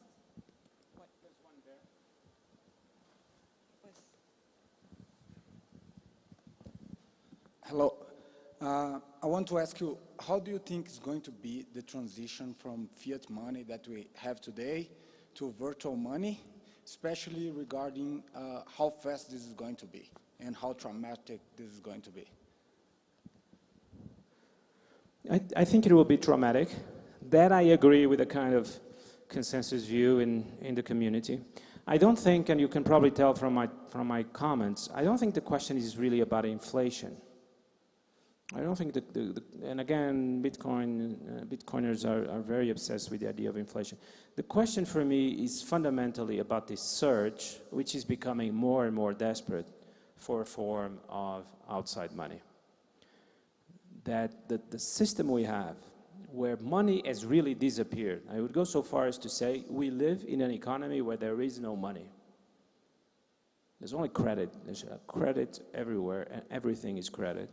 Even cash is credit, because after all, cash is a promise to pay a certain basket of goods, and with inflation of 10%, this I think a point where inflation is important, that promise evaporates. But even in India, in 2016, banknotes were recalled, coercively recalled, and so even cash is not the kind of money we want. There is today in our societies more and more discontent with the sense that we don't have anything like money. We have forms of credit that are obviously under the control of the creditors, and debtors are subject to relations of power. I think it's a very political question of this kind, and it is also geopolitical. The system today works because at the top, at the apex, it's the dollar. The dollar is quite interesting because even though it's not a form of outside money, it is hierarchical superior. I think I would argue that even treasury bills are hierarchical superior to cash if the cash is in a different currency. At the top of the system is the dollar. But then the question you have to ask yourselves, not a question that is discussed in the crypto space a lot, is to what extent is the system reliant on the survival of the dollar as the top of the pyramid, and how much is that survival of the dollar at the top of the pyramid dependent on American geopolitical power and America's ability to project and impose its power worldwide. Now that that power is in crisis and increasingly under pressure, what impact will that have on the monetary system? Can the monetary system survive without an hegemonic power at the top? And I would argue it can't, and we're seeing already the waves of that. And of course, I advise you to be very attentive to what is happening this week, both in the UK with guilds And yesterday, Janet Yellen said that she's extremely concerned by the lack of demand for treasuries. So things are happening. Hi, my question is, could you give a real-life example of why it's a shortcoming that gold is not programmable? Yeah, many ways to do it. I mean, the most prosaic problem is, since it is a physical object, there's problems of storage, there's problems of transfer, there are problems of movement. You cannot program it in the sense of determining that at your death, your supply of gold will be divided between your children in 3 parts. I mean, you can tell a bank to do this, but you cannot program the gold itself, but obviously you can program Ether to do this very easily. So at a very prosaic level, it's this. Then at a more systemic level, it's an economic question of how do we, for example, counteract pressure, a certain heating up of the economy. How do we adjust the economy to different circumstances? And we know from economics this is necessary. I'm sure there's a lot of resistance in this room to this idea of adjusting the economy. But I would suggest that the resistance is to the idea that a central authority will do this adjustment. But if the adjustment is being done by everyone collectively, I don't see that that is such a big problem, and I don't see how a modern economy can work in that way. We've gone through booms and busts in the gold standard, extremely painful adjustments, and most economic historians that I respect think that the 2 world wars were directly connected to the inability to have some control of our economies. The idea of a virtual world is that we are in control as human beings. It's not that reality is in control. Hi, over here. Very, very nice talk. I found it really thought-provoking. And I wanted to ask you about these properties of money as both virtual currency and debt representation. Over the last couple of improvement proposals, Ethereum has effectively implemented deflationary properties. And I wanted to ask what you think about this and if this can affect Ethereum as virtual currency and real money. Yes. So as I said, what I find interesting is Justin thinks that it's the first currency that is deflationary. Not that it has a deflationary impact on prices, but that the currency itself is deflationary, that the money supply will reduce. I'm not entirely sure that economists might argue that fiat in some circumstances can also have these characteristics when a central bank decides to contract the money supply. But I do think it's different, and I think it is a revolution in the way we think about money, the sense that money can be destroyed, the sense that money is just a code, a social code, a way of organizing society and not a physical thing. And yesterday I was thinking after Justin's talk that it actually seems to make intuitive sense to me that as you use money, part of it has to be consumed. When you use oil, you don't end up with the same amount of oil that you started. When you go to a shop and buy something, why should you end up with the same amount of money? Some of it should be consumed as it is in transaction fees in the Ethereum system. But then, of course, you also have to create it. And it allows you, I think, I would like to know what Justin thinks about this, but it allows you to, the more Ether is burned, the more Ether can be created. And the sense that you can create Ether also allows you to do lots of things that, for example, Bitcoin will not be able to do in terms of providing for the security of the system. So I do think it's a new way to think about money. I'm not quite clear yet of all the implications. I think maybe a last question there. The blue sweater. No tenemos más tiempo. No tenemos más tiempo. ¿El tiempo está terminado? Sí. Muchas gracias. Muchas gracias. Un aplauso para Bruno. Muchas gracias. Bueno, ahora vamos a hacer un corte. Volvemos en 1 hora a las 14 horas para retomar con la siguiente charla. Va a estar Alex Van de Sand, que nos hablará sobre cómo hacer una investigación de usuarios en un entorno remoto. Los esperamos.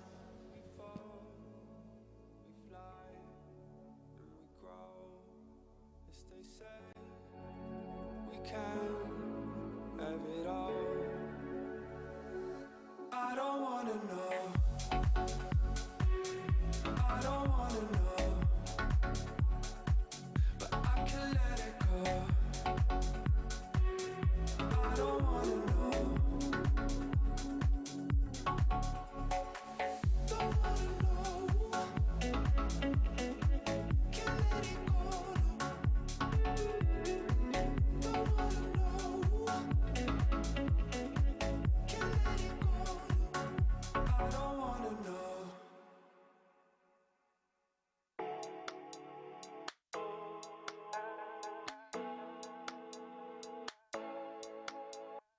Head in the clouds, a taste in my mouth, just holding on to euphoria.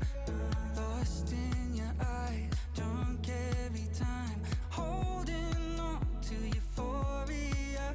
Oh, if I wait for you, would you follow? Would you follow? Yeah.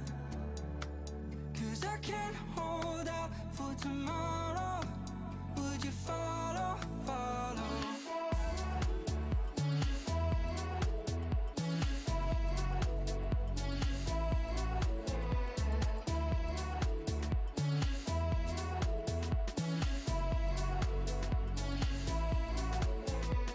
Dive in the deep, lost out at sea as the stars are falling over us. There's a calm in the air, floating like feathers, holding on for euphoria.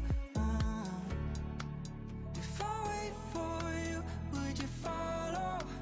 Would you follow? Yeah. 'Cause I can't hold out for tomorrow. Would you follow? Follow.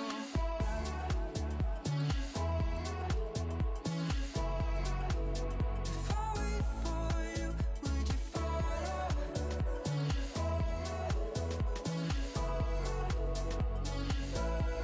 Yeah.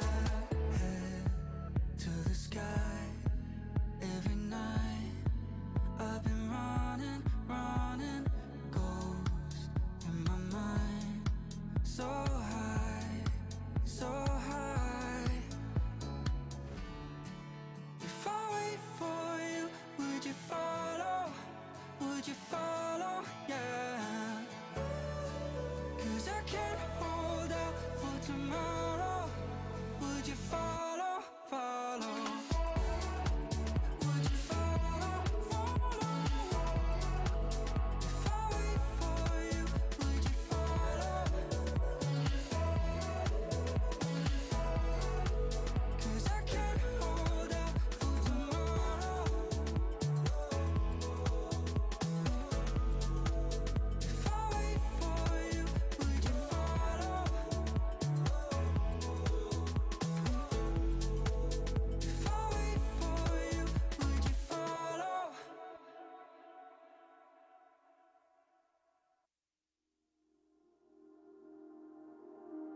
Say something, I never know what I should do. But you keep coming, so I ain't got nothing to lose. But in the meantime, it still means I never like what I can't keep to hold.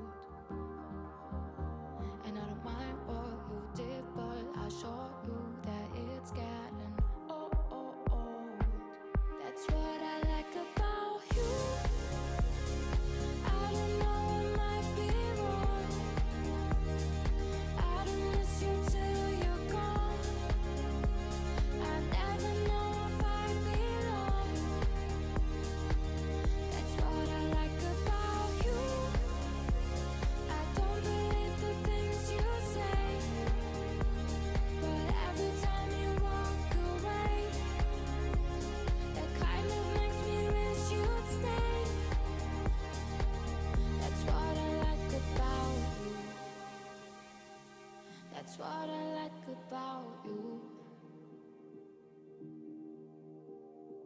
Ain't nothing that makes me feel better than you. It's mind numbing. I know that you don't love me too. But in the meantime, it still means I never like what I can't keep to hold. And I don't mind what you did, but I show you that it's getting old. That's what I like about you. I don't know, it might be wrong. I don't miss you till you're gone. I never know if I belong.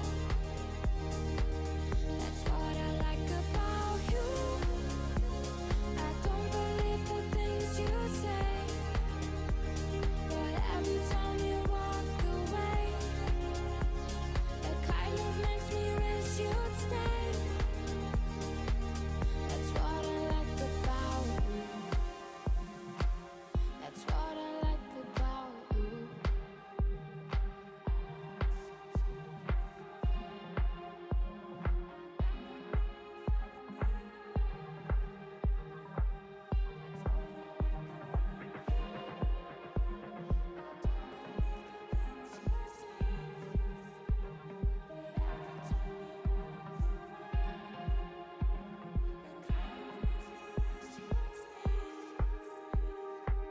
That's what I like about you. I don't know, it might be wrong. I don't miss you till you're gone. I never know if I belong. That's what I like about you. I don't believe the things you say, but every time you walk away, it kind of makes me wish you'd stay. That's what I like about you. That's what I like about you.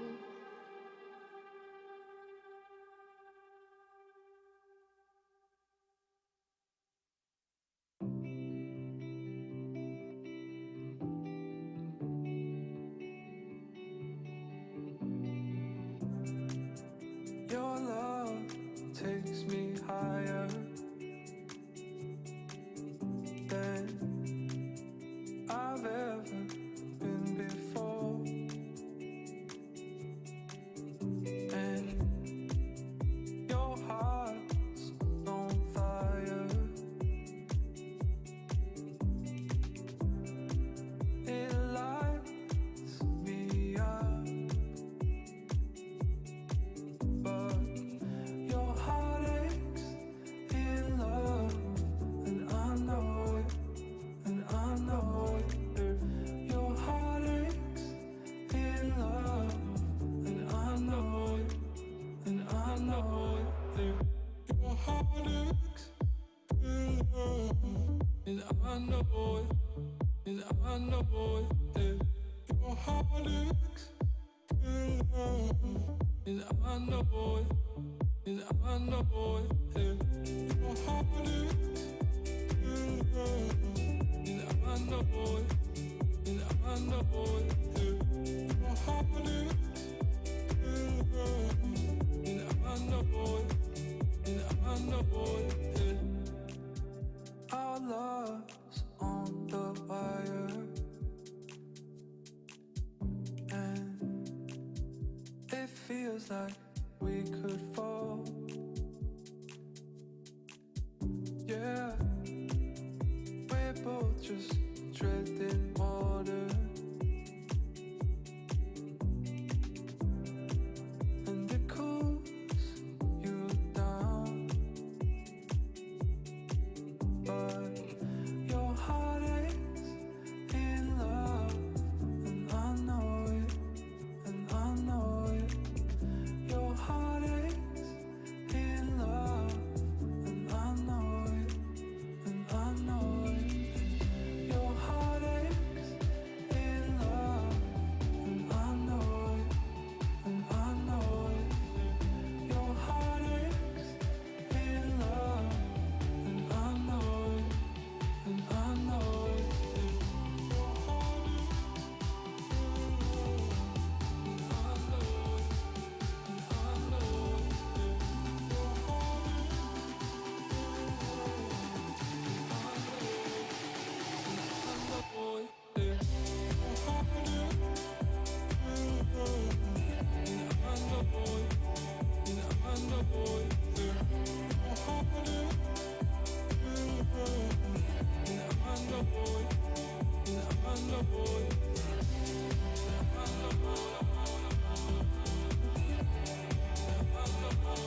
Don't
say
asqueroso. Yo te lo muerdo, chupo lo chupo lo muerdo, yo te lo muerdo, chupo lo muerdo, chupo lo muerdo, chupo lo muerdo, traga, chupo lo muerdo, muerdo, traga, chupo lo muerdo, traga, chupo lo muerdo, muerdo, traga, chupo lo muerdo, traga, chupo lo muerdo, muerdo, traga, chupo lo muerdo. Ey, negrito, soltalo, soltalo, soltalo. ¡Ay, no toques! No sabía que esto se iba a poner así.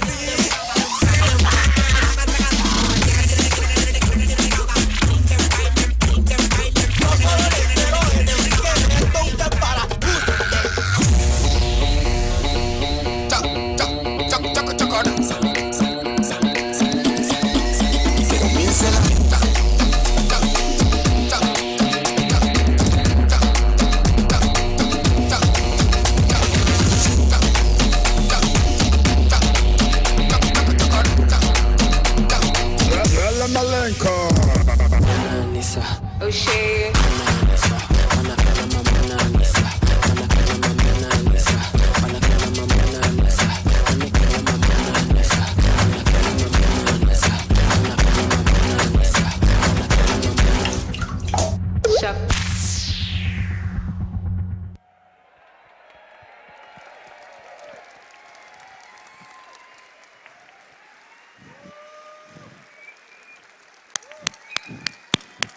Absolutely, absolutely incredible, incredible. Big round of applause. Awesome. For those who don't recognize the style of dance, this group is from the Pacific region of Colombia, a region called Chocó. It's actually quite an underdeveloped region, and these largely high school and some university students are using dance as a way to get away from the conflict, the violence, the drugs that exists in that area. So, yeah, honestly, another round of applause. Furthermore, this isn't your typical Colombian dance show, but I think it's fitting because of that. This isn't your typical conference. This isn't your typical tech conference. This is something unique. And we're honored to have them here to show us a part of Colombian culture that most people who come to Colombia don't get to see. So, once again, a huge round of applause. Muchas gracias a ustedes. Increíble, increíble, increíble. Cool. Bueno, no, tú puedes tomarlo. Super. 5, 5, 5, 6, 7.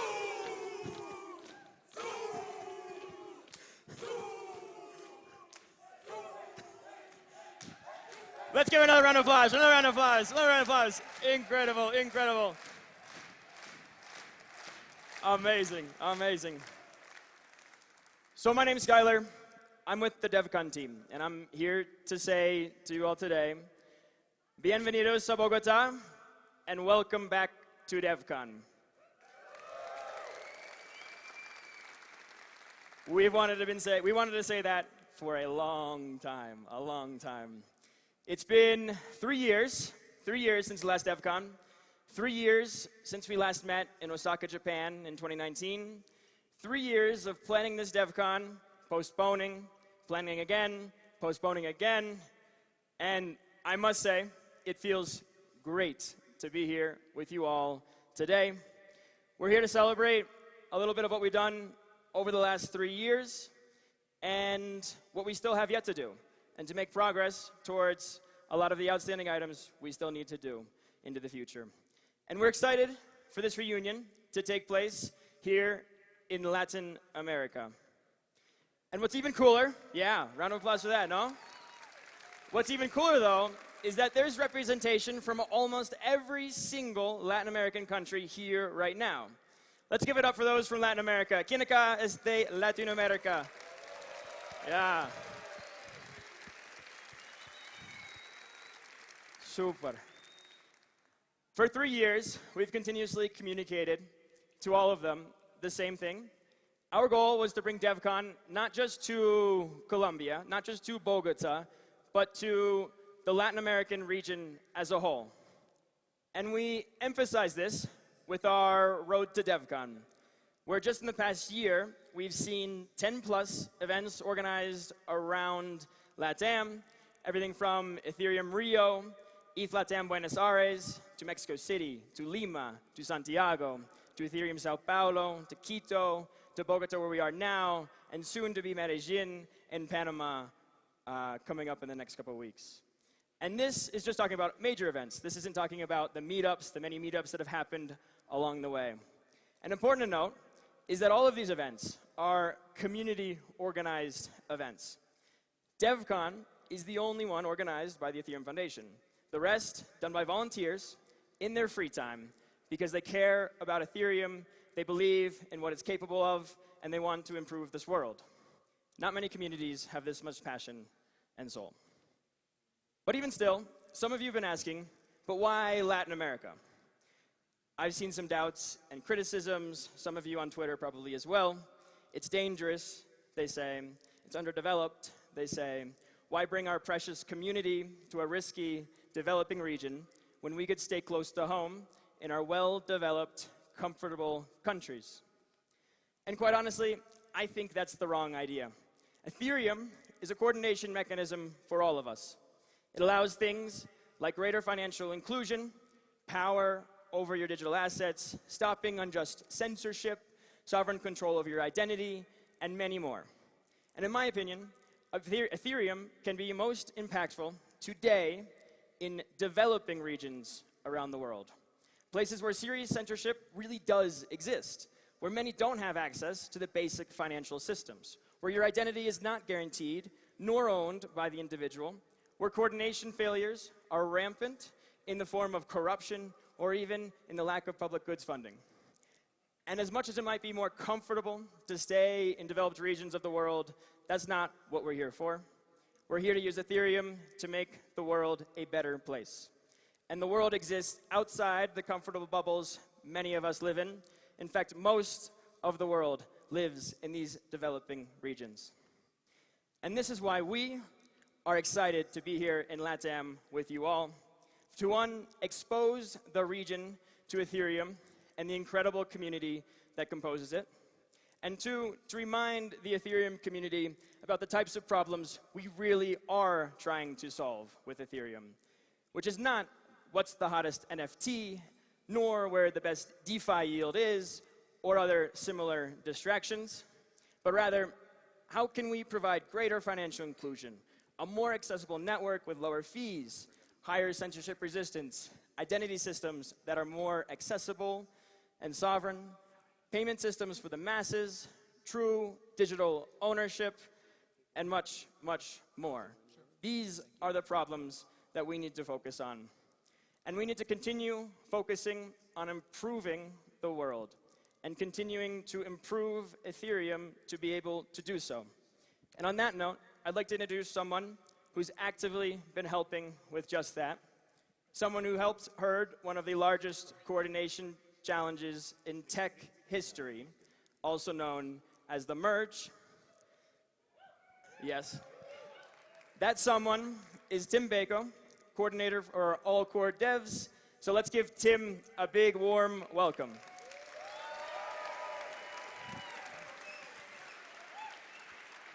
Thank you.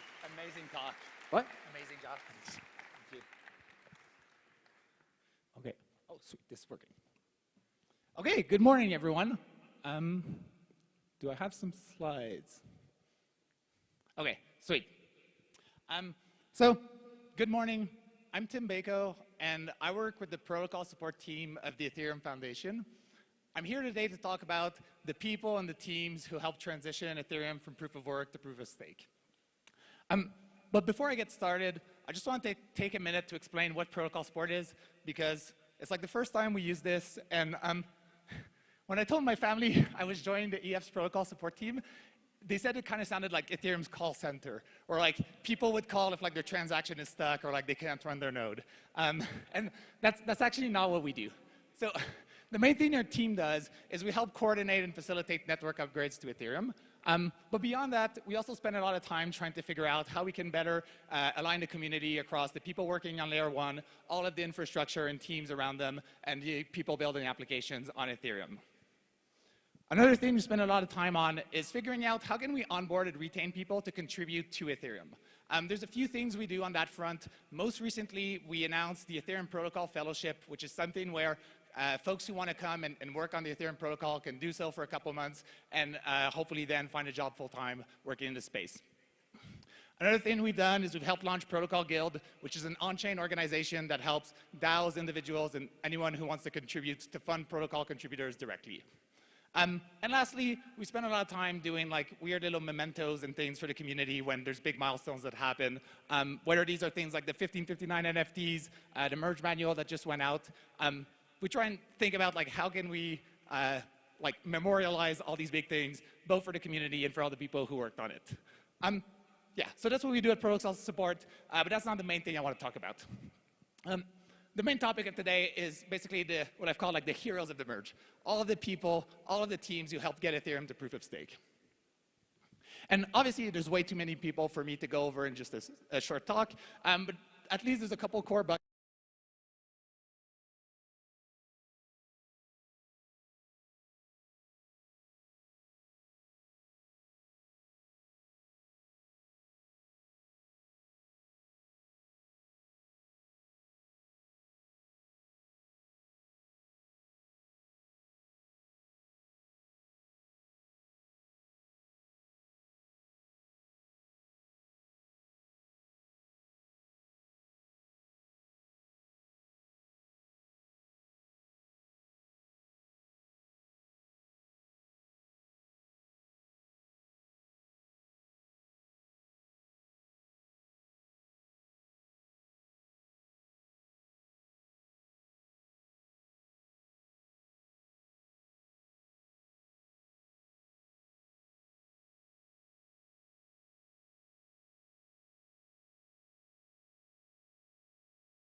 Buenas, buenas. Vamos a comenzar con el siguiente bloque de charlas. El nombre de la siguiente charla es How to do User Research in a Remote Environment y va a ser brindada por Alex Van de Sand. Alex se unió a la fundación de Ethereum en 2014 y fue líder del proyecto Wallet y Browser, así como de muchas otras contribuciones. Durante su mandato en la fundación también fundó ENS con Nick Johnson. También ha trabajado desde entonces en muchos proyectos tratando de onboardear usuarios en una cuenta multisig y también en el proyecto de DeFi Balancer, en el cual actualmente es delegado, además de administrar bienes públicos en ENS. Bienvenido.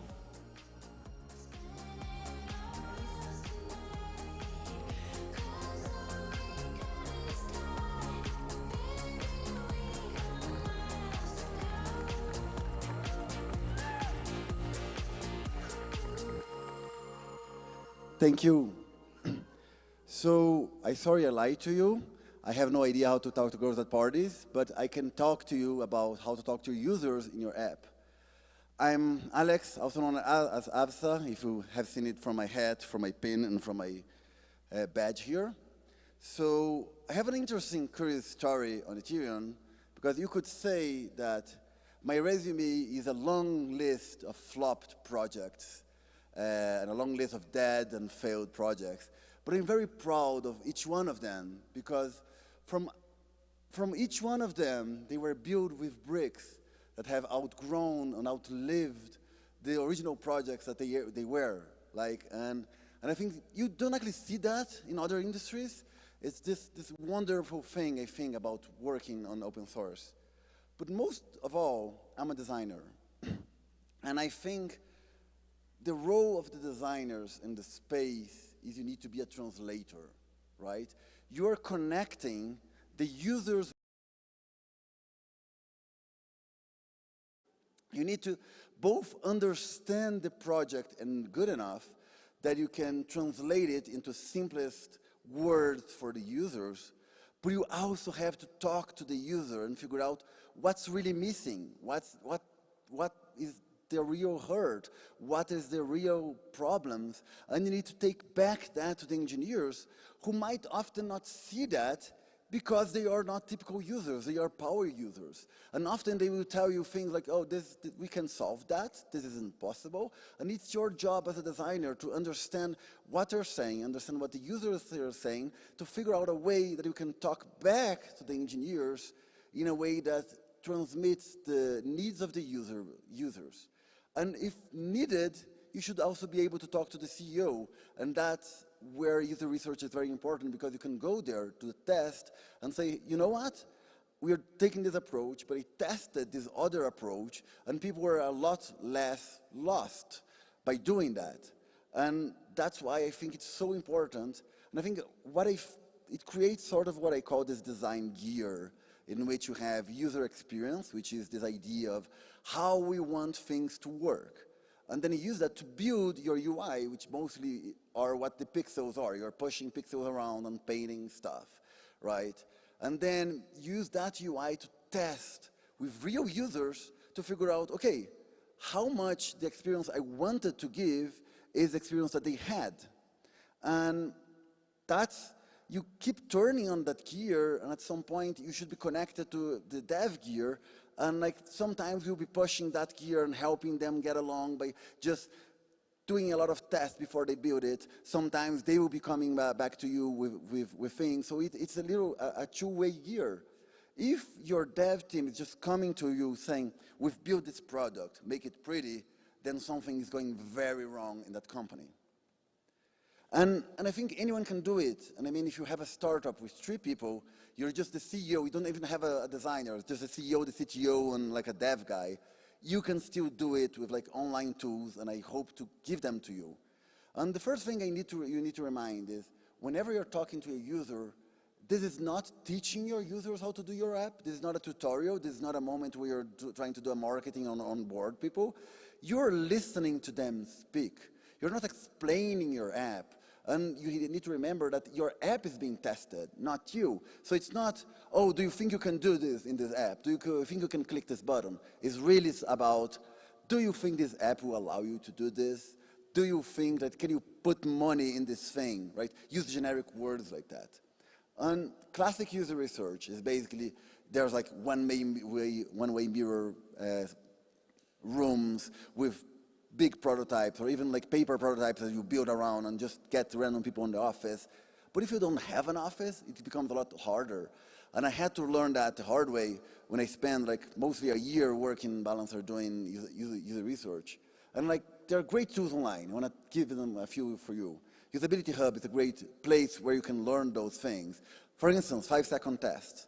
Just show your app for 5 seconds and ask questions. You'll be surprised how much before they can read your copy, before they can even understand your app, how much they already form an impression by just looking at it and knowing, okay, you are like an investment thing, you are like a game, you are like a social media, by just taking a look at 5 seconds.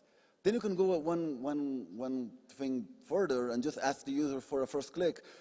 And by this point, this is just a plain image. Like this can be like that image you're just showing it to your investors before you build that product because you want to test it.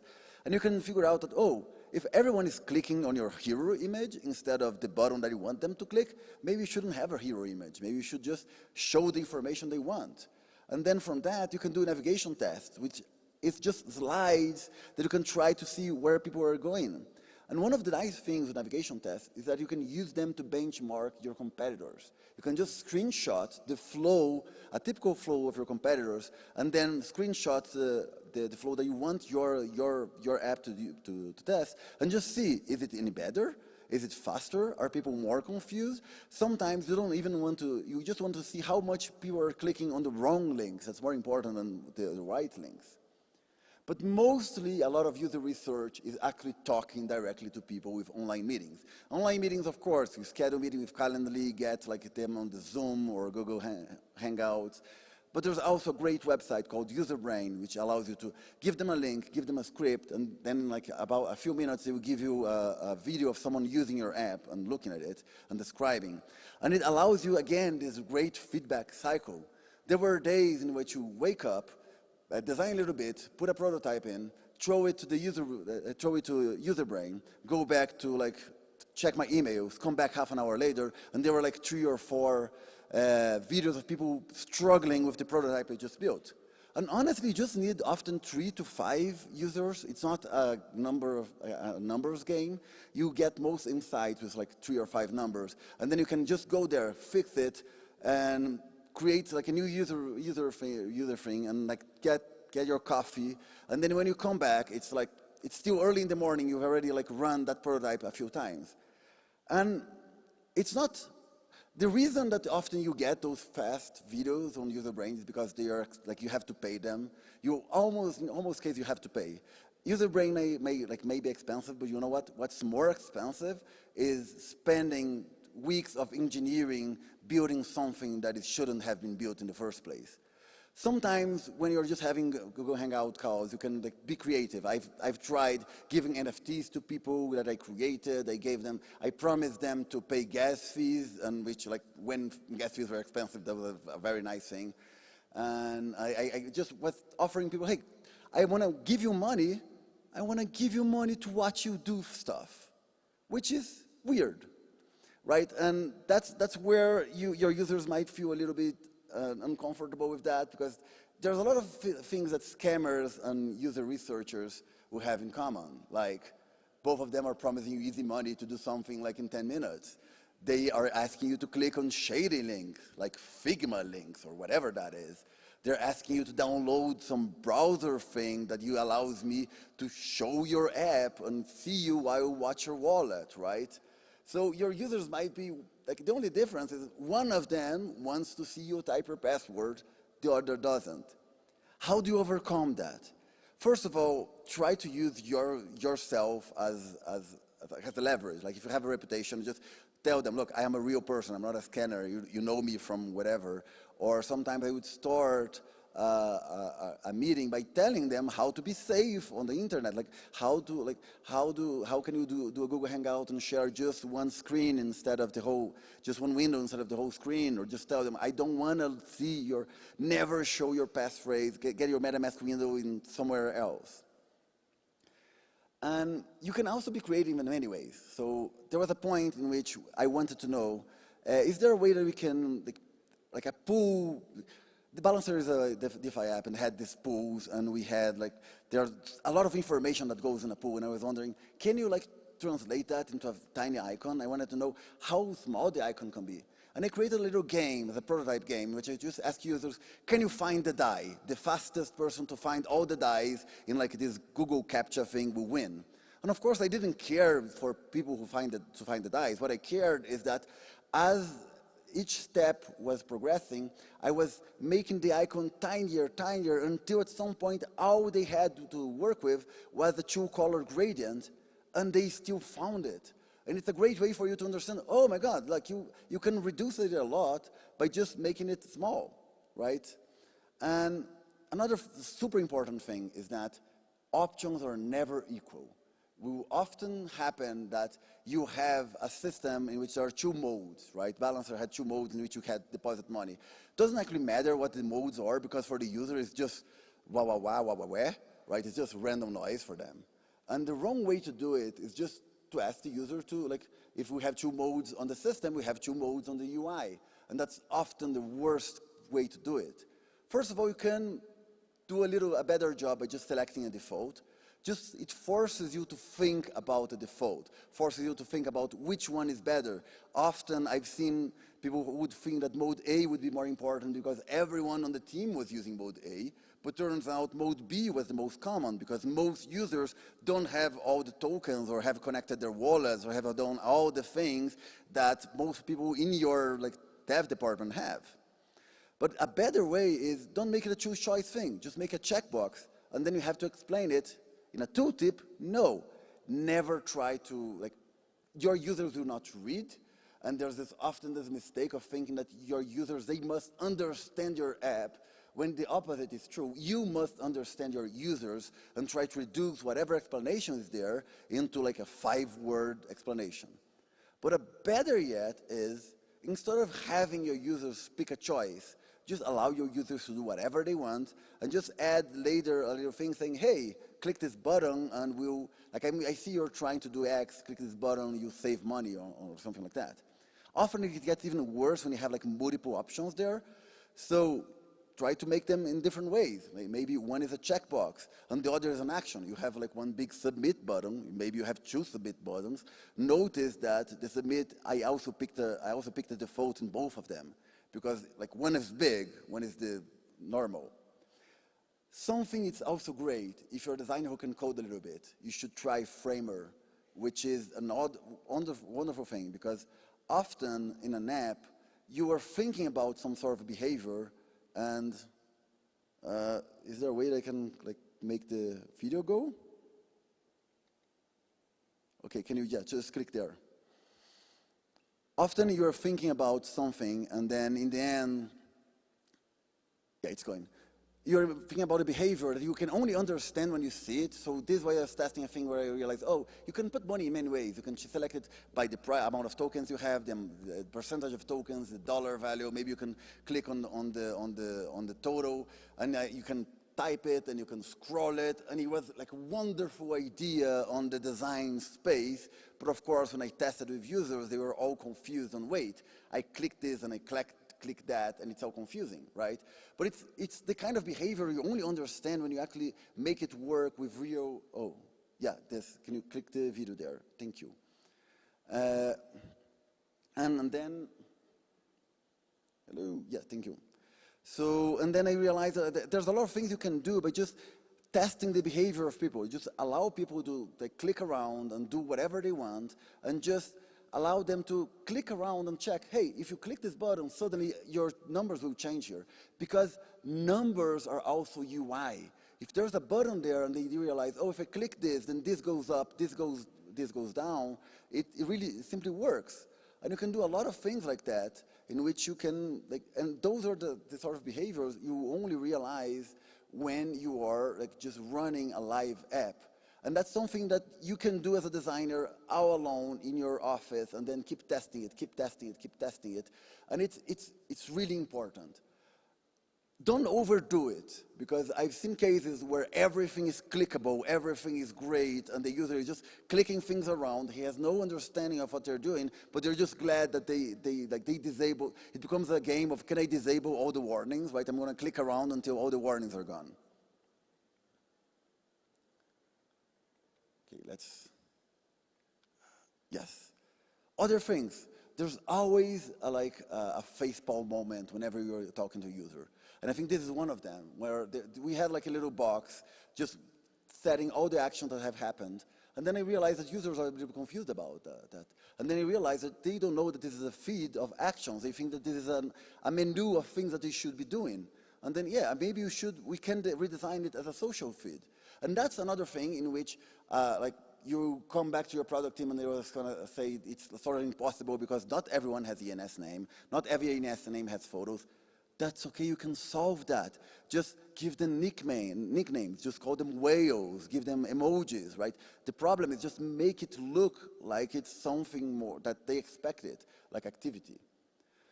And finally, there are a lot of ways and a lot of moments in which you're struggling with words, struggling with trying to understand and explain a concept to your users, or even to yourself, that you actually don't need to, that you need to take a different approach.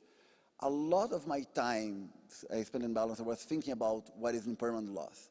Every DeFi project has this issue, I'll call it divergence loss, in which you put money, but if like one token goes up by 10% and the other goes up by 20%, in the end you lose money by putting it in the pool instead of just keeping it with yours. And then when they try to explain it, it feels weird, they put it graphs like this. But in the end, like what the user wants to know, it's not whatever is the impermanent loss. They want to know something very simple. I have one token A, I have one token B, and that's the value that they have to gather that portfolio over like a month or like in dollars, ethers, whatever, right? And if I had invested in your app, that's how much money I would have. And of course, you can see that the user is better off by not investing in the app. And that's true for most DeFi apps. And I think that's a great pattern, because I think most apps don't actually try to solve that problem, because they realize that by solving that visualization, the user might realize that, oh my God, they're losing money. I should not be putting my money on this Uniswap pool, right? And that's the wrong way to think it. You need to think in a different way and realize that's not the whole story. There's not only the divergence loss thing, there's also like fees. You collect some fees as things are traded. Sometimes like that can make up for the divergence loss thing. Some other protocols will give out liquidity incentives, right? Just by the fact that you're using it, they're going to give you like other tokens. And some others will like put your tokens to work, to put in on staking platforms, on lading platforms. And it's all sort of complicated, and it's all sort of complicated to explain. Often they will tell you, look, this is the API, this is the APB, this is the impermanent loss, this is the amount of tokens you get in terms of measuring tokens, this is the amount of thing you have measuring dollars.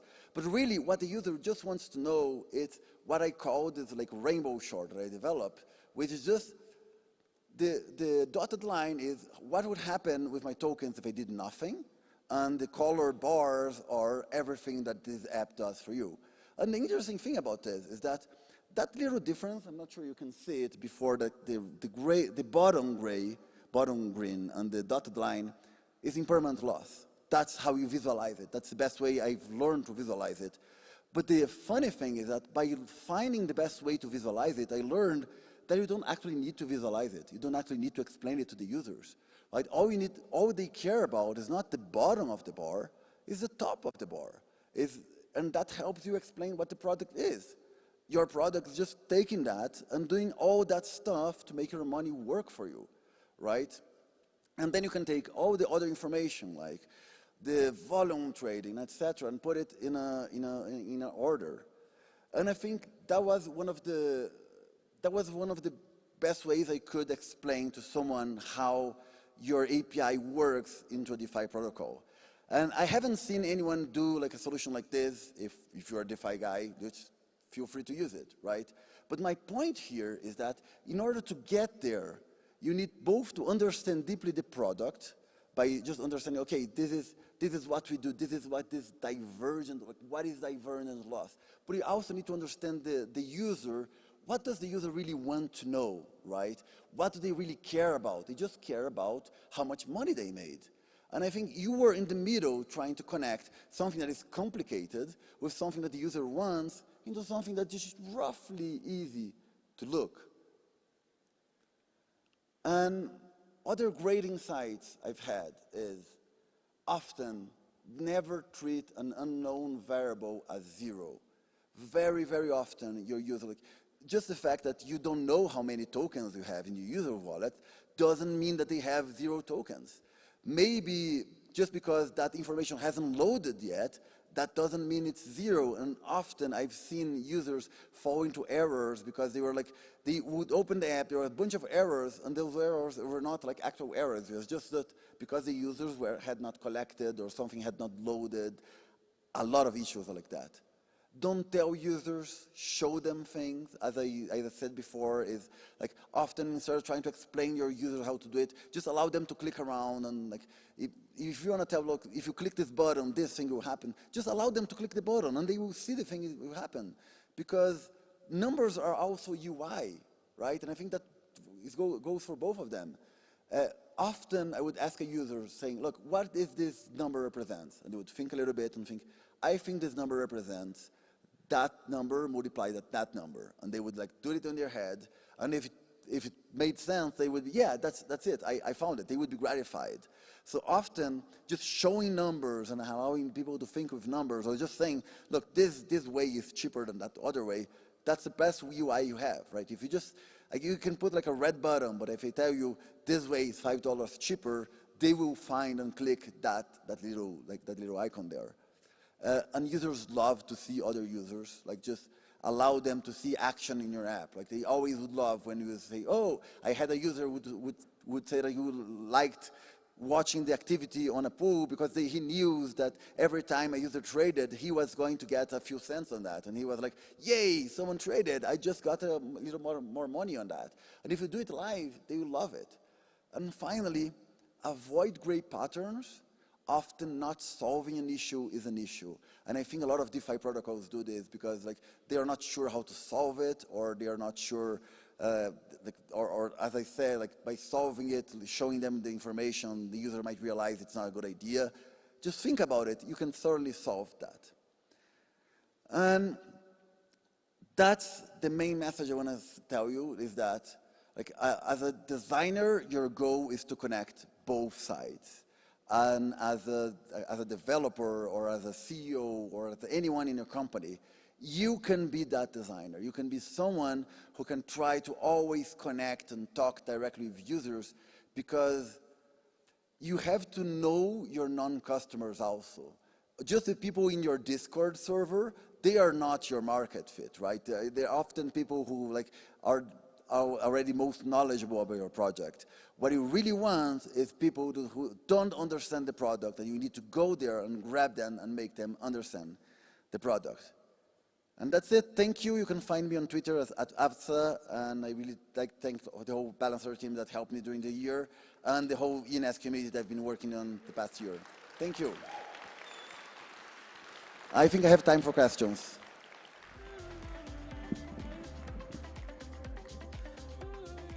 Thank you. Where is the question?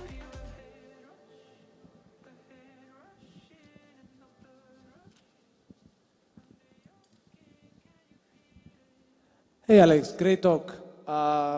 We will try to utilize the stuff that you said in Rodke, but I'm really curious, how can I get girls at parties? Like that's what I came to know. I'm sorry, I lied about talking to girls at parties. I only know how to talk to users. I have no idea all the other. Okay, I'll keep searching. Thanks a lot. Other question?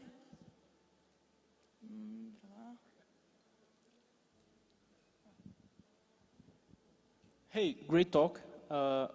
Can you tell about good ways to reach users online that don't seem like a scam? In more Yes. detail? So I often had this problem because like every week I was having to reach out to users. And at some point I started like reaching out to our Discord community and reach out to Twitter. There's a point in which people are just like, you just can keep asking people to click and click. Hey, can you click this link? Can you do me a favor? Can you click this? Can you participate in this test? You have to be creative. There are some apps that will just give you out like like UserBrain or Usability Hub. You can just pay and they will get users for you. Often you have to, like, I think incentivization is a good thing there. Just tell, look, whoever clicks this link and completes this form, you get A, B, and C. Like, schedule a meeting with me, you get $10. Like, complete this form and you get like $1. Like, talk to me for 1 hour and I will like. There was a moment, one time I promised everyone I would pay every gas fee or whatever they did while I was watching. And one guy literally said, "Oh my God!" Like, on the video, he could say, "Okay, that's great. I'm gonna be withdrawing and depositing a ton of stuff because the gas fees are expensive, and I know you're buying it, you're paying for me." But eventually it was a great video because he was like, "Oh, damn, I need to follow those instructions. I just can't do whatever I want." And then just by seeing him like going and withdrawing his money and etc., it was super useful information. And yes, I paid his gas fees and everyone was happy. So you just need to be creative, I guess.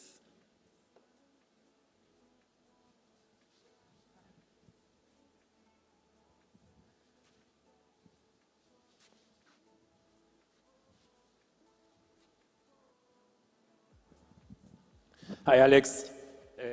Here. Nice to meet you. Do you think with Web3 user research should be or is any different from Web2 user research? I think one of the main things I've seen it different is that there are a lot of apps that allow you to like record someone like just clicking around the website, right? But in order to that you only get people who don't have like a wallet ready, right?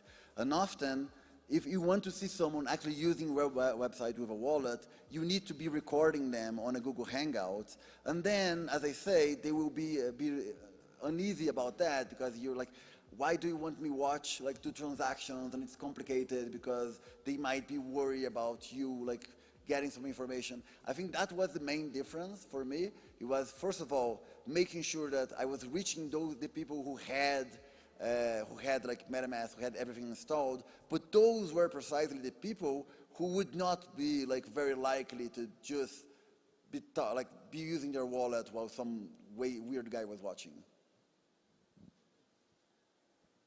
Thank you. One more and the last one.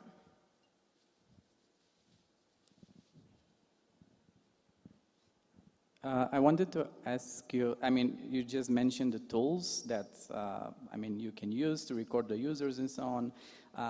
Do you think, I mean, we also have the team from Rodkey here that are focusing a lot on privacy. Do you think, especially when we talk about DeFi and about users interacting with their own funds, do you think that's something that users might feel, I don't know, that their privacy is breached or just following them and recording their actions on the website? Yes, and like their privacy is being breached because you're recording. So I think you're not talking necessarily about user research, you're talking about more analytics.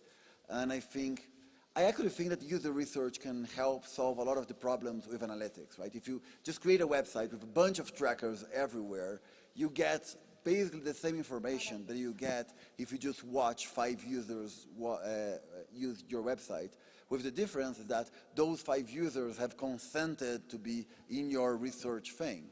While when you do analytics, you're making your website slower and you're like collecting a bunch of information that can be used against every single user in a future leak or something like that, right? So that connects like their IP address to their transaction things, and I think that's a lot more dangerous. So I think just if you're trying to analyze an app, just a blockchain app, you can just do on-chain analytics that is already public, and do user research that you probably have almost the same insights as like a super Google Analytics thing. That's it. Thank you. Thank you. Thanks, everyone. Un aplauso.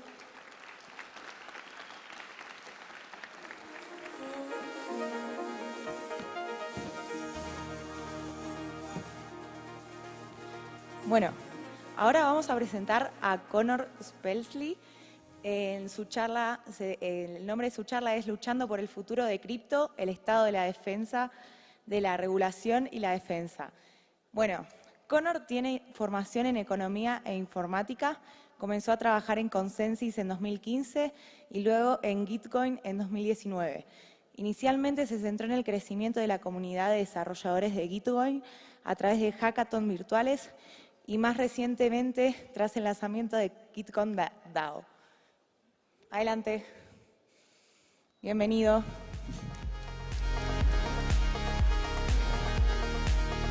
Thank you.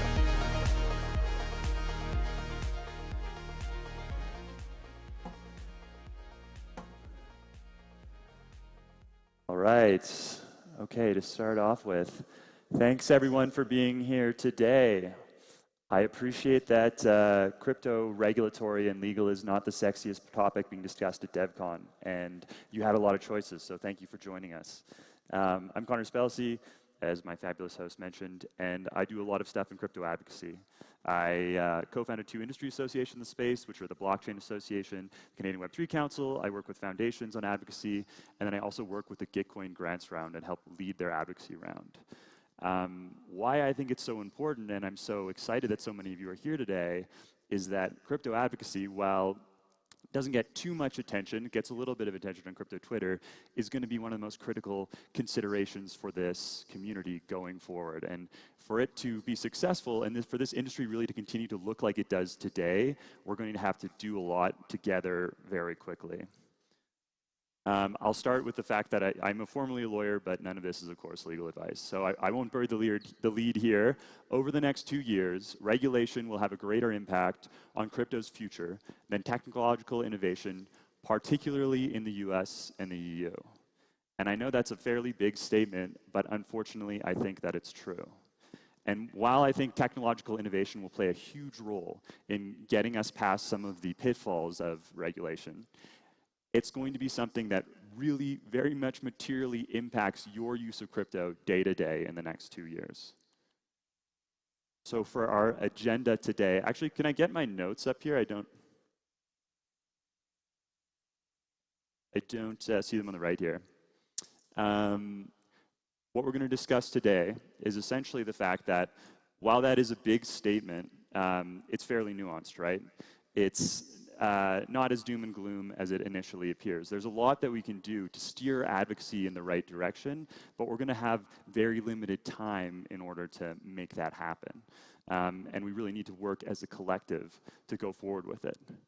Change is coming is something we're going to discuss, right? There's impending legislation coming in the United States, and there's already much happening in Europe, which we're going to discuss in a bit more detail, because it's important to get a sense of exactly why advocacy matters, why we're doing what we're doing, and why we need to invest so much of it in the very short term.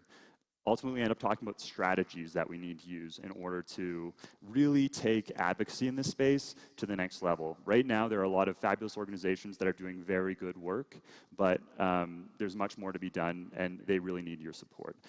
Now, there's a lot of FUD potentially in the first few slides here, and I don't want to leave you with that at all. There's so much that we can all do as a community.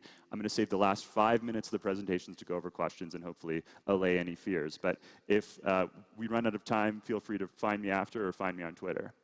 So, as a former lawyer advising crypto companies, I can tell you that one of the major concerns for crypto companies is legal and legal clarity. And I'm sure all of you had to deal with this in some capacity in whatever role you have in this space. That fact was very much reinforced for me when I started running the DAO Research Collective, which is an organization where we talk to DAO stakeholders about the key issues facing their organizations, and we help to try to solve them. But over and over again, legal and legal related to employment, to securities, to ICOs, to any number of things was really holding back a lot of the organizations that we were working with. They're kind of like two big related issues here, right? There's one which is that lack of legal clarity really slows what we can do today. It slows the development of the industry because founders and operators need to second guess themselves over and over again with every choice they make because legal is this ever-present fear and risk. The second issue with this is that the clarity we are starting to get in the space is not really the kind of clarity that we want. New policy is very much over-indexing to limit risk and to maintain the status quo, right? Kind of square pegs into round holes, instead of thinking about what crypto can do, what the industry's potential is. Luckily, blockchain is very much not the first disruptive industry to go through these growing pains, right? We've seen it happen many times before, and we could take a look at the playbook of how other emerging technologies did this. So a few examples of what those would include would be AM radio, FM radio, film, television, and even the internet, of course. It all went through this growing pains, these regulatory hurdles. I'll now jump into a bit more detail on the strategy that the crypto community should employ in order to generate those more favorable outcomes that I'm talking about, based on what we've learned from those past industries. But in case you want a primer, I highly recommend this book by Tim Wu.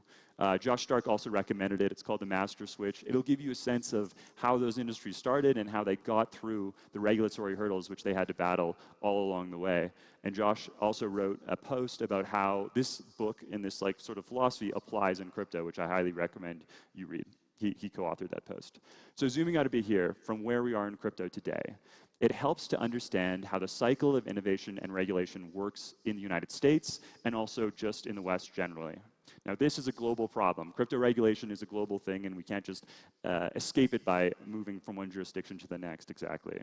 My experience is kind of in with Western countries, so I'm going to focus primarily on those. Also those jurisdictions, particularly the EU and the US, when they pass something, it has a way of trickling down into the laws of other countries. So they're particularly relevant to our discussion today, and the US, as we know, has a very major enforcement arm. So, government blessing has been critical to every 20th century information empire. While governments have no master keys that they can use to shut crypto down, what they can do is make it so high risk for their citizens and their institutions to interact with crypto that they simply leave. And we've seen this already a little bit in the ways that different institutions are already flip-flopping with crypto, right? They're making different statements every day about whether or not they support crypto. They're attracted by the money and the bottom line and the potential, but they're scared off by the risks of hacks, but also the reputational risk of being associated with crypto. We shouldn't let the limited government intervention to date lull us into a false sense of security. And I imagine some of you are thinking, like, has there been limited government intervention? Because we feel like there's been a lot, right? But really, good actors in crypto have had relatively limited antagonism from Western governments. That has started to change in the last 6 months. And as more regulation is passed, we are going to have to change the way that we work and think about the space. It's also critical here to kind of think about the ways in which your organization is going to represent itself for the greater community here. Now, regulation is not necessarily problematic. Governments can play a very important role in supporting and overseeing industries. For instance, right, the crypto industry could have benefited a little bit if regulators had focused more on the scammers in this industry and some of the irresponsible founders who've really created reputational issues for our industry. The failures of Celsius, Three Arrows Capital, and Terra have hurt a lot of people, but those organizations were led by a very tiny fraction of those who are working in this industry, of course. But unfortunately, their sins have dug us a massive reputational hole, both within media, also with policymakers and regulators, and now it's up to us to get out of that hole. So if you're an organization too that's thinking about the ways in which you're operating, make sure this is in mind for you, right? If your bridge gets attacked and you lose $400 million, it's going to be a huge issue for your users and for your product, and it's going to be a huge issue for you. It's also going to be a massive issue for the future of this industry, because hearing those stories over and over again doesn't do us any favors. And I think I just saw a tweet from Chainalysis that said that October had the highest volumes of hack of any month, right? That's pretty sad at this point. There is hope, of course, that we can push towards good regulation, but only if we start working together and become aware of this. Now, knowing how to navigate the political environments of Washington and of Brussels is not necessarily the average crypto stakeholder's wheelhouse, and that's totally fine. We have a number of fantastic advocacy groups that do a ton in this space already, and you can really easily plug into those organizations so that you don't really have to do much work. But they do absolutely need your support. I'm going to plug a bunch of them at the end of this presentation. But for now, let's jump into some of the very real changes that are coming up and will impact all of us as a result of regulation, and to help us understand why we so desperately need to invest in advocacy. So the first thing I'm going to talk about is the DCCPAs. In the next 3 months, a bill could be passed in the United States that may ban much of DeFi in the US. Now, here I'm talking about the Digital Commodities Consumer Protection Act, also known as the DCCPA. This isn't a bill that's just an idea or at an early stage of drafting or is something that some obscure Congress member has thought up and is introduced and is going nowhere. This is a robust piece of legislation that has been supported by a number of very influential members of Congress, and also other influential backers who are very interested in seeing it pass. And there is a very good chance that it could pass. This is unlike anything we've seen in the US so far. This has the greatest chance of becoming law, and it could happen in the next 3 months. Policymakers and regulators have taken years to learn about crypto. There's a huge learning curve, but now that they're kind of over that learning curve, they're interested in regulating the space, and it's happening right now. The core focus of the DCCPA is to provide the Commodities Futures Trading Commission, the CFTC, sorry for all of the acronyms, the exclusive jurisdiction over certain crypto spot markets. The bill also gives the CFTC new authority to regulate a type of asset called digital commodities, and also to regulate a new entity category called digital commodity platforms, which would include brokers, custodians, dealers, and exchanges. This is a critical bill to be aware of, once again, because it stands a very real chance of passing by the end of the year, in part expedited by the election that could happen in the United States, and also by its very much influential bipartisan backing in the US. If it does pass, it will have enormous implications. There are many positive things about the bill, and the drafters should be applauded for their diligence in working with industry and working with different industry associations to improve the bill. But there are some issues, and we need to talk about them. The first one is, of course, the potential ban on DeFi. So the digital commodities platform's definition in the bill is designed for centralized custodial markets. However, the definition of the digital commodity platform could also be interpreted to include DeFi. And given that many DeFi protocols cannot adhere to the same standards as centralized exchanges, it could be impossible for them to comply, and it could really crush much of DeFi in the United States. Banning DeFi likely isn't the goal of the drafters of this legislation, but it could be an unintended consequence of applying, of course, the same rules to centralized and decentralized entities. The second issue with the bill is that its digital commodity definition is very vague. And this is maybe asking a lot of the drafters, because it's a pretty difficult issue to tackle. But the biggest unresolved question for so many folks in crypto is, what is my digital asset? What is my crypto? Is it a security? Is it a commodity? Is it something else entirely? If we had legislation that provided a bright line test, it would really help you understand how you could operate your business. Of course, we'd want one that was a little bit more favorable to our community, but at the very least, that clarity would be helpful in knowing where you stand. And it would also encourage maybe the Securities Exchange Commission to change its approach to its enforcement in crypto, to set a more specific jurisdiction for that regulator. The bill also gives two examples of digital commodities, Bitcoin and Ether, which is in some ways kind of great. I think that a lot of us would say, yeah, we agree that both of those are not securities, but it does narrow the scope of what we might expect would be included as a digital commodity, and we might want the CFTC to have more jurisdiction than it's giving itself in this bill. Another associated problem, of course, is that it doesn't distinguish jurisdiction between the SEC and the CFTC as much as we'd like. There could be a little bit of a turf war between these two regulators, and crypto could kind of be a victim of that battle. So as we move away from this, I just want you to keep in mind what this could mean for your company. If you are in the United States and starting a DeFi company, or if you have American customers for your DeFi company, or you're someone in the United States who uses DeFi, this could impact you, right? And if it's passed in 3 months, it won't necessarily immediately become effective. It could take a little bit more time, but this could have major implications for your company, and you need to think it through now. For something even more tangible, in April of 2024, centralized stablecoin use will be capped, and algorithmic and collateralized stablecoins may not be legal in the EU.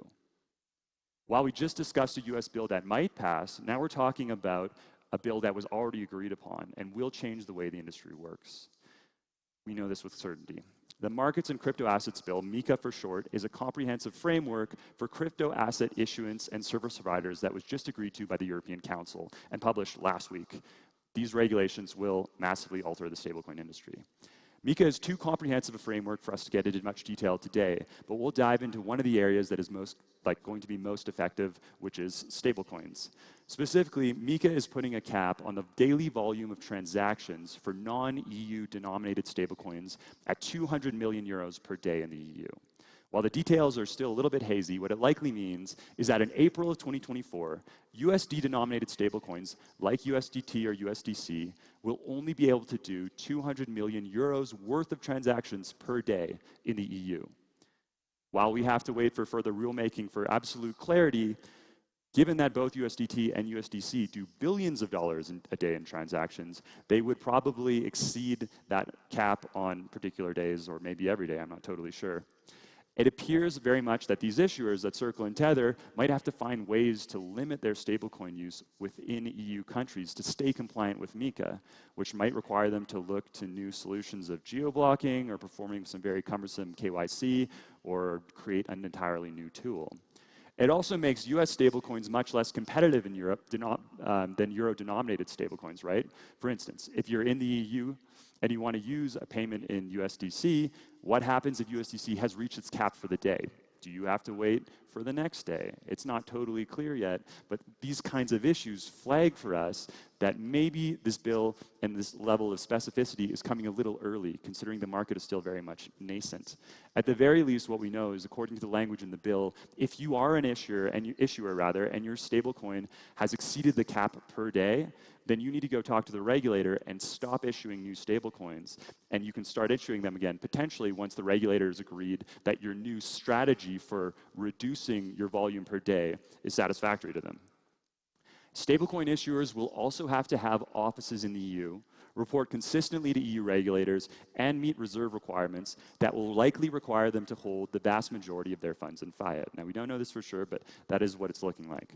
Those requirements will likely make it all but impossible to have a compliant algorithmic or collateralized stablecoin in the EU in the way that we know them today.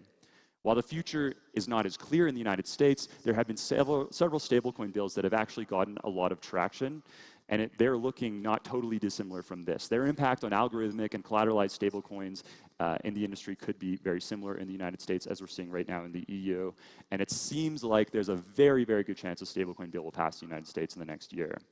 So take a second to stop and think about how you use stablecoin today and how this is going to impact how you can use them in the future. Like if you are paying contractors in Europe, if you are paying service providers in Europe, you may completely have to change what you're doing. If you're a collateralized or stablecoin or algorithmic stablecoin issuer, you might have to change your business model.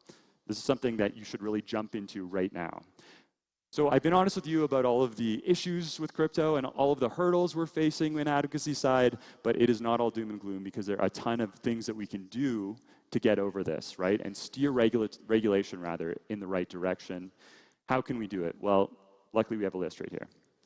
Number one, fund crypto public goods. Funding and promoting initiatives that highlight the crypto industry's potential for good helps the narrative for crypto people when we're talking to regulators and policymakers. That increases the likelihood they're going to progressively adopt a more favorable approach to crypto. Now, think about the merge and the impact that had on crypto's perception in the media, and particularly with progressive media. We saw a ton of great highlights about how the crypto ecosystem was reducing its energy use by 99.95%, which is an incredible feat, something that no other industry has done. We need more stories like that. And we also need a bunch of killer apps that create a lot of jobs. So please focus on developing both of those things. Number two, fund think tanks and/or activism groups. Think tanks fund and promote research concerning topics related to one or more social policy, political strategy, or economic theory, while advocacy groups participate in activism focused on similar subject matter that could include things like lobbying or organizing grassroots campaigns. Some of the great ones in crypto that you've probably heard of already are Coin Center, Fight for the Future, and the Electronic Frontier Foundation. The Internet Archive is also kind of working in our space as well. They're another fabulous group, and Brewster spoke yesterday, their founder. Number 3, fund and participate in industry associations. Industry associations are founded and funded by organizations in a particular field, usually to collectively represent their interests. Some of the great ones in crypto include the Blockchain Association in the United States, the Canadian Web3 Council in Canada, and the European Crypto Initiative in the EU. These are organizations that are specifically focused on going to policymakers and regulators and really fighting your fight for you. And you can choose to engage in them however you want. You can become very active and help steer the direction of the organization, or you can just pay them a little bit of money and thank them for being the ones to go to talk to staffers every day. It's up to you, but I highly recommend that if you have an organization in any of those jurisdictions, you join, because they absolutely need your support. Number 4, directly encourage community participation and advocacy. So policymakers can be heavily influenced by vocal individuals and organizations, particularly those who are based within their constituencies. A relatively recent example of that was the infrastructure bill battle that we fought last year. So this was a campaign run by groups including Fight for the Future, the Blockchain Association, and the Coin Center to encourage more US citizens to call their representatives, to encourage them to support pro-crypto positions. While the campaign was ultimately unsuccessful, it did lead to more than 40,000 calls to senators and demonstrated to policymakers and regulators that crypto was really a force and that a number of their constituents were interested in this technology. It very much announced that there was a reason to pay attention to crypto.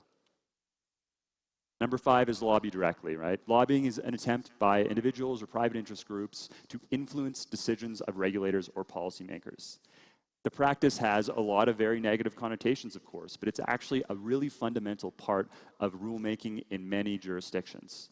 Policymakers and regulators have an abundance of different things being thrown at them. They are thinking about space programs and hospitals, and they are thinking about pensions, and crypto is something on their list too.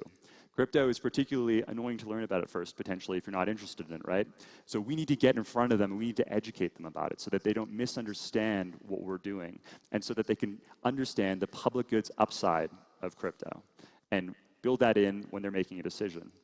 Number 6, support organizations that fund crypto legal defense. A number of organizations have started to participate in funding legal defense. Their goals are generally to provide support for those in the industry who have been targeted.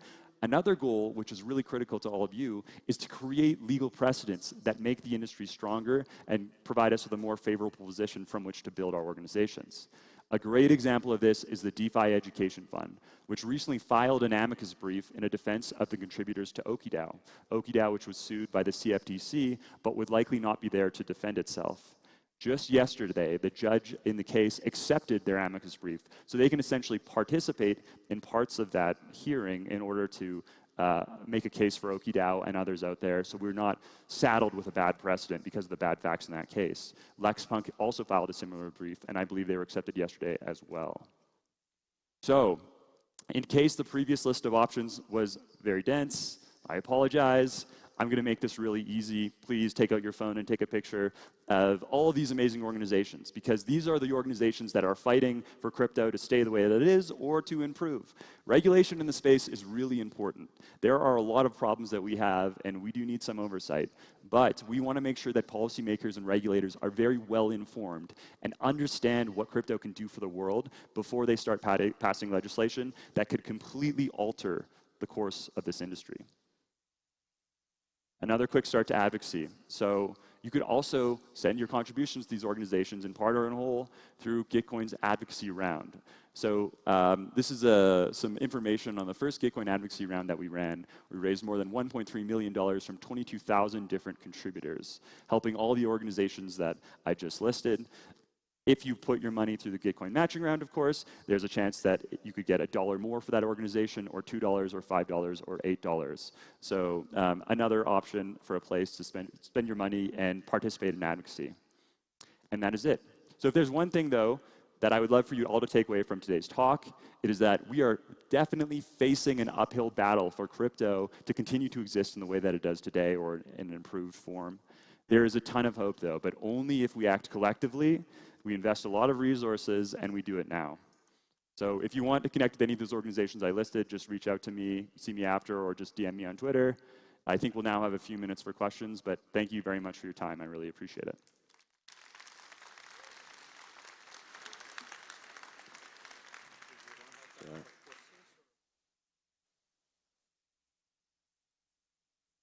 There's a question right up front.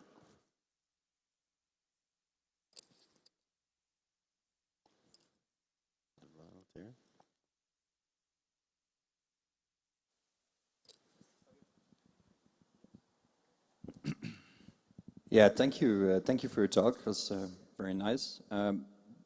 Some of the rules are just ridiculous that they're just imposing. I think is it not better just to focus on building the technologies and just making them more resistant for these kind of attacks? Wouldn't it be better to just focus on building forward? And if they come with these ridiculous rules of like 200 million volume, that's just like ridiculous. Like, I don't know. You can make a think tank for that, but it is going with their ridiculous way of thinking. Right. I mean, I hate to say it, but that is like not a compelling argument for the regulators, right? Unfortunately.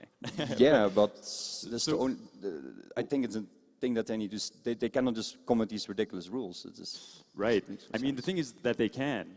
And if they don't get any feedback from advocacy groups like EUCI in Europe to tell them this is ridiculous, this can't be done, this is going to have a huge impact, there are negative externalities which you're not thinking about, then we as an industry will be in a position where we just keep getting hit by these pieces, right? And so I agree, building is really critical in this space, and we need to keep building technologies that are compelling and convince regulators and policymakers that there's a reason that they should care about crypto and want it to exist in their jurisdiction. And it could be as simple as, you know, if this is what you're doing to crypto in your jurisdiction, well, someone else is going to take it over. South America is going to take it over. China is going to take it over.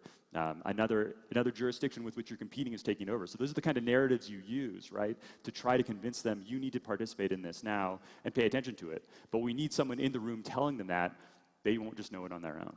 But I agree with you. I mean, it is frustrating. But part of the problem is that not enough people see that this is coming because it hasn't happened before, but it is happening now, and it will change the way that we engage with crypto. Hello. Here in front. I don't see you. I hear you. Okay. Hey. Thank you so much. I really like everything that you said. My question is related about the politicians and regulators that we have right now in all the world and specifically here in Latin America. Mm-hmm. The things that you were saying is so interesting, but what could we do when we have bad politicians, people who doesn't have idea about what is a wallet, what is a cryptocurrency, right? Or they are for their own interest? Then how we can fight and keep working to have a better space into the politics? Yeah. No, that's a great question. I mean, yeah, but a lot of politicians are self-interested, but part of it is thinking about like the first step in this whole process, which is very much education. So you mentioned politicians who don't know about crypto wallets, about crypto generally.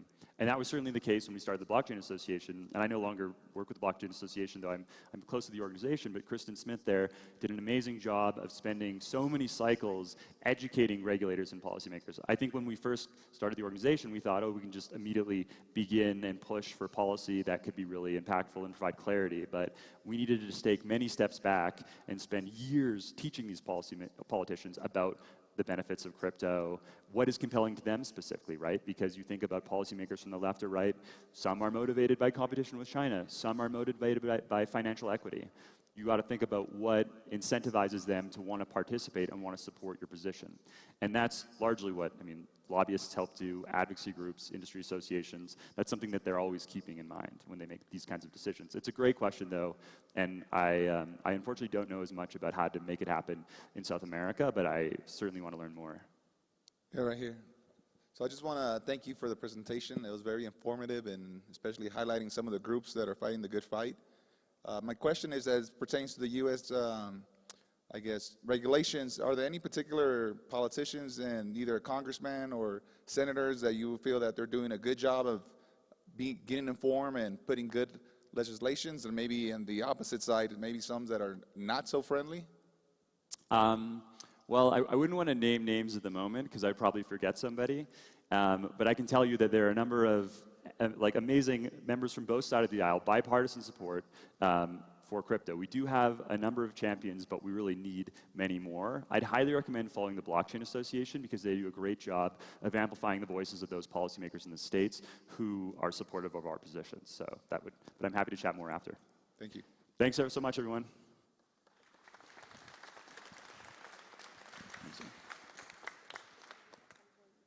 Okay, there I am. Thank you, Connor. Up next, we have Carl Beekhuizen, who's going to talk about something that is super important, the KZG ceremony. So it's one of the things that will be underlying a linchpin of the future of Ethereum scaling, and it's something that all of us can take part in. And in the future, when Bitcoiners are making stuff up about the KZG ceremony, you can say, well, I participated, and so thus I know I was honest, and thus I know it's good. So, Carl, welcome to the stage.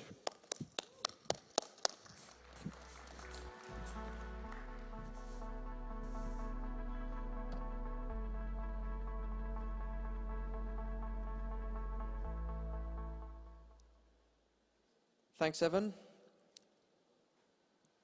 Yeah, so I'm going to be talking about the KZG ceremony, or how I learned to stop worrying and love trusted setups. So 5 months ago, I think I wasn't the only one who stopped using the chain or started using it very sporadically, and the demand is just way outstrips the supply of block space, and this is not a future we can continue on into for Ethereum. So we need to greatly change how we're doing things to scale our capabilities. So the L2s are the promise way of doing this. For multiple years now, we've been hearing about the roll-up centric design and how L2s are going to provide us with what we need. But L2s are only part of what's required. Scaling comes in sort of two variants for Ethereum. There is scaling compute. L2s take us from what Ethereum is right now, which is effectively a single-threaded, very slow computer, to a massively multi-threaded, much faster processor. The problem is that L2s on their own don't have a way of storing this data. Enter proto-dunk sharding, also known as EIP 4844. The idea behind here is that we enable incredible amounts of data for these L2s to use, and just for them, such that they can provide, if they're providing the compute, here's the storage to match that, and scale Ethereum up to what we need. So what does this proto-dank sharding look like? We have these notions of blobs. It's some arbitrary data from the protocol's perspective. We don't really care what it is. But to the roll-ups, it's basically going to be compressed transactions. And then we use this device called the KZG commitment to compress down this data and only store a small reference to it on chain. Then once the block proposer has proposed this data, the validators there in the bottom check that this data is available. They check that they have access to it and that the network has propagated this. And if so, they vote that they've seen this data, and this gets also put on the blockchain. So from the blockchain's perspective, we know that this data was around. There was an opportunity at some point for all the roll-ups and roll-up users to download the data that they care about. The validators then save the data locally to their own disks, and this gets stored. But this has the problem which Ethereum has right now, which is where we're storing incredible amounts of data again. And the idea behind dank sharding is that we're scaling this way beyond Ethereum's current capabilities, which would mean for the people who are already struggling to run their nodes, this would be unacceptable. So the final step in this is 2 weeks later, we throw away the data. So it's not that we promise to keep this data around forever. That's not what proto-dank sharding guarantees. Proto-dank sharding guarantees that at some point, in the past, this data was available for people to download, and should they have wanted to have done this, they could. It is then on the rollups, on the users, to store the data they're interested in. So if you're interested in certain transactions, you could store just your transactions. Rollup sequences could store, will be storing everything, but it's just no longer the chain's responsibility to store this. You can host on IPFS. It doesn't really matter, just that validators no longer need to store this. So effectively, they have this sliding window of the past 2 weeks of state that they need to look after. Some may ask, why KZG? It's a very full table. I'm not expecting you to take all of it in. The current solution we use for these kinds of commitments on chains are Merkle trees. But as you can see, there's lots of red in the Merkle, the SHA-Merkle tree column on the left there. What we really care about is this top line, right? If we're trying to enable rollups and L2s, lots of them are ZK EVMs or ZK rollups, and they care about being able to prove things about this data inside the rollup. And as you can see from this top line, if we stick to our current mechanisms, it's quite literally not possible. The only realistic other alternative would be IPAs, but there are several other trade-offs that they make.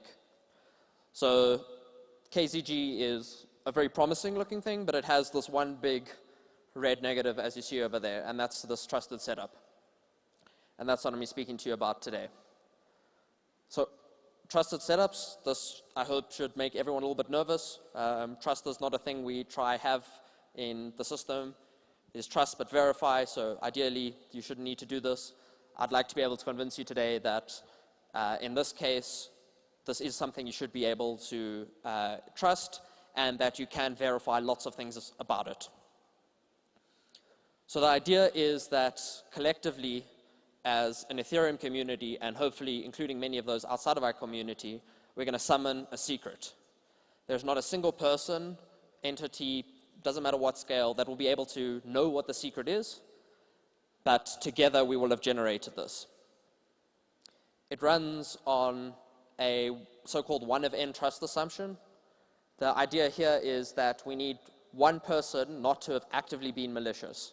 It's not that we need one person to be good, it's we need one person not to be bad, and to actively pull apart the code and try to figure out how they could corrupt this and that kind of thing. We just need one person not to have done that.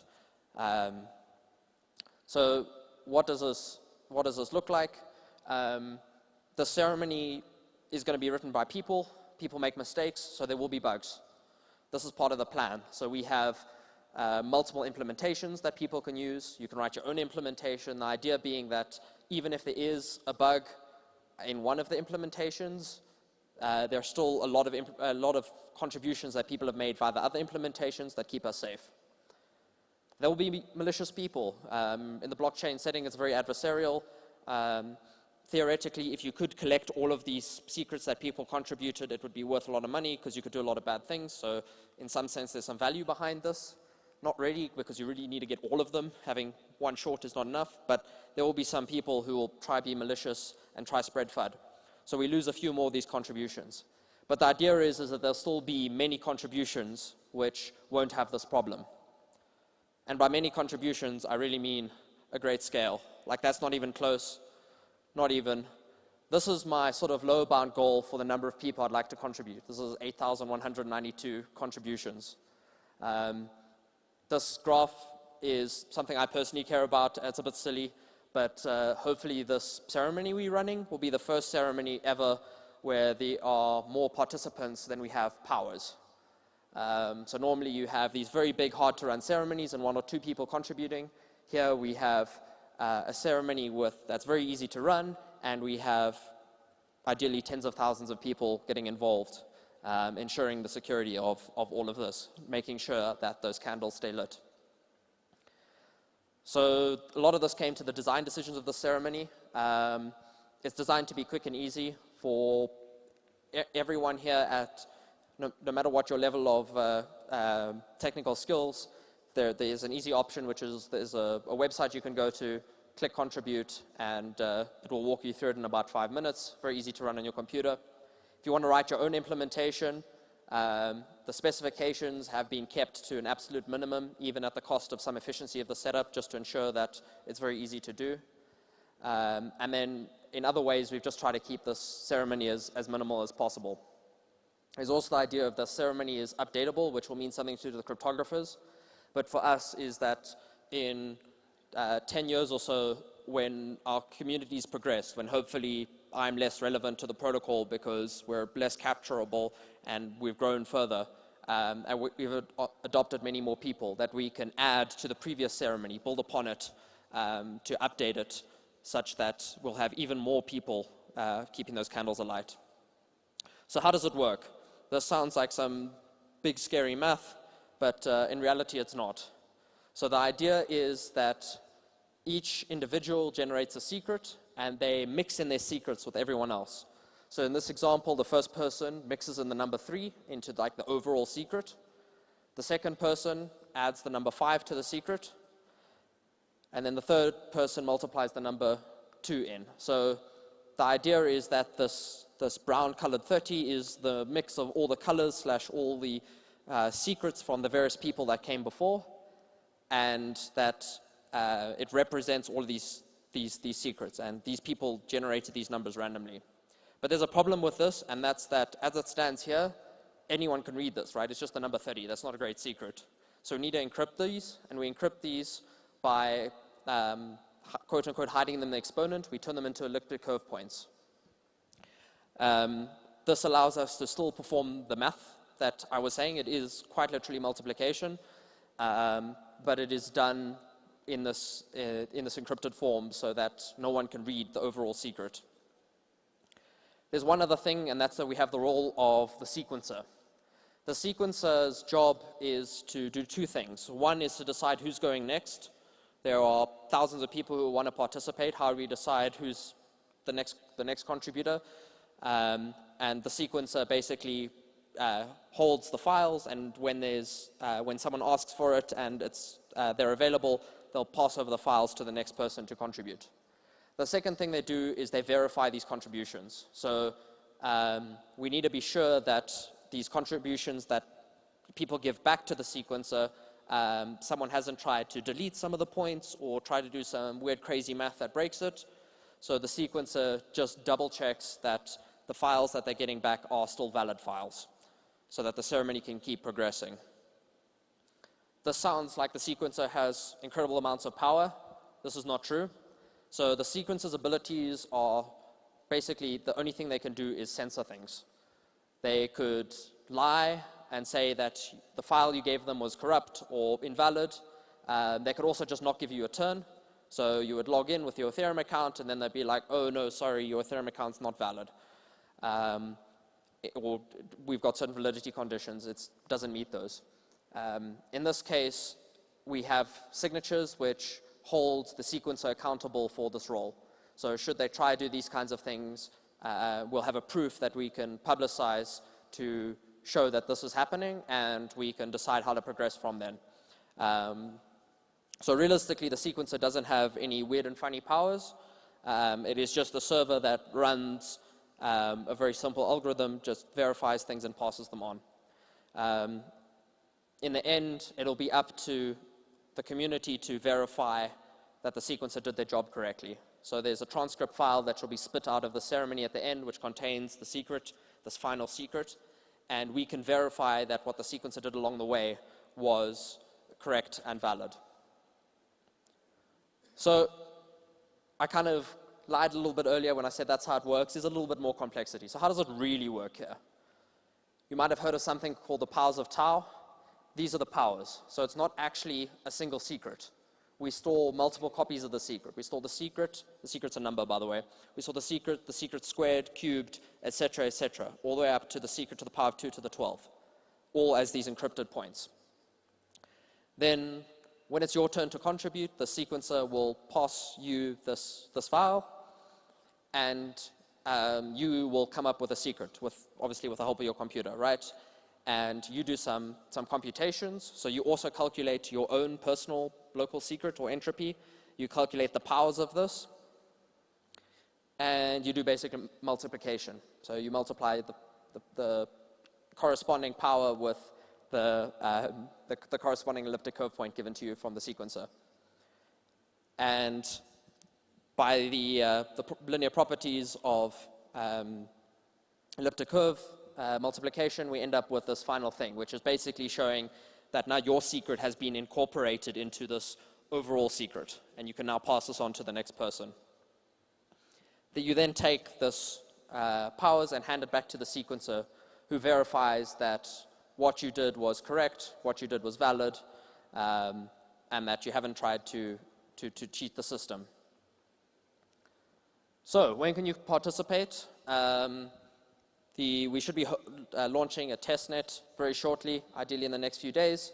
We're fairly certain that most of the cryptography is on lock.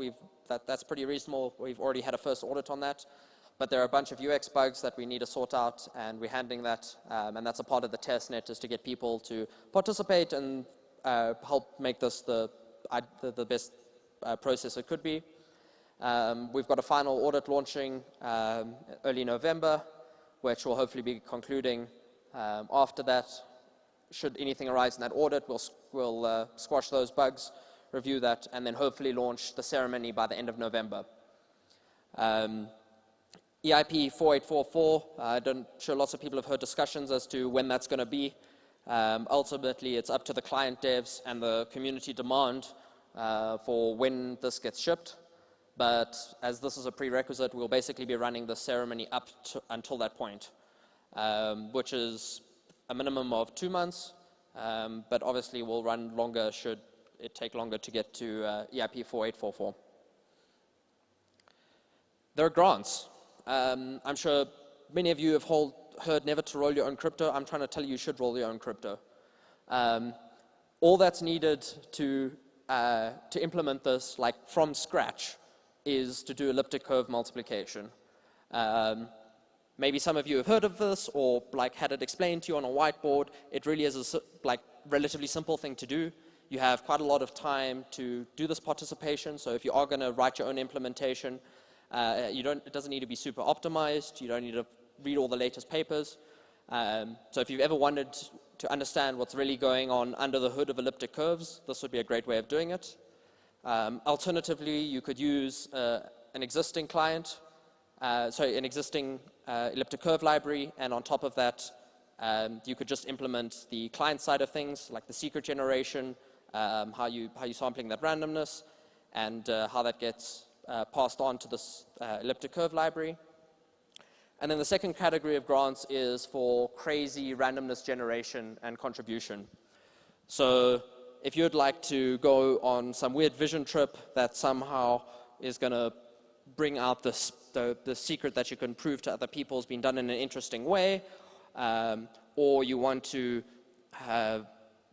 use your local ant farm to measure the location of ants or something weird to sample randomness, something that is very hard to bias, such you can convince other people that your contribution was valid, that you generated randomness in a novel and interesting way. Functionally, these are less important because your computer should do this randomness for you. We all rely on our computer's ability to generate randomness already for all of the encryption and cryptography used within this ecosystem and the wider web. But it's even more interesting, and we can make even more assurances if you start doing things like this. And then finally, as I'm sure some people have seen from past ceremonies, you can destroy the hardware used to generate the secret. What's a little bit different from our ceremony is that the secret only exists in the RAM of your computer for a few seconds, 30, 40 seconds or so. So it's not something that gets stored to disk that you need to get rid of later or something like that. So destroying your computer is much less necessary. But should this be something you want to do, or should you think that you can convince more people that this is secure by doing it, reach out to myself or Trent, and you should be able to see a bit of shouting about this on Twitter about what are good places for grants. And I think those are the major points I wanted to top on. So are there any questions?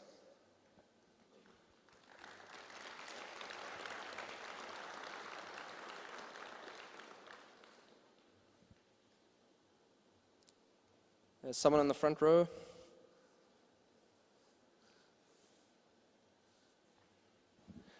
Why 2 to the power 12?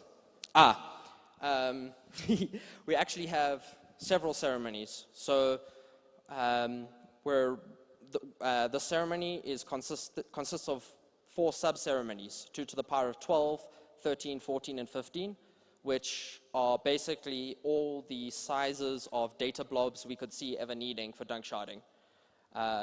So 2 to the power of 12 basically gives us 1 megabyte blocks in expectation. That could grow up to 2 megabytes, but basically that's which we think is a reasonable target and should be fine with current technology. But we give ourselves the ability to scale, 16 times over that should we need more growth in the future. And if we need anything beyond that, we'll rerun the setup. There's also an optimization we made, which is pretty fun and interesting, which is where instead of having one large setup and then using subsections, we can instead do several smaller setups, and then we can skip the low degree proofs because these setups are disjoint, so you don't have more powers should you need them. But like the low degree is enforced by running out of points.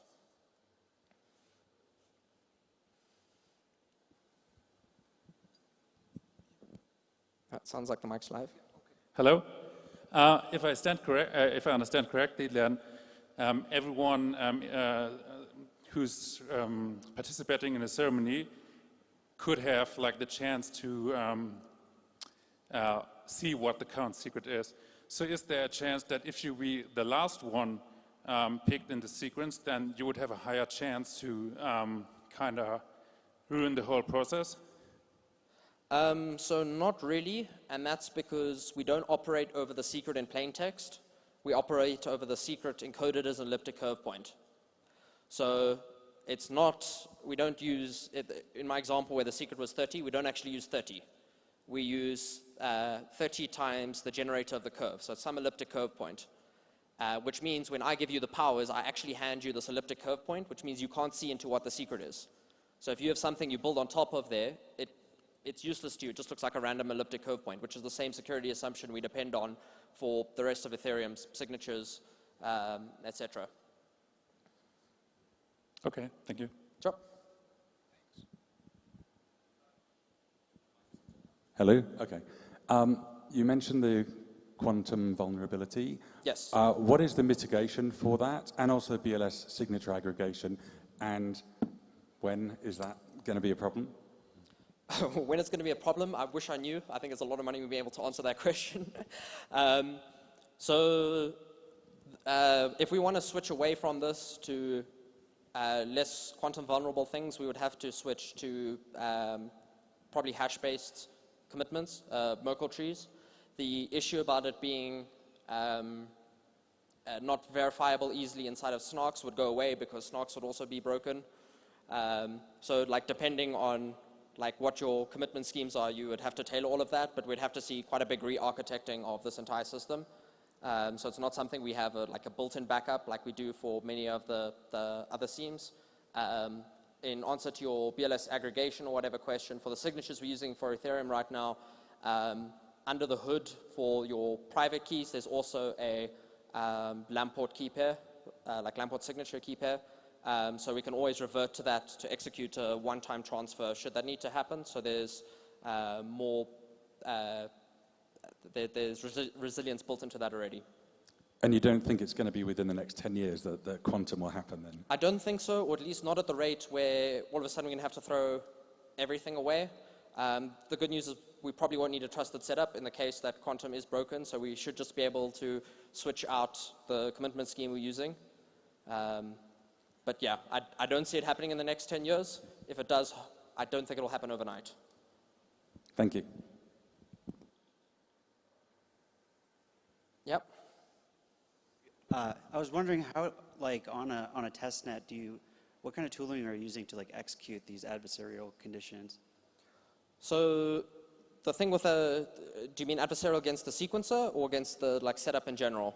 So like if on a test net you wanted to actually like have one of them like hide a secret or like not make something available, like how easy is it to do that on these like live test nets? So the thing here is that there's basically just one validity condition. I can sort of, okay, I'm already on the next person's slides, never mind. Clicker's not working. I'll just slide on. There's basically one validity condition or two checks we need to do to assert that the update has been done correctly. So it's not that like there's a weird subset of collusion or something that can break things. It's that have we built the sequencer in a way that such that it can't be DOSed or crashed, which we can use fairly standard testing infrastructure for. When you're submitting these files, we can like try corrupt them and that kind of thing, but that's going to be rejected immediately by the sequencer. So it's a bit different from standard test nets that we see from blockchain networks because the adversary looks very different. It's more of a Web 2 adversary in attacking the sequencer directly than would happen otherwise. Okay, that makes a lot of sense. Sure.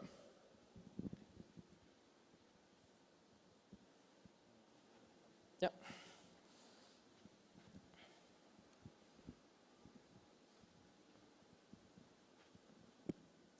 I think it's, yeah. Thanks very much for this. For smaller projects, would you still trust, if we're talking about a separate project, would you still trust the trusted setup, or would you think about different strategies, talks, or anything else? Trusting this setup or their own setup? No, if you would work on a project, a ZK project now, that is kind of thinking, should we do trusted setup? Should we go with stock or with something else? It's hard to know. I think a lot of that comes down to the execution. Things like how many participants have you had come on board, or how many different implementations do you have? We already have a few floating around. I think we could get something like 10 or 12 different implementations, these kinds of things. The good news is that once this is up, there's now more infrastructure for smaller projects to leverage in terms of like just extending these powers. That would be great. But intrinsically, it's like very much a case-to-case based thing. I don't think trusted setups in general are safe. I think there are ways of executing them that are safe. And I think some of these things I touched on are important to do that.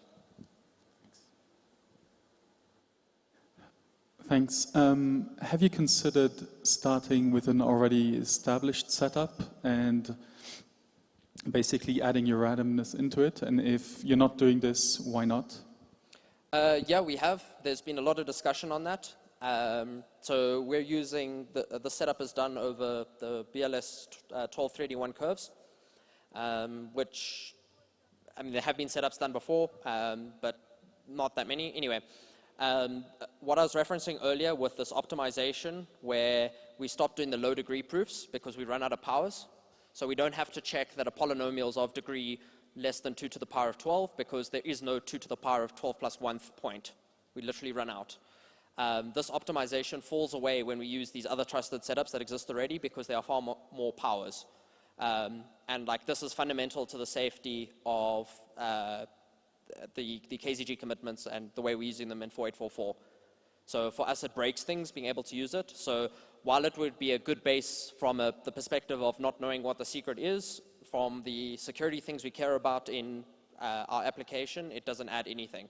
And then it's more of like arguing about nothing up our sleeve numbers kind of thing. It's much easier just to start with a generator, which is what we're going to be doing.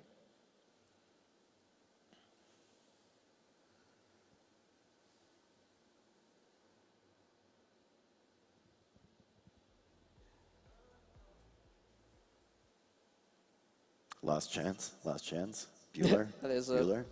Some gentleman in the back there.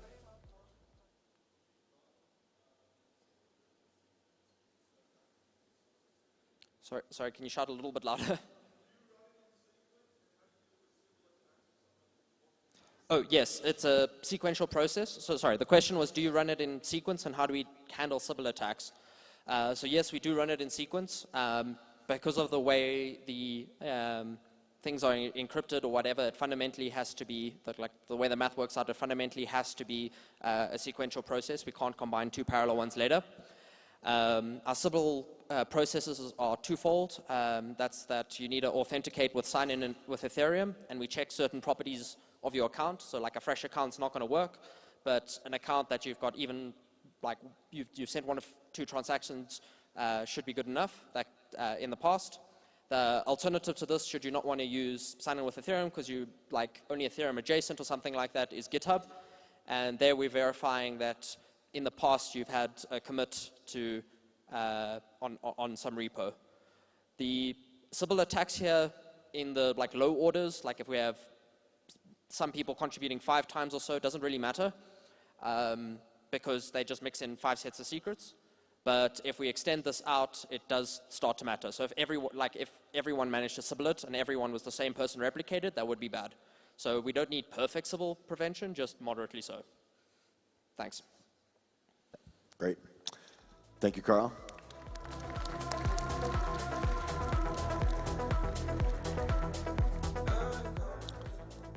Okay, up next we have Eric Wall. I'm pretty excited to hear his talk. You know, first heard of Eric when he was the altcoin slayer in 2017 by taking apart a lot of the outlandish claims made by some altcoins.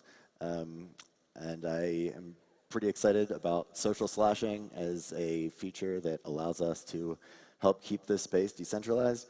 And Eric's really been a leader on this, so I'm really excited to welcome him to the stage. Welcome, Eric.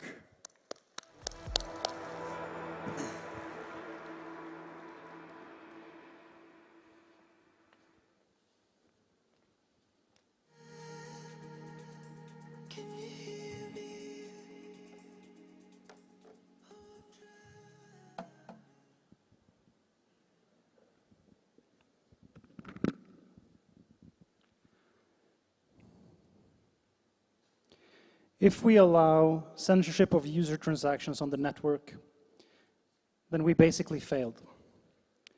This is the hill that I'm willing to die on. If we start allowing users to be censored on Ethereum, then this whole thing doesn't make sense, and I will be leaving the ecosystem. And I think there are a lot of people that think the same thing. Powerful words by Ethereum developer Marius van der Weyden. By the way, do you know that 50% of transactions, actually 50% of the blocks in Ethereum right now are being censored? They're OFAC compliant. Who here in this audience recognizes this image? Can I see a raise of hands? What if I say the name Shaolin Fry? Does that ring a bell? Okay, there were very few hands. This is one of the most important symbols in Bitcoin's history. And it tells a story that I think that every cryptocurrency person should know.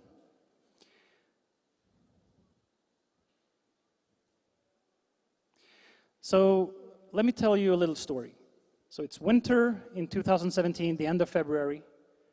Bitcoin is trading at around $1,000. And for the first time in Bitcoin's history, the blocks are full. The mempool is full. There are rumors that there's transaction totaling 900,000 Bitcoin stuck in the transaction queue. Now there is an upgrade, there's a code that's dormant in the code base that includes a solution to this problem. Segregated witness has been deployed on the network, but it hasn't been activated.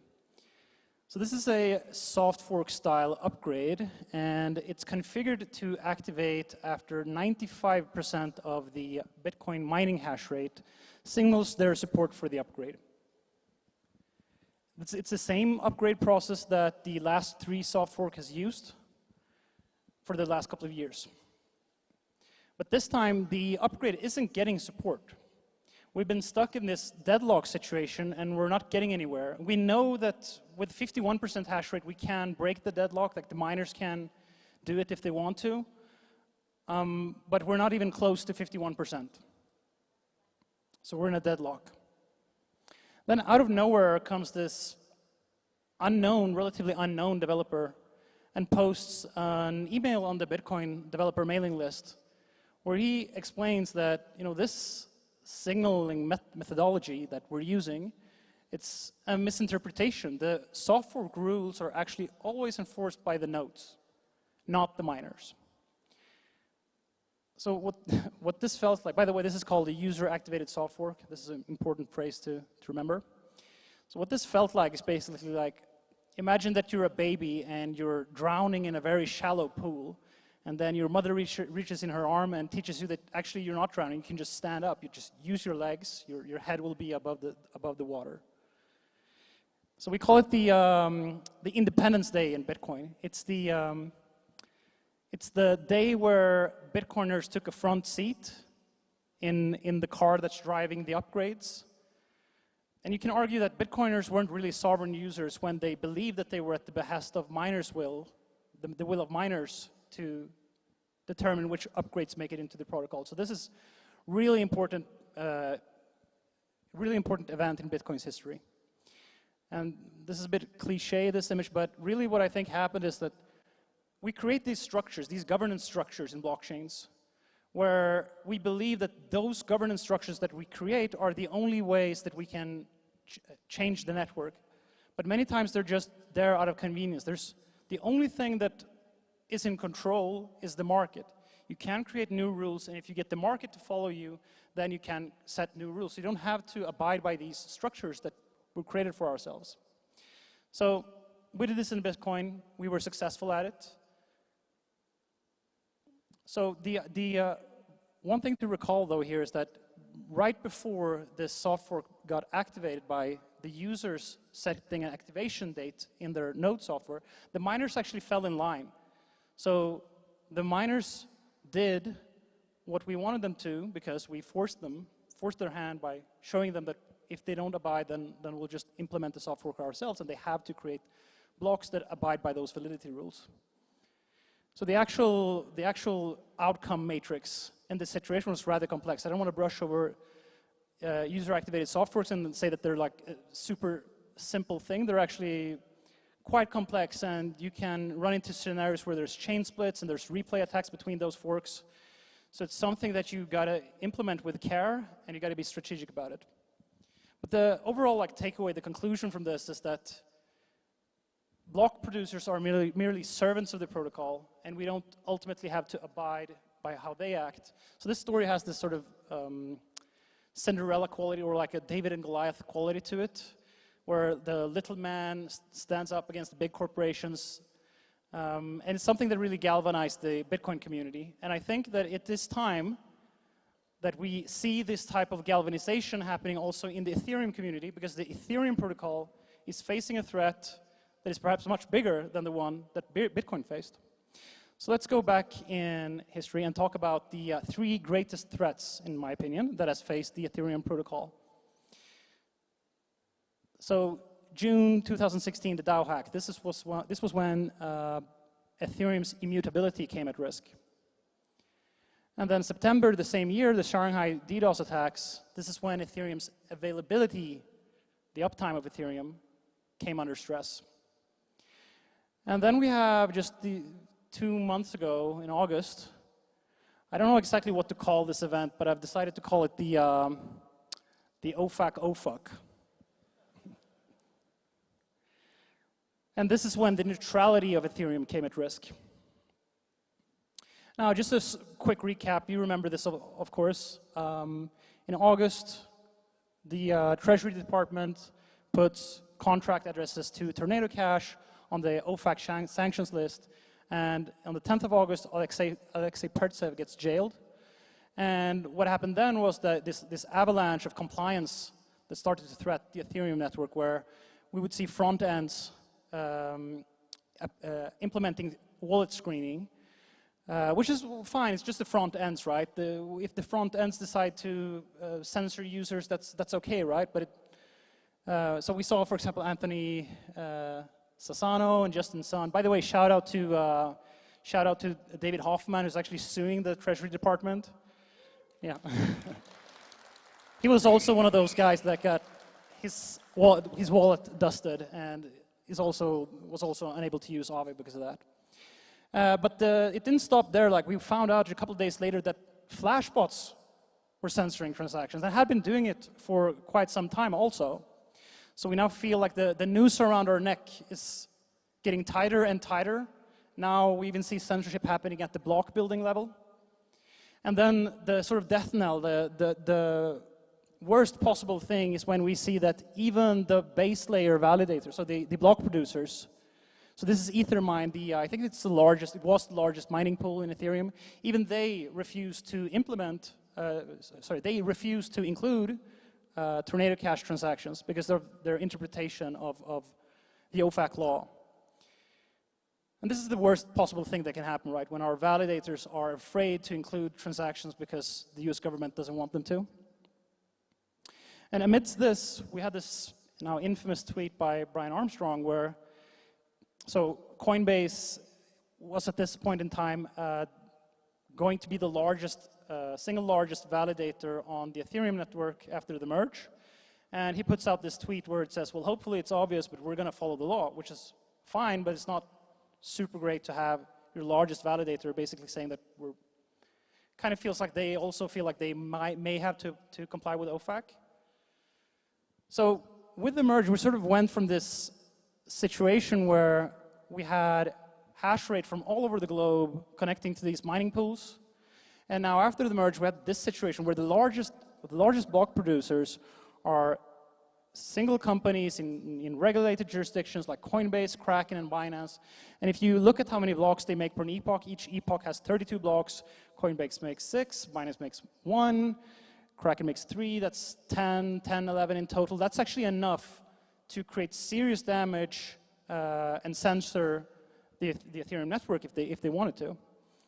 So I saw these images looking at the live stream for this event, where two paths are being described, and we have proof of work here on the left-hand side, censorship, centralization. But it's, I mean, I'll be the first one to admit, I don't know how you guys feel, but the transition to proof of stake did bring, it did bring us closer to having the neutrality of the platform endangered.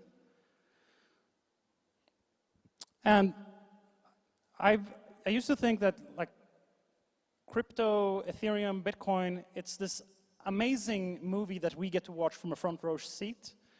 But at this moment, I felt like I wanted to scream at the screen. Because we always used to say, like, this is a blog post by Vitalik from years ago. We used to say that the harder to detect attacks like censorship, a coalition censoring, if that happens, we can coordinate a minority user-activated soft fork in which the attacker's funds are once again largely destroyed. So this was always the plan, that we would do this in this type of situation. Patrick McCory has this beautiful imagery where he describes, so what Vitalik is really getting at is that in the Ethereum protocol, you can selectively target specific validators and punish them individually based on their actions. And we do have a track record of what they're doing, right? So in proof of stake, you can, there's the actions that they do are attributable because they got to put their signatures on specific blocks when they're testing. You don't have that quality in proof of work. So in proof of stake, you actually have a superpower. We have a mechanism that allows us to selectively target specific validators, and if we can detect that they are engaging in a censorship attack on the network, we can coordinate a soft fork that punishes those specific validators individually, and we don't have to blow up the entire network, which we have to do in proof of work if we want to change the proof of work function, for example. So I gotta mention this. I feel like I have to talk about this. I think most of you have probably seen this graphic where 50% of the blocks in Ethereum are currently OFAC compliant. Is this a problem? Yeah, I think it's a big problem. So what should we do? Like, should we slash every single validator who's registered with an OFAC compliant MEV boost relay? I feel like we have to separate between two separate issues here. So one thing that's very important to remember is, what is the reason that flashbots exists? So there's censorship in the network can happen at 2 different levels, or actually 3, there's more levels, but the 2 main ones is in the block construction process and then also at the validator level. The current censorship that we're seeing in the network is in this red box here, in the MEV boost portion. So you have to remember, what was the reason that flashbots exist? Well, it's because what if in Ethereum, there's only one validator that's really, really good at extracting MEV. If there's only one validator that's really, really good at extracting MEV, they are going to be able to provide much higher staking yields than anyone else. And then you're going to see, so let's imagine that's Coinbase, for example. Let's imagine that Coinbase is really good at this. Well, then you get a much higher yield if you delegate your stake to Coinbase versus, for example, staking on your own. This is why Flashbots exists. It's because they're allowing any validator to mine, to make blocks as if they were Flashbots, as if they had access to Flashbots' MEV extraction techniques. So what Flashbots is doing is allowing validators to not have to redelegate their stake to someone else, but still be able to mine these very profitable blocks. So they're preserving validator-level decentralization in the system. Now it's come at an awful cost, right? It's come at the cost that they are now OFAC compliant, and they're building these blocks that everyone's using. They're relaying these blocks. And this is a terrible thing, but at least we have the opportunity here that validators can use other relays. And there are technical ways that we can, so basically before the merge, Flashbots only used to create a portion of the blocks. So we can go back to such a model. We can use PBS, we can use inclusion lists, we can use partial block auctions, and we can go back to a model. There are technical solutions to this specific problem, which we're in now, where Flashbots are creating these entire blocks. And if Flashbots is censoring that, that also then applies to the validator. But at least we're in a situation where validators can use other relays, and we can implement these technical solutions that force MEV builders to include certain transactions. So there's a solution to that. Whereas if all the stake was centralized in Coinbase's hands and they start censoring, well, that's a much worse problem, right? So this is why I'm not going out on Twitter and saying, let's slash all the validators that's using Flashbots. What I think we got to do is we got to explore these technical solutions to reduce the impact that the MEV relays and the MEV builders has. There's a way for us to dig ourselves out of the hole that we're currently in. So let's talk about the more pernicious problem here, which is, what if the validators, so even if we have a bunch of different relays that all create very profitable blocks, and the validators can choose between those blocks, but what if the validators themselves, they want to censor the network? They think that it's their mission to make sure that Ethereum is OFAC compliant. So what you have to recognize here is that there's two different ways that the validator can think about this, and there's two different forms of censorship. So the first one is that you basically just filter transactions, that the transactions that you include, you make sure that no OFAC compliance get into the chain. In this situation, even if 99.9% of the validators do this, as long as one validator in the system does not do this, that transaction still gets in. So this is bad. I mean, 50% of the blocks in Ethereum being OFAC compliant is not a good thing, and we have to monitor that, and maybe we got to do something serious if it reaches 90%. But there's one attack that is much, much worse, which I call a censorship attack, which is where validators refuse to attest to blocks, other validators' blocks, if they include such transactions. So this would result in a system-wide censorship if validators decided to do this. And I think this is the one that we should treat equally as if it was a double spend on the network. If we see anyone doing reorg-style censorship in the network, that results in system-wide censorship, and that's what we really, really got to charge our laser-eyed sharks for, right? This is the most pernicious attack. I still don't think that it's a great thing that 50% of the blocks, and it's a rising figure, right? 2 weeks ago it was 20%, 30%, now it's 50%. So we have to monitor that, and we can't let that number go too far. But I'm sort of willing to, like, maybe there's different punishments for these two attacks. Like the first one, that's more benign in nature. Maybe you can create a hard fork that only allows those validators to unstake their Ether and basically exit the network. And it'll take them a couple of weeks, it'll take them a couple of months. It's the red one here, the latter one, the second one, that is the one that we should treat equally as if it was double spend. And by the way, when I'm saying this, when I'm saying this, I recognize that, you know, I'm arbitrarily coming up with rules for slashing in Ethereum, and this shouldn't be something that's arbitrary. This is something that should be a policy that we all agree on. But we have to start somewhere. We have to come up with some sort of policy. I think that validators want to know, like, what is actually a slashable offense in this network. So what we can do now is we can start to formulate the policy. We need to get together as a community. We need to see how we feel so we can understand, like, what different routes are most likely to get system-wide consensus. So it doesn't make so much sense for me to say this is what we should do in this situation, this is what we should do in that situation, but the overarching element here is that we need to come up with some sort of policy so that validators understand what are the different punishments. So for example, when Coinbase or any other validator in the system thinks about double spending, for example, they don't need to think about, okay, what happens if I double spend? They know the punishment. And that's something that now this requires a social element, but we need to give them sort of similar deterrents so that they know what the punishment is.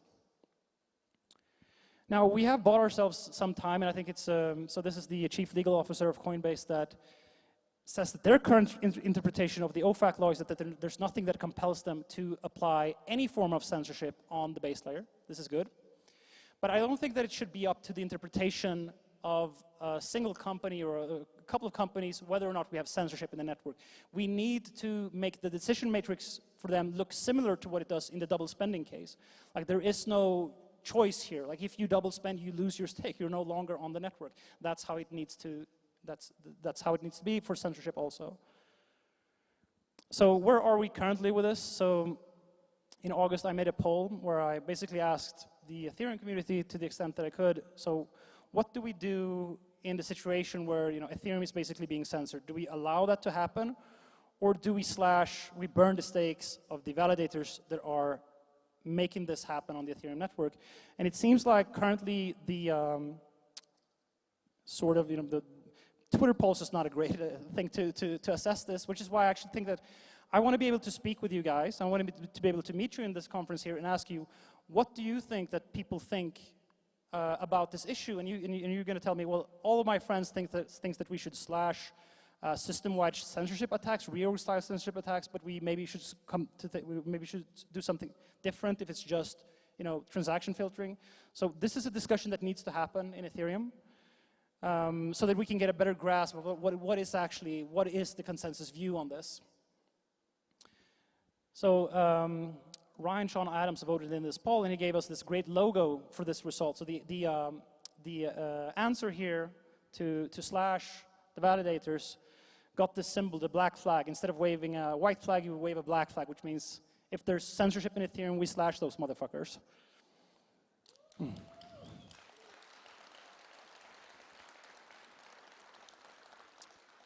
So what is the Black Flag movement? The Black Flag movement is sort of just a movement of people that declare that they would be willing to go as far as to support a manual fork of the protocol that removes the stake of validators that engages in attempts to achieve system-wide censorship.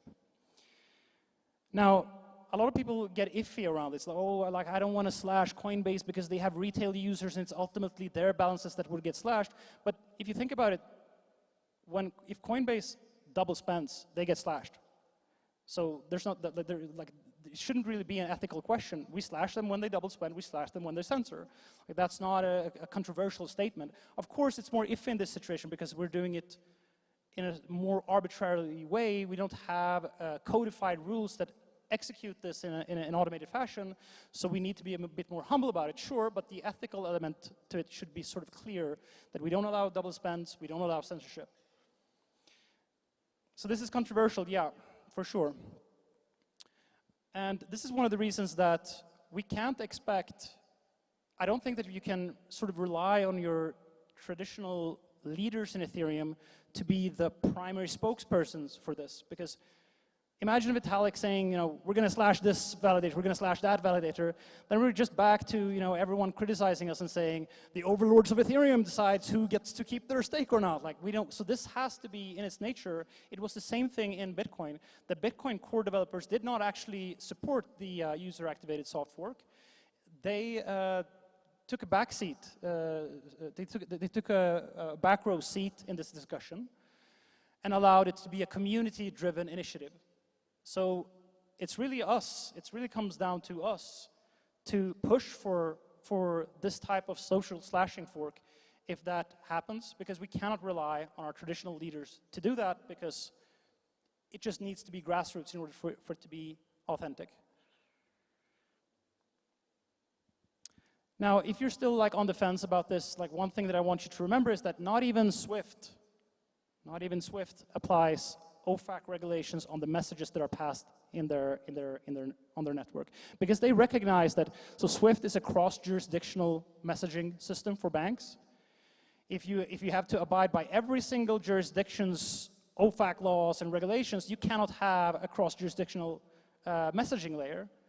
So this is you can't comply with every single jurisdiction at the same time, which is why you can't have network level censorship for a global system. It just doesn't work. So not even Swift does this, and I don't think that Ethereum should be any worse than Swift.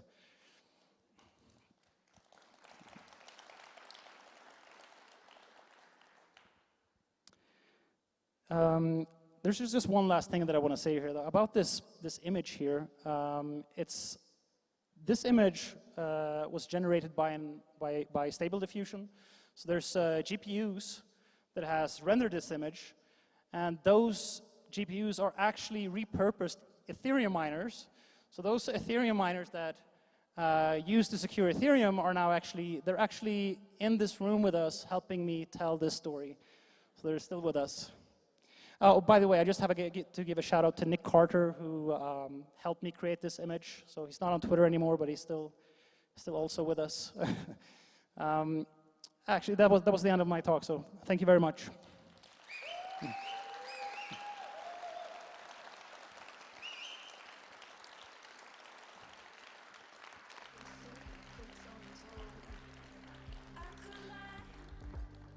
I think we have some time for questions.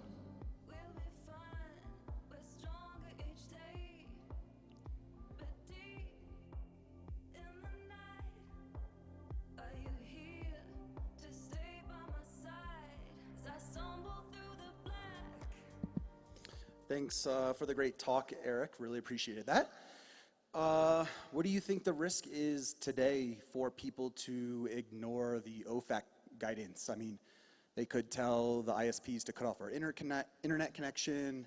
Have you thought through other possibilities of what the governments may try to do if we don't comply with the request? Okay. Hello? Yeah, so I'm not an expert on that topic. We've seen that Coinbase doesn't see it as their role to do anything on the validator level to comply with OFAC. So they don't currently interpret the law of the OFAC law that they have to apply any network level censorship. So I think it's a little bit weird that Flashbots thinks that they have to do it. I can't really speak to that. On the application side, it gets more iffy. I think that for applications,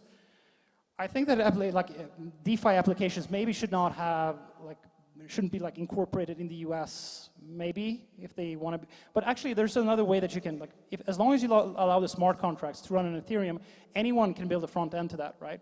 So that's a way that you could sort of get around that issue of you can have DeFi working, and then you can have other entities create the front ends to those smart contracts. But I don't have a great answer to your question because it's not my area of expertise.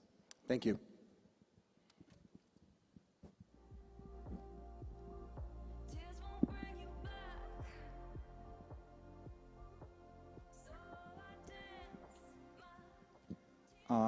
Hi, Eric. First of all, let me congratulate you for the great job that you did debunking that hex scam. I remember that video, the Richard Hart interview, amazing. I'm a professor myself here in Colombia at the main university. It's called the Universidad Nacional de Colombia. So I do a job that is similar, trying to debunk scams. People love scams here in Colombia, so it's hard sometimes. But anyway, my question is, I don't know if you remember a few months ago that some transactions were censored for Venezuelan users through MetaMask, and that's before the proof of stake Ethereum system. So is the same as you mentioned in your presentation? Yes, I think that I recall this also, and so my stance there is basically, so private companies, what type of censorship that they apply to their business is really up to them, as long as it doesn't happen on the network level, because you can still use another wallet. Like, you can export your seed from MetaMask into another wallet and access those funds and move them around, even if you're a Venezuelan. Everything that happens on the front ends, at the application layer, especially things that are like off-chain, is like, it's bad that companies do that, and we should try to get them to adopt a more open approach. But ultimately, it's like network-level censorship that's really the thing that we need to focus on, because someone can always build another wallet. Someone can always build another MetaMask. So that's the only answer that I have to that question. Okay, thank you. Last question, real quick. Thank you, Eric. Thank you for bringing this excellent to Defcon. What's the obstacle of bringing the censorship resistant to the protocol level? What would be the obstacle of, especially on the validator related? Yeah, that's a great question, and there is a whole body of research that tries to, in an automated fashion, detect censorship and implement like slashing attacks, slashing responses in an automated fashion. I would say that the current, to my understanding, I'm not an expert in that either, but to my current understanding, there are partial solutions. There are partial solutions that are still on the whiteboard. There's nothing. We should probably expect that even these partial solutions will take a couple of years before we might see them integrated in the protocol level. So social slashing remains the primary defense mechanism for now. It might be such that we have automated ways, which would be much better, right? Because then it would be codified, automated, no subjectivity, no arbitrariness. So that's the goal, right? So that's an open research area. We might see advancements in that area that come underway, but currently we still have to rely on this social element where we are currently right now. That's it, yes. Let's thank Eric.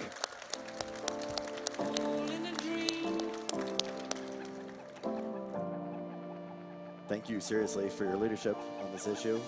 It's absolutely, I think we might look back in future years as this being the most important talk at this Devcon. You know, I think all of the Ethereum community is grateful that you're leading on this. Or hopefully not, and you know, because people get the idea and don't censor because they know they're going to get slashed. We'll see. So our next talk is about also keeping Ethereum decentralized by making it light and simple to stake. So Kaushal, welcome to the stage.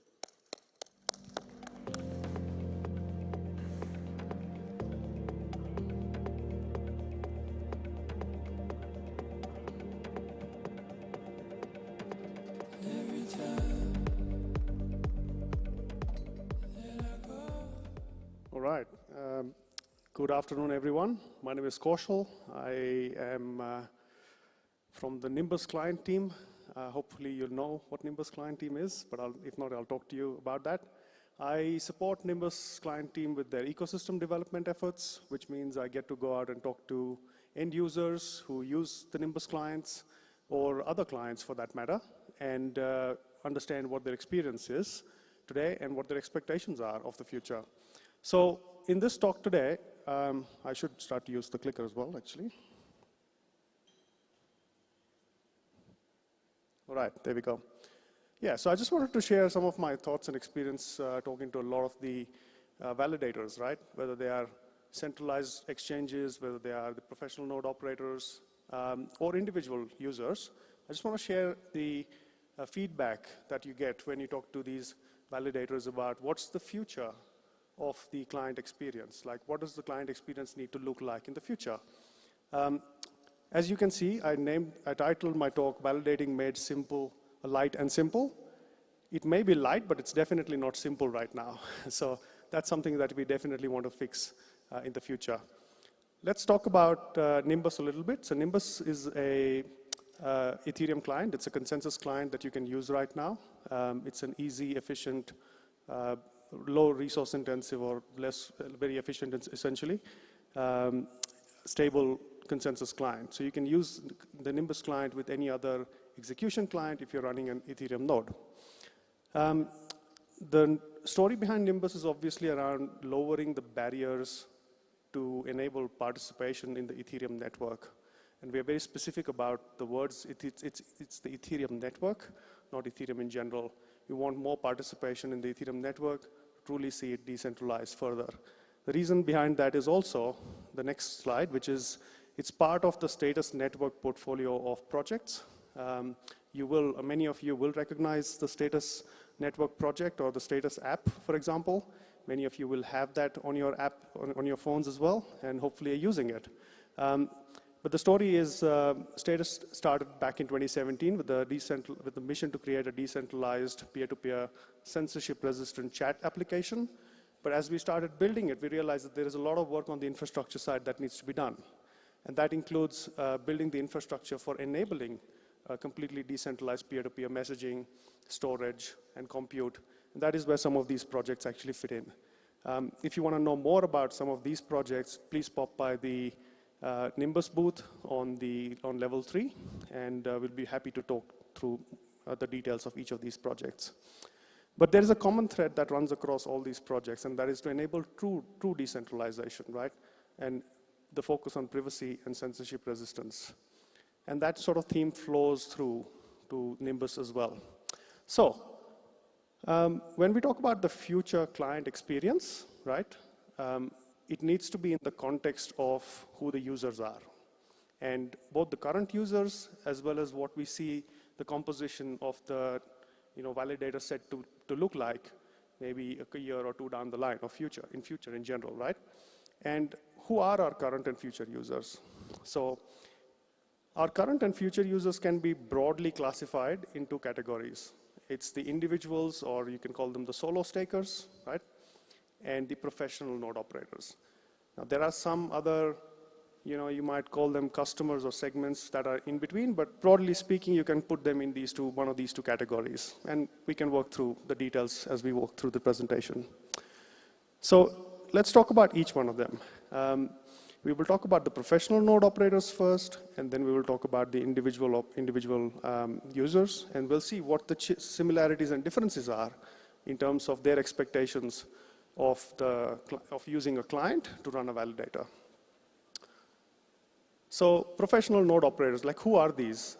Let's do a quick show of hands for people who have staked their ETH with, let's say, a centralized exchange or Lido or not Rocket Pool, but any of the Lido or centralized exchanges, for example. All right, a few hands here. That's good. That's good. We'll hopefully see more hands when we come to the individual segment. But professional node operators are an important part of the network right now. Like, it's not a segment we can ignore, right? Whether we like it or not, they are here. They do offer an important service right now, and they are a large part of the network that needs to be taken seriously in terms of their expectations as well.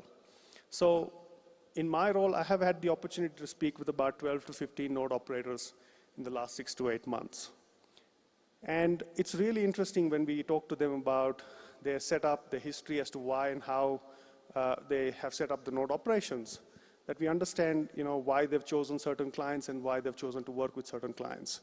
And in that process, we've learned a few things, which is really interesting. Some of these node operators, in fact, most of these node operators are quite large, right? By ordinary means, I mean, in terms of comparison, they run anything between 2.5 to 8,000 validators. That is a lot of validators, right? And these are individual node operators, maybe 20, 30 of them. I don't have the exact count, but I suppose that's somewhere close to 30, 35 node operators total across some of these liquid staking protocols in general.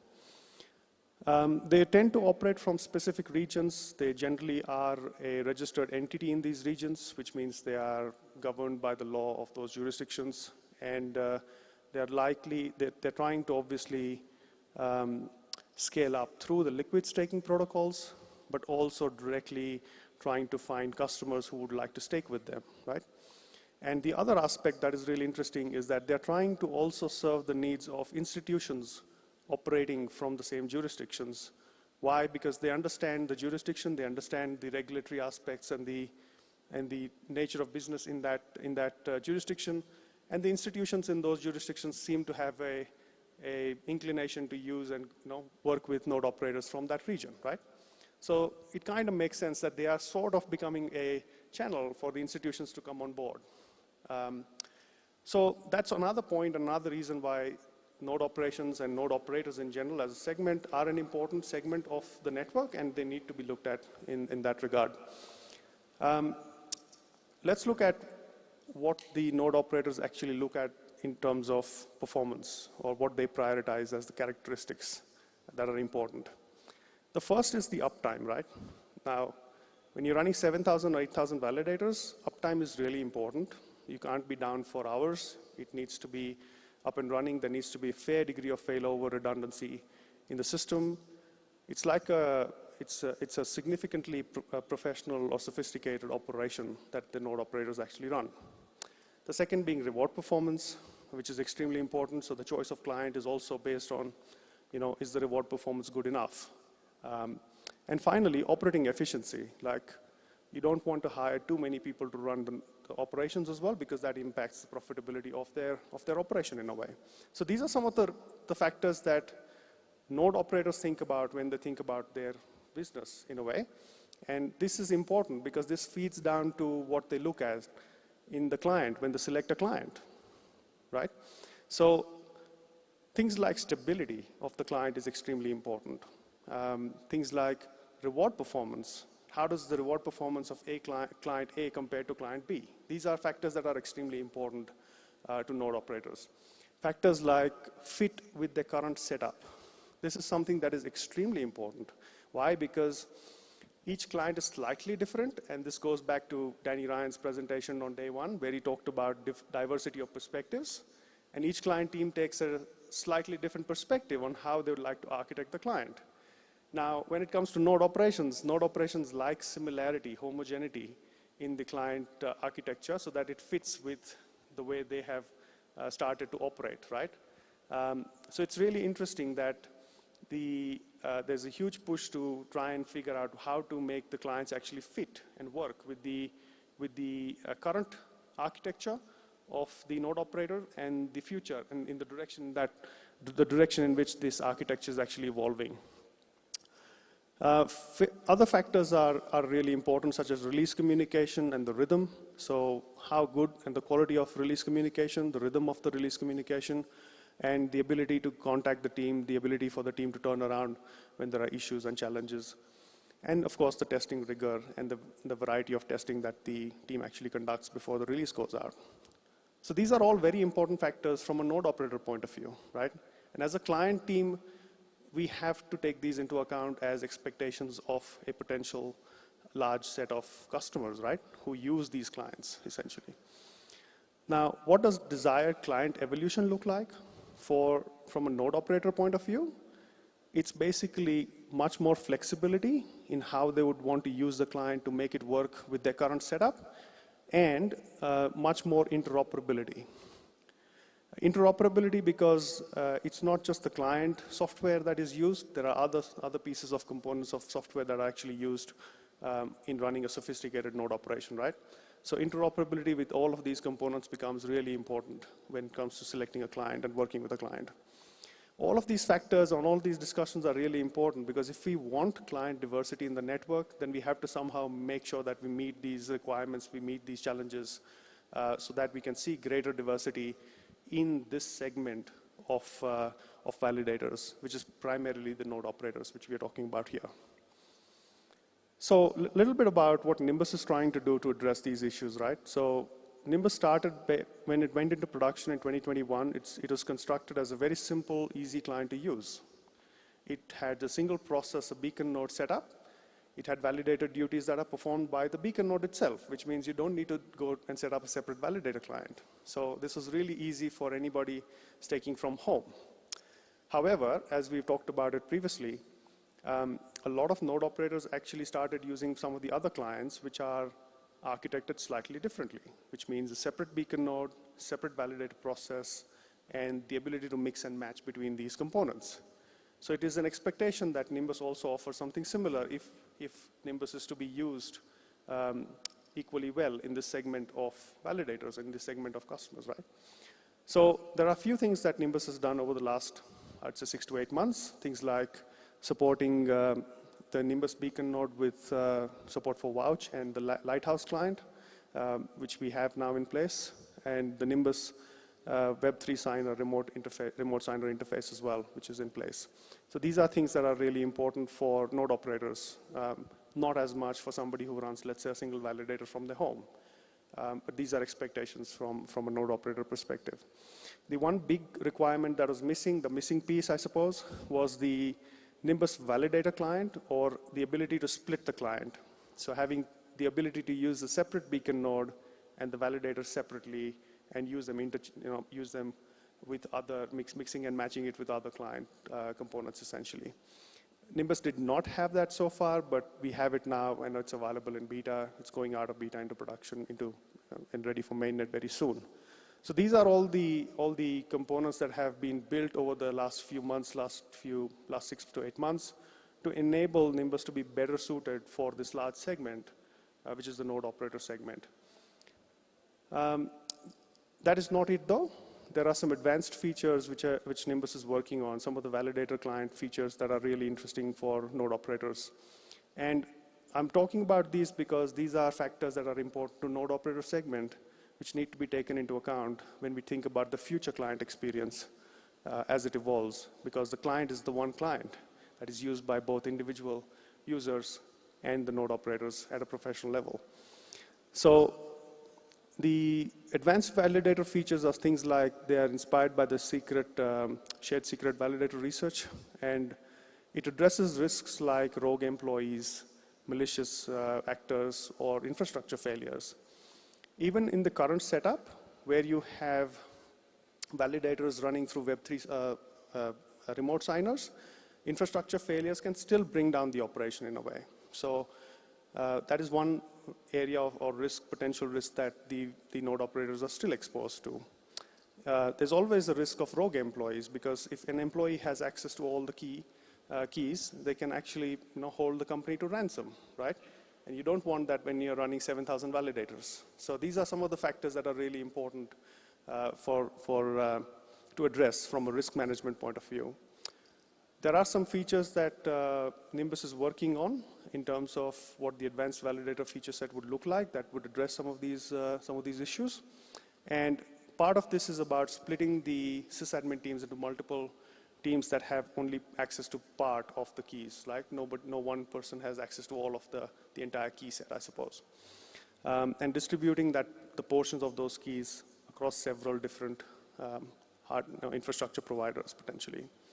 The challenge also here is that this is extremely complex. I mean, node operations itself is complex, and then on top of that, we are overlaying organizational changes that you need to bring about. So this creates an additional layer of complexity, but it's a trade-off, right? It's a trade-off around, do we want to actively manage that risk versus sort of live with this risk as a node operator? And in this regard, there are a few possible solutions that Nimbus is exploring, including kind of a new remote key store where each item is sent to multiple Web3 signer instances instead of just one. So there are some of these things that Nimbus is exploring which will add much more capability to the validator client, which is what the node operators have been looking for a long time. So overall, you can see where the expectations of node operators, how the expectations of node operators are changing with regards to the use of the client, right? And how they see the evolution of the client experience. Now, this is definitely not what individual customers want, right? Like as an individual, if you want to run the node, you're looking for simplicity.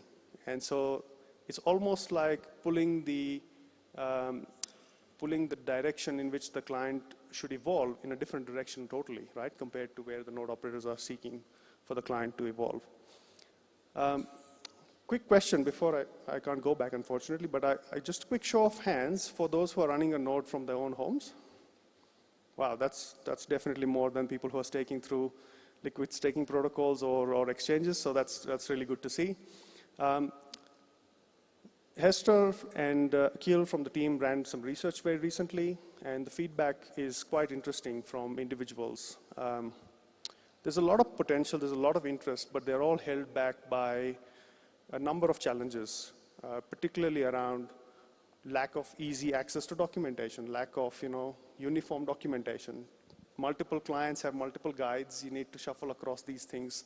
It is not easy. Multiple Discord channels, for example. So there are a few requests that came out when they ran this research, right? One of the first is there a no command line option, please, setting up a validator, right? Believe it or not, all the validators you set up right now, no matter which client it is, it's all still command line, right? So a lot of users, end users who are interested in running validators, who are not very tech savvy, are still looking for a non-command line interface to set up the validators. A fair ask, right? The second challenge, obviously, is don't have the 32 or 16 ETH. So how do I participate?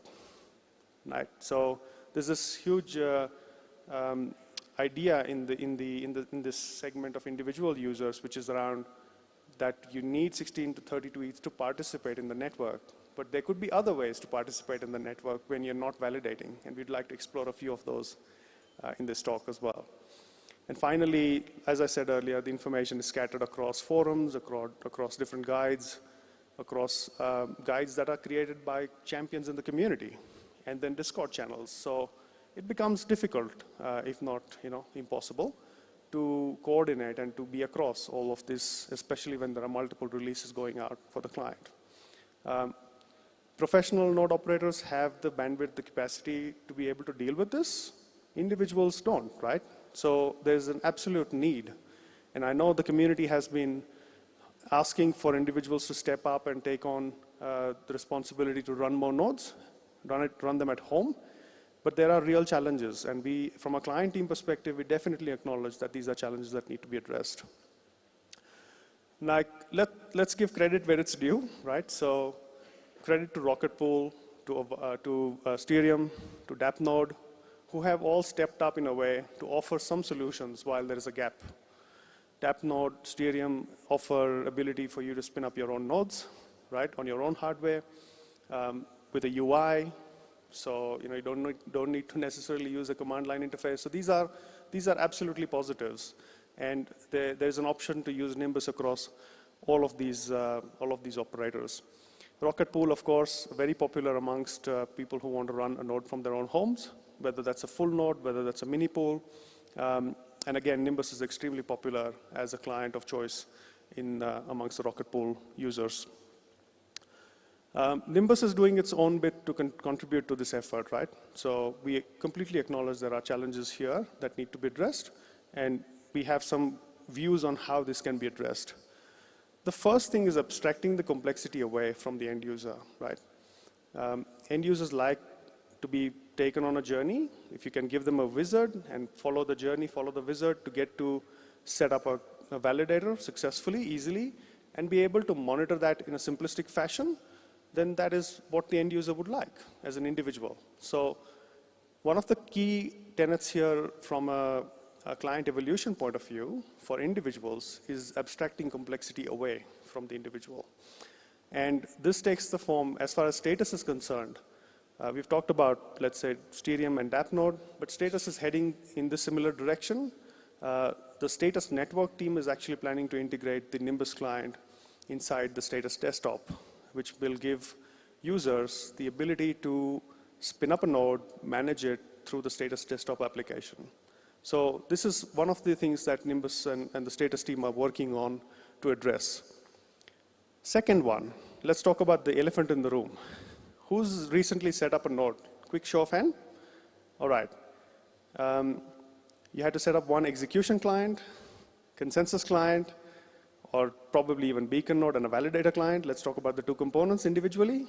and then possibly an MEV setup, right? That is like 4 steps. It's too complex, right?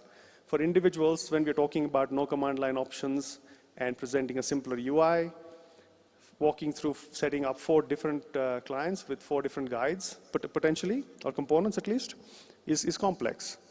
And this could get even more complex if it's not checked right now. So we need to do something about this. And from a Nimbus point of view, one of the things we would like to do, and we are working on, is a unified execution plus consensus client, or actually an execution client that works really well with the consensus client from Nimbus. So a Nimbus execution client and a Nimbus consensus client together. There will be ability to use these clients independently and interchangeably with other clients as well, but I think there is real benefits if we can simplify the setup of a validator and take the user on a journey where you set up your execution client and consensus client simply in the same process rather than having to switch between things. There are other ways to participate in the network. So the light proxy, this is something I want to spend a bit of time on. I think I'm running out of time, but I have enough time to cover this as well. So the light web proxy is something that Nimbus has recently released. And this is another way to participate in the network. Participating in the network doesn't only mean attesting and validating and creating blocks, right?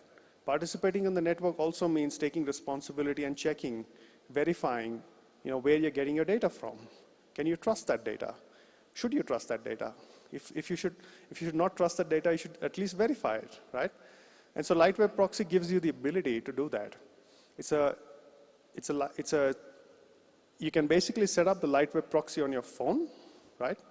And instead of trusting the endpoint that, let's say, the wallet trusts the endpoint that's set up for the wallet, instead of trusting the data that's provided by the endpoint, the light web proxy can actually intercept that call. To give you an example, if you make a call, you want to check your balance on the wallet. The wallet makes a call, get ETH balance. The light web proxy can actually intercept that.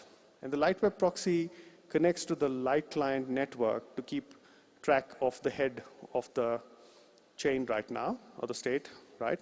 And then it requests a get proof separately from any of your providers, API providers, to check the state root against the balance that is supplied. So now, if let's say Infura, you use MetaMask with Infura, and if Infura comes back with a balance, your light web proxy can actually verify whether it is true or not, whether that balance is correct or not.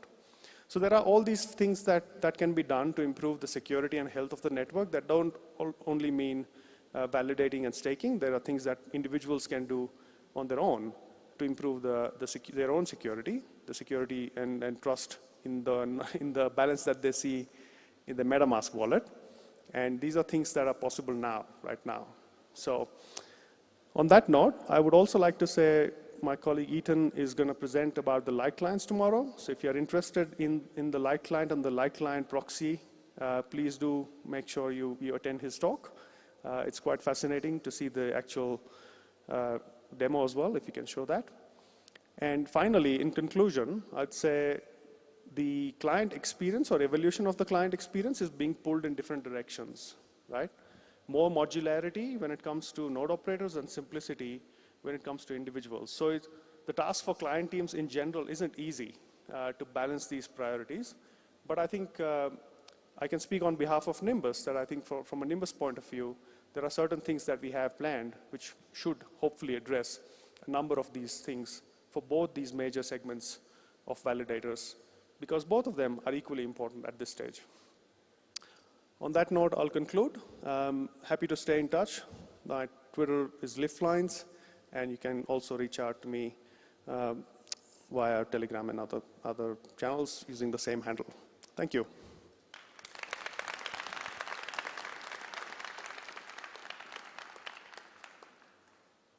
Any questions?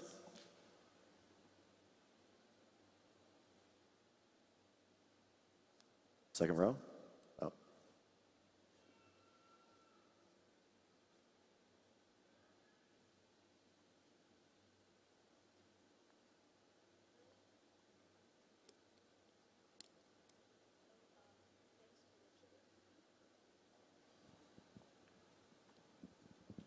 you know, you're close enough, you could probably yell if you want. Hello, thanks for the sharing. I'm just curious, for the better user experience, were you like thinking about provide infrastructure as code to set up the infra, like Terraform or Helm chart, this kind of thing?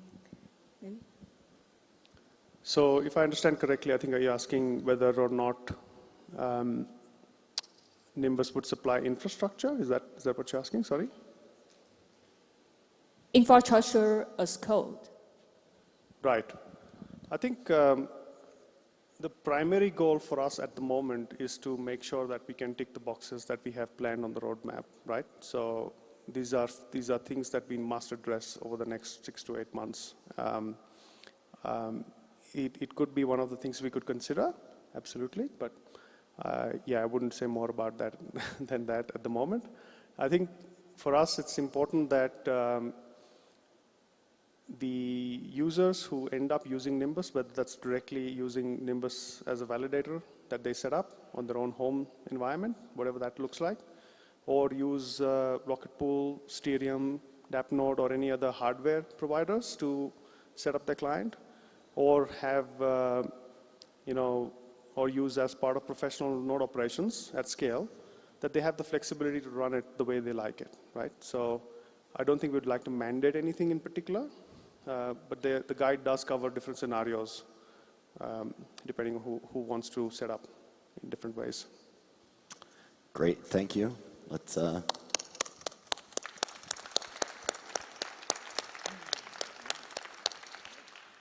I personally stake at home with Nimbus, so that's great. It's a great, fantastic client. Quite resource light. I love it. So who here remembers 2018? The price of ETH is $80, and the Ethereum.org website is the most ridiculous thing that basically exists in the crypto industry. And there's a lot of ridiculous things in crypto.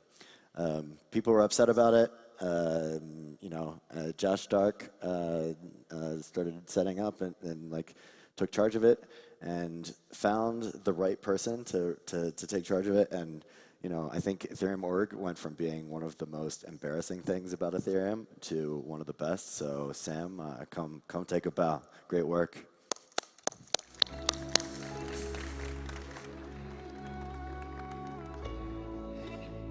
Hello. Thank you, Evan. ¿Qué tal, amigos? Grateful to be here with you all in Bogotá. We're streaming to you somewhere on the internet. Happy to be here. Yeah, like Evan said, today we're talking Ethereum.org, my favorite subject. Let's see if I can figure out this thing.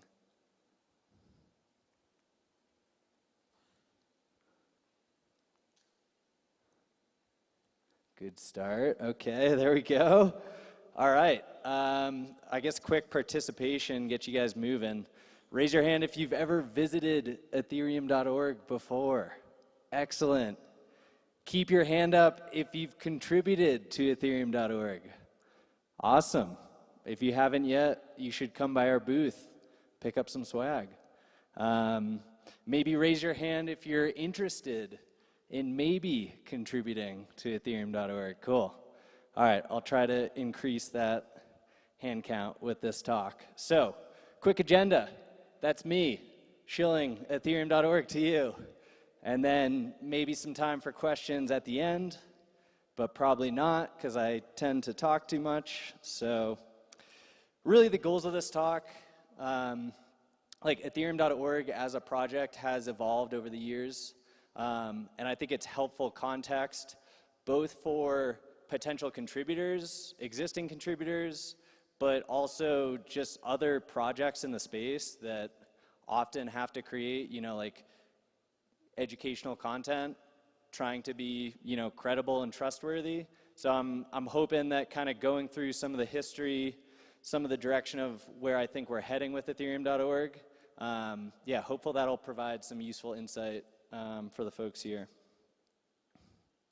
So, the way I at least think about Ethereum.org, and this is just my opinion, this isn't any official stance, of the Ethereum Foundation. But I kind of look at it as early history up until 2018, kind of present day, really the last 3 years that I've been working on it at least, somewhat shifting into a new direction. And then, you know, from where we are today until, you know, decades, millennia from now, where does Ethereum.org go in the future? So let's start with the past. And as often as useful with the past, we can check out the good old Wayback Machine. Yeah, shout out to Brewster Kale over here, hero of the Internet Archive and crew. I actually saw Brewster at breakfast today, but I was too embarrassed to come say hi. So I love you, Brewster, though. You're a good man. So you can check out, you know, early days of Ethereum.org from a placeholder website in early 2014 to, you know, like alpha client release, ether sale, network launch. And even as, you know, if you saw Aya's talk in the opening ceremonies, you know, coming as like current day to like 2018, interesting to kind of check out the website and just like see what it's about, see what's mentioned. As she kind of brought up, I think a big theme, and not that this was wrong at all, I think it was perfectly adequate for the time and, you know, where Ethereum as a project was and where the community was. You know, the website was open source, but it was pretty much driven by the Ethereum Foundation. Tens of contributors, a few pages of content, pretty much all the projects mentioned on the website were built by folks primarily within the foundation, you know. Download a client, download a wallet, run said client, write smart contracts with a programming language, deploy it using tooling, read content and documentation, pretty much all largely built by the Ethereum Foundation. And again, not a bad thing, just kind of a reflection of where things were at that point in time. And I think like the short gist is like Ethereum.org basically was the Ethereum Foundation, which, you know, kind of moving to the present day over the past 3 years, where we've tried to kind of shift this is really to more of a community-driven initiative. And, you know, here's a blog post launch from April 2019. And I think that, you know, little tagline, built by the community, for the community, I think really tries to capture that ethos well. And what, you know, folks did even before I joined was start a new website, basically a blank slate. It was 5 pages of content, pretty sparse, but started with like a new mission and a set of principles that, you know what, like we want to create this as a community project. It's a public educational good. It's built in the open with the community's help. Like Ethereum, the ecosystem, the goal was to iterate, evolve, experiment over time, and grow and evolve with Ethereum. So kind of looking at how that manifests today, you know, whether you're looking to get ETH in Colombia, buy some lunch with it maybe, who knows, find a wallet, compare different options, explore applications built on Ethereum that you can use today. You can tell the kind of general theme here is like different from those 2018 screenshots. Like we list all ecosystem built projects, right? Like basically not much is built by the foundation these days. And I think that's a testament just to like the incredible growth, strength of this ecosystem. Very exciting to be a part of. Yeah, hundreds of pages, thousands of contributors at this point. Millions of people visit the website each month. Again, largely thanks to you folks in this room for just making Ethereum a sweet place to be. And I think, yeah, the main gist again of this second present day era is really Ethereum.org is separate from Ethereum Foundation. It's, yes, There is a core team. I am one of them. I'm one of the fortunate few who gets to, get paid to work on this full time. But it's a very small core team, currently 10 of us. And again, compare that to the nearly 1,000 contributors from code to content on GitHub, 4,000 plus translators, all volunteers who are helping, spread the gospel, educate the people on the good stuff that is Ethereum. So here, kind of wanted to spend some time of just like the nuances of how do you try to create this credible platform, largely content and education. I think in some ways it's fair to compare us to like a Web 2 marketplace of sorts. I showed screenshots where we show different products, show different wallets, but we don't make money. We don't run affiliate marketing campaigns. We don't get kickbacks from clients for downloading a specific one. And I think a lot of open source projects, a lot of ecosystems within the Ethereum space kind of wrestle with these similar tensions or considerations. And yeah, just figured it'd be worth hopefully generating some discussion on. So first, wanted to talk about credible neutrality, maybe something you've heard about before. Some guy named Vitalik wrote a good post about it in early 2020. It's about mechanism design, and he's largely talking about blockchain protocols in this article, but I think it does apply pretty well to a website like ethereum.org where we're trying to build this trustworthy, neutral platform. In that post, he mentions, like 4 steps to go through. Basically, don't discriminate, make it transparent and auditable, keep it simple and try not to change it. For us in practice, I think we do this pretty well. I would say like the one kind of nuance here is like, in reality, we do want specific outcomes. Vitalik even mentions in the post, like a mechanism can be totally credibly neutral and it can also still be horrible. So like we don't want to create a horrible website. We do want to avoid discrimination. We don't want to be kingmakers. We don't want to send all traffic to one wallet or one client.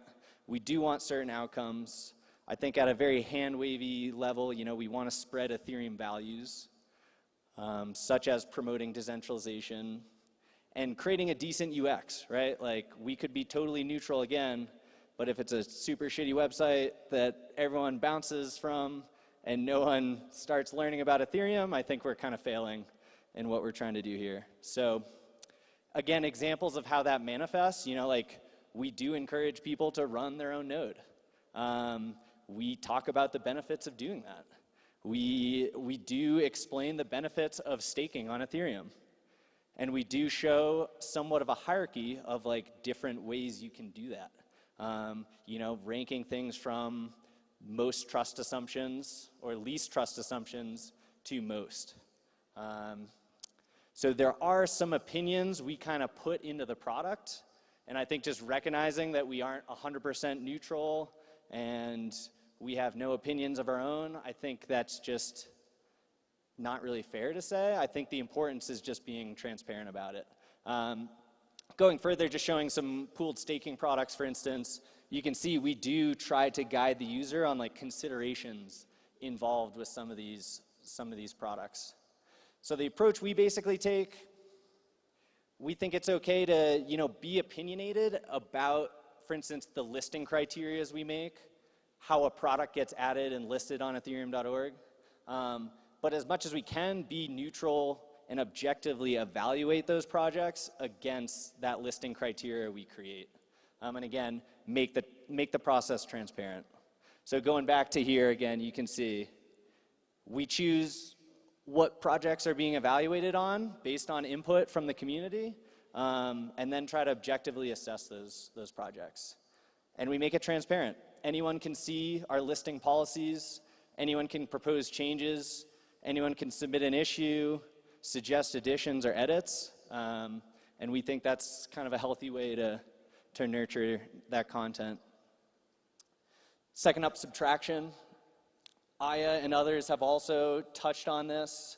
I think it's a good general ethos of the Ethereum Foundation as a whole. Ethereum.org very much inherits that of like, we're not trying to be the end-all be-all, only place you go to, monolithic website to do all your Ethereum stuff, right? We see ourselves as like a limited product focused on specific areas. You know, where do we uniquely add value? This is largely areas that companies aren't incentivized to actually do. Often, you know, public goods falls into this bucket. There's just maybe not enough incentives, not enough resources to tackle this. Thinking through, you know, where does it make sense for us to focus our efforts? Where can we make the best impact? And how do we kind of, over time, slowly reduce our relevance? You know, again, I mentioned we have a core team of 10 right now. Sometimes there's considerations of like, are we trying to go far? Or are we trying to go fast, right? Like we could ship this feature, we could write this content immediately or very quickly if we just did it ourselves. But if we do want to build a growing community, a sustainable community, reduce the reliance of core contributors over time, these are some like questions we think through. So examples of, where we see ourselves in a unique position to add value. I think, you know, 2019 it was very simple. Like, there was a lot of low-hanging fruit. There just wasn't a lot of great content out there covering some of the basics of Ethereum. I mean, shout out to the ETH Hub guys who like very much carried that weight in a big way. I think like 2018, 2019 and beyond.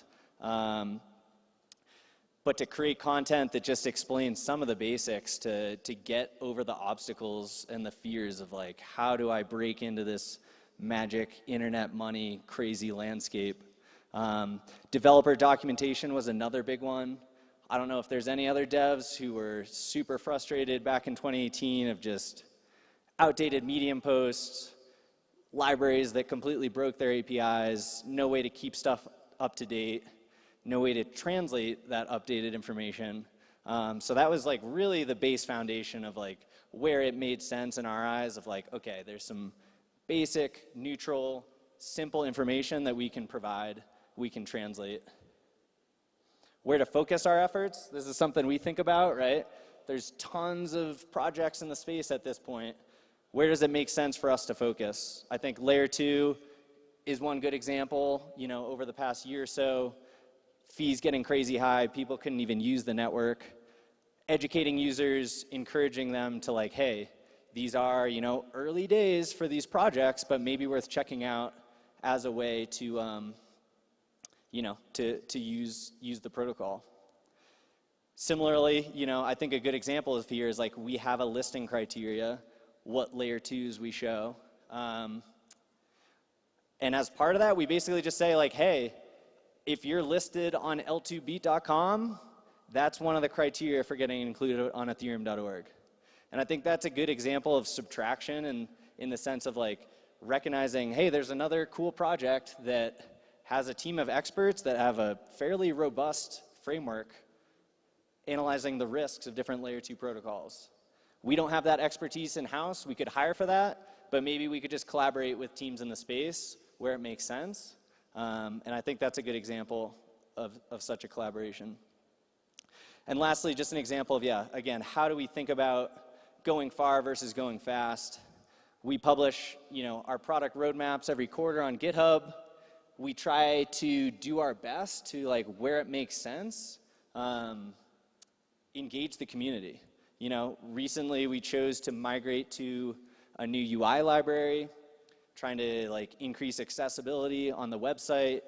And we like called out to the community of developers of like, hey, you want to help us migrate a bunch of components? People could sign up on GitHub. We created documentation around how to do this. We answered questions in Discord from people looking to learn how to do this. This took a lot of time.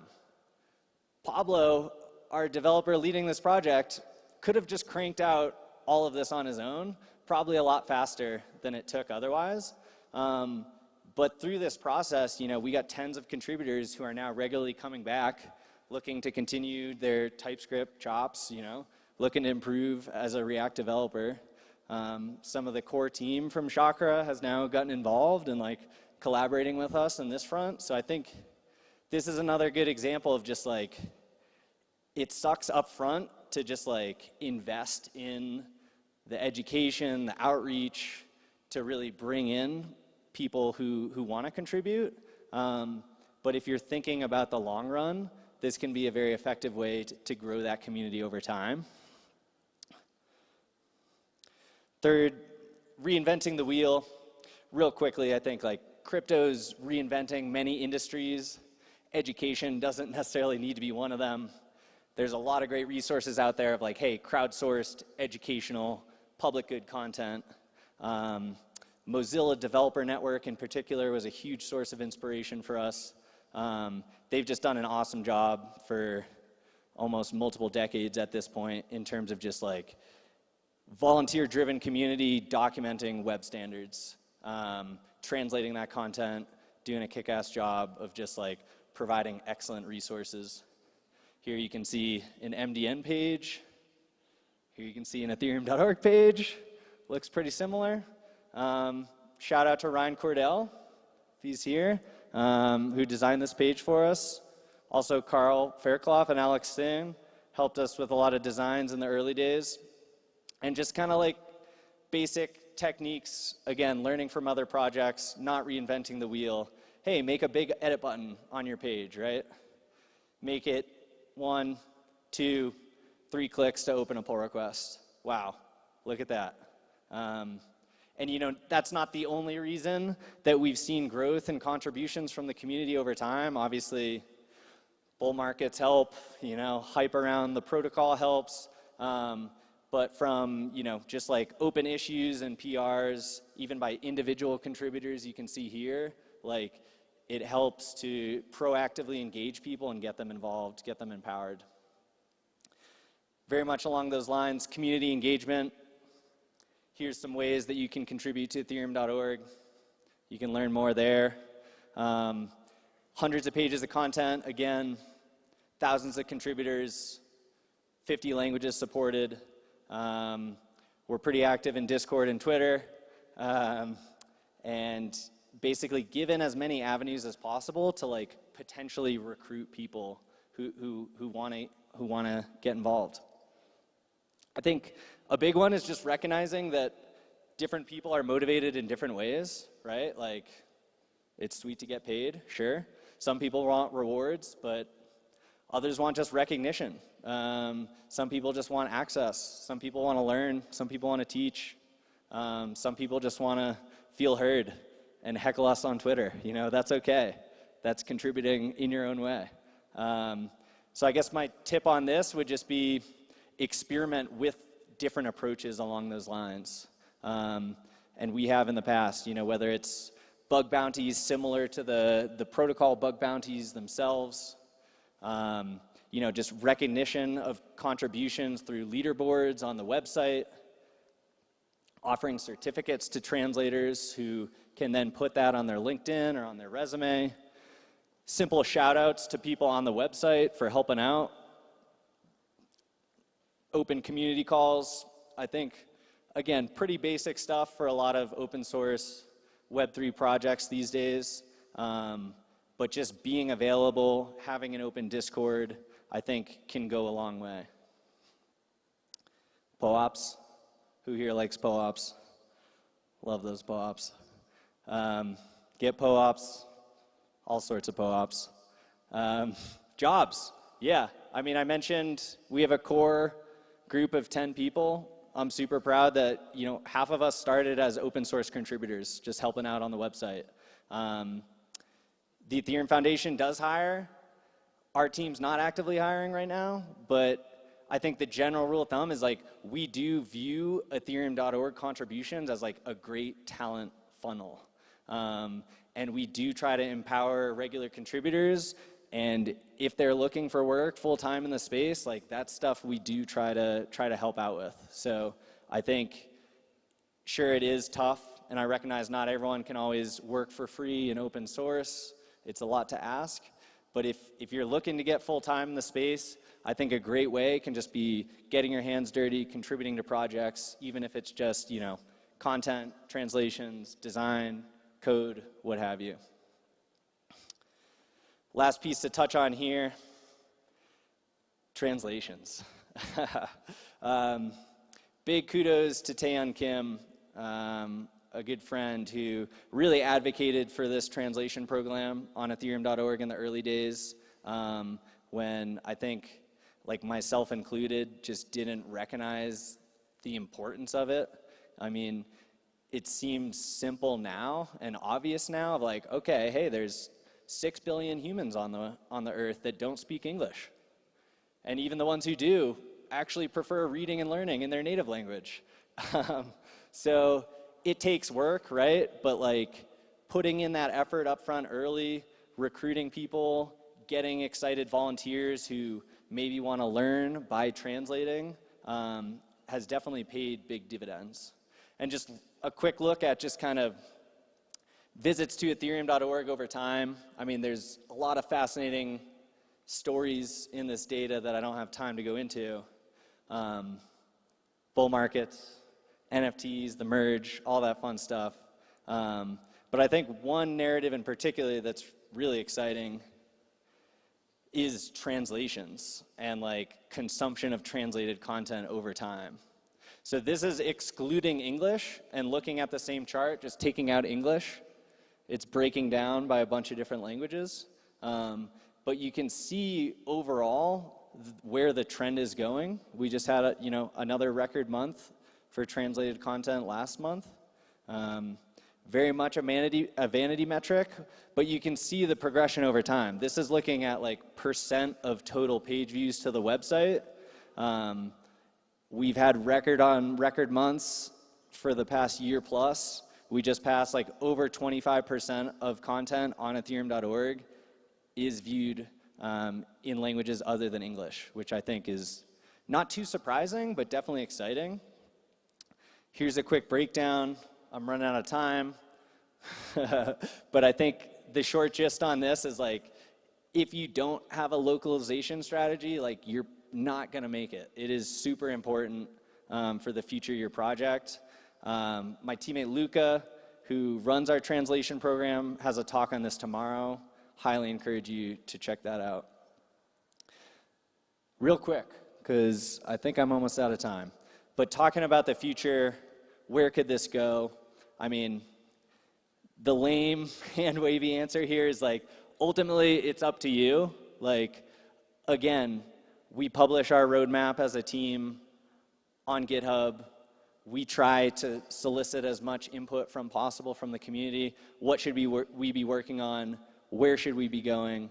Not just the content, not just the features on the website, but really anything you want to get involved with, whether it's general feedback, joining community calls, all that good stuff.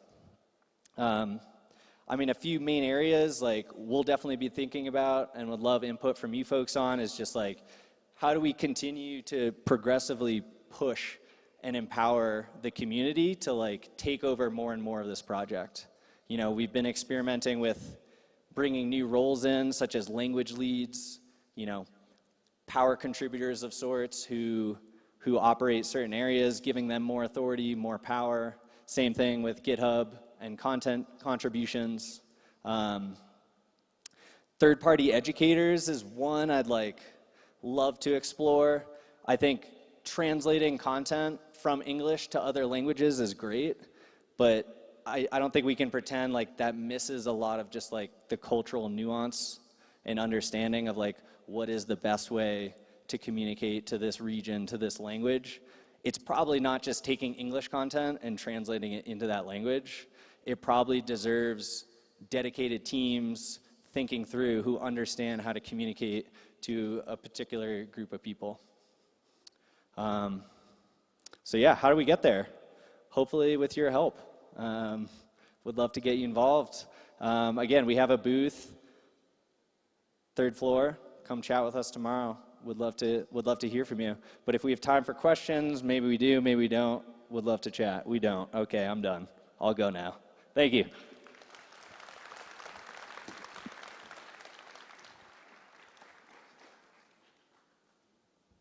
Great, thank you, Sam. Up next, we have a panel on account abstraction, also known as like Vitalik's pet obsession for the past 5 years. So they're going to come set up and come up here. I'm going to get off stage. She hit me like a saint, caught her face to face in dark and light. I found a place to hide,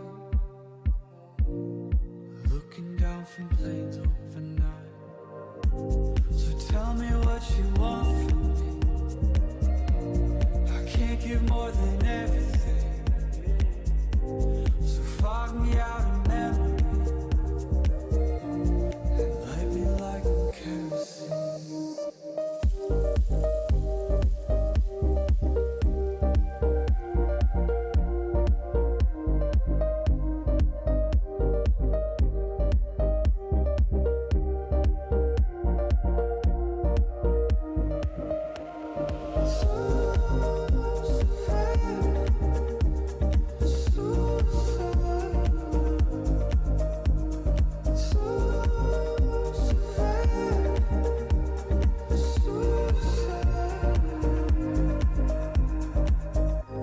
Reflected off the page, tell me that I'm seeing something right. Another way to change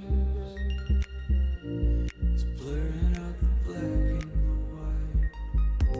So tell me what you want from me. I can't give more than everything. So fog me out of memory.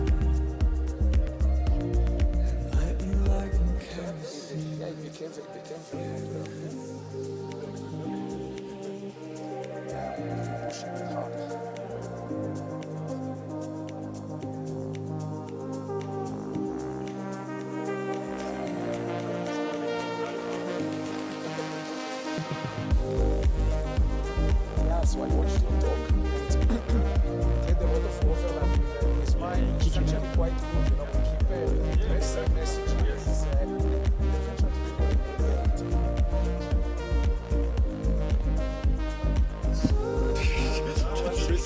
That was hilarious.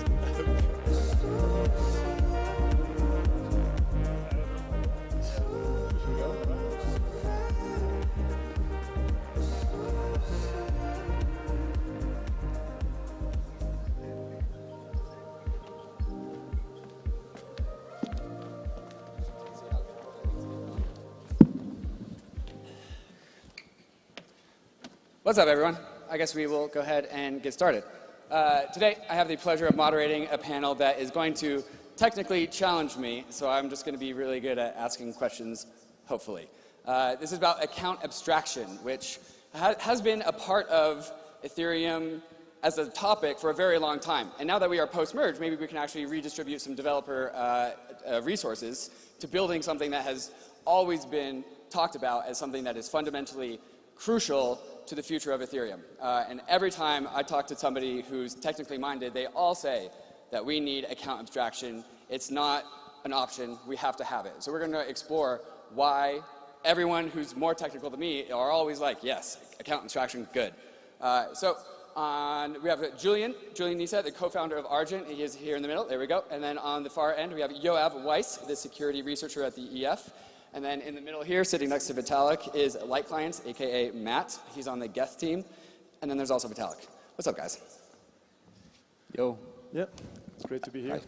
So you guys can each introduce yourselves better than I can. So Yoav, we'll start with you. I want to give a little bit of your background and your relationship with account abstraction and why you think it's so important.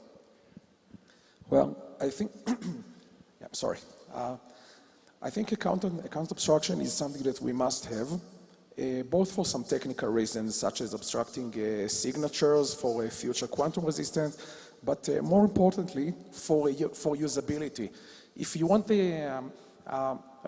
if you want to really go bankless, then you need to get to a usability where the user never sees a private key, the user never sees a seed phrase, so that my mother can use it, and if she loses access to it, she has a way to recover, and you need to have different security policies in the account, such as, for example, you wouldn't expect your bank account to be the same if you are a large corporation or an individual customer. Maybe you want to have some different spending policies.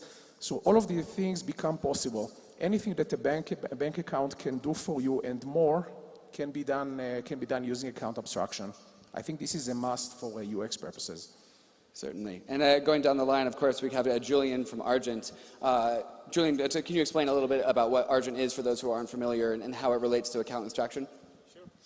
So Argent, it's a smart contract. We're a company. We've been building smart contract-based wallet since 2010. And basically, we started on a mission to actually solve exactly what account abstraction is trying to solve, recognizing that the user experience of EOAs will basically never scale. And so if we keep that paradigm, I think we'll remain in the bubble that we are in, but we'll be unable to reach the next 100 million users or billion of users because the user experience of self-custody is too complicated.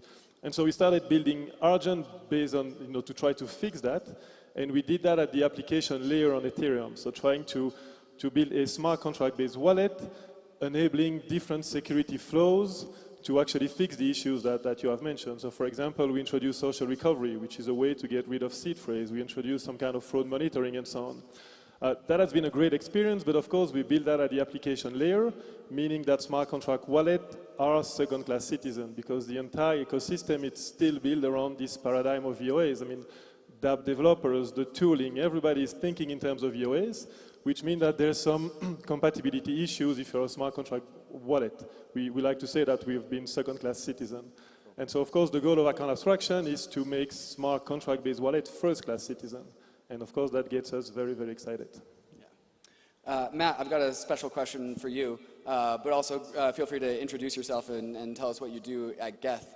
But also, could you, after you do that, explain why do we call it account abstraction? What are we abstracting? Why is the abstracting word here?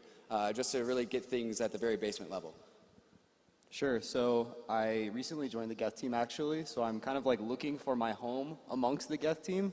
I think that there's many different things that the Geth team focuses on, and so I'm trying to find like where my very specific focus will end up being.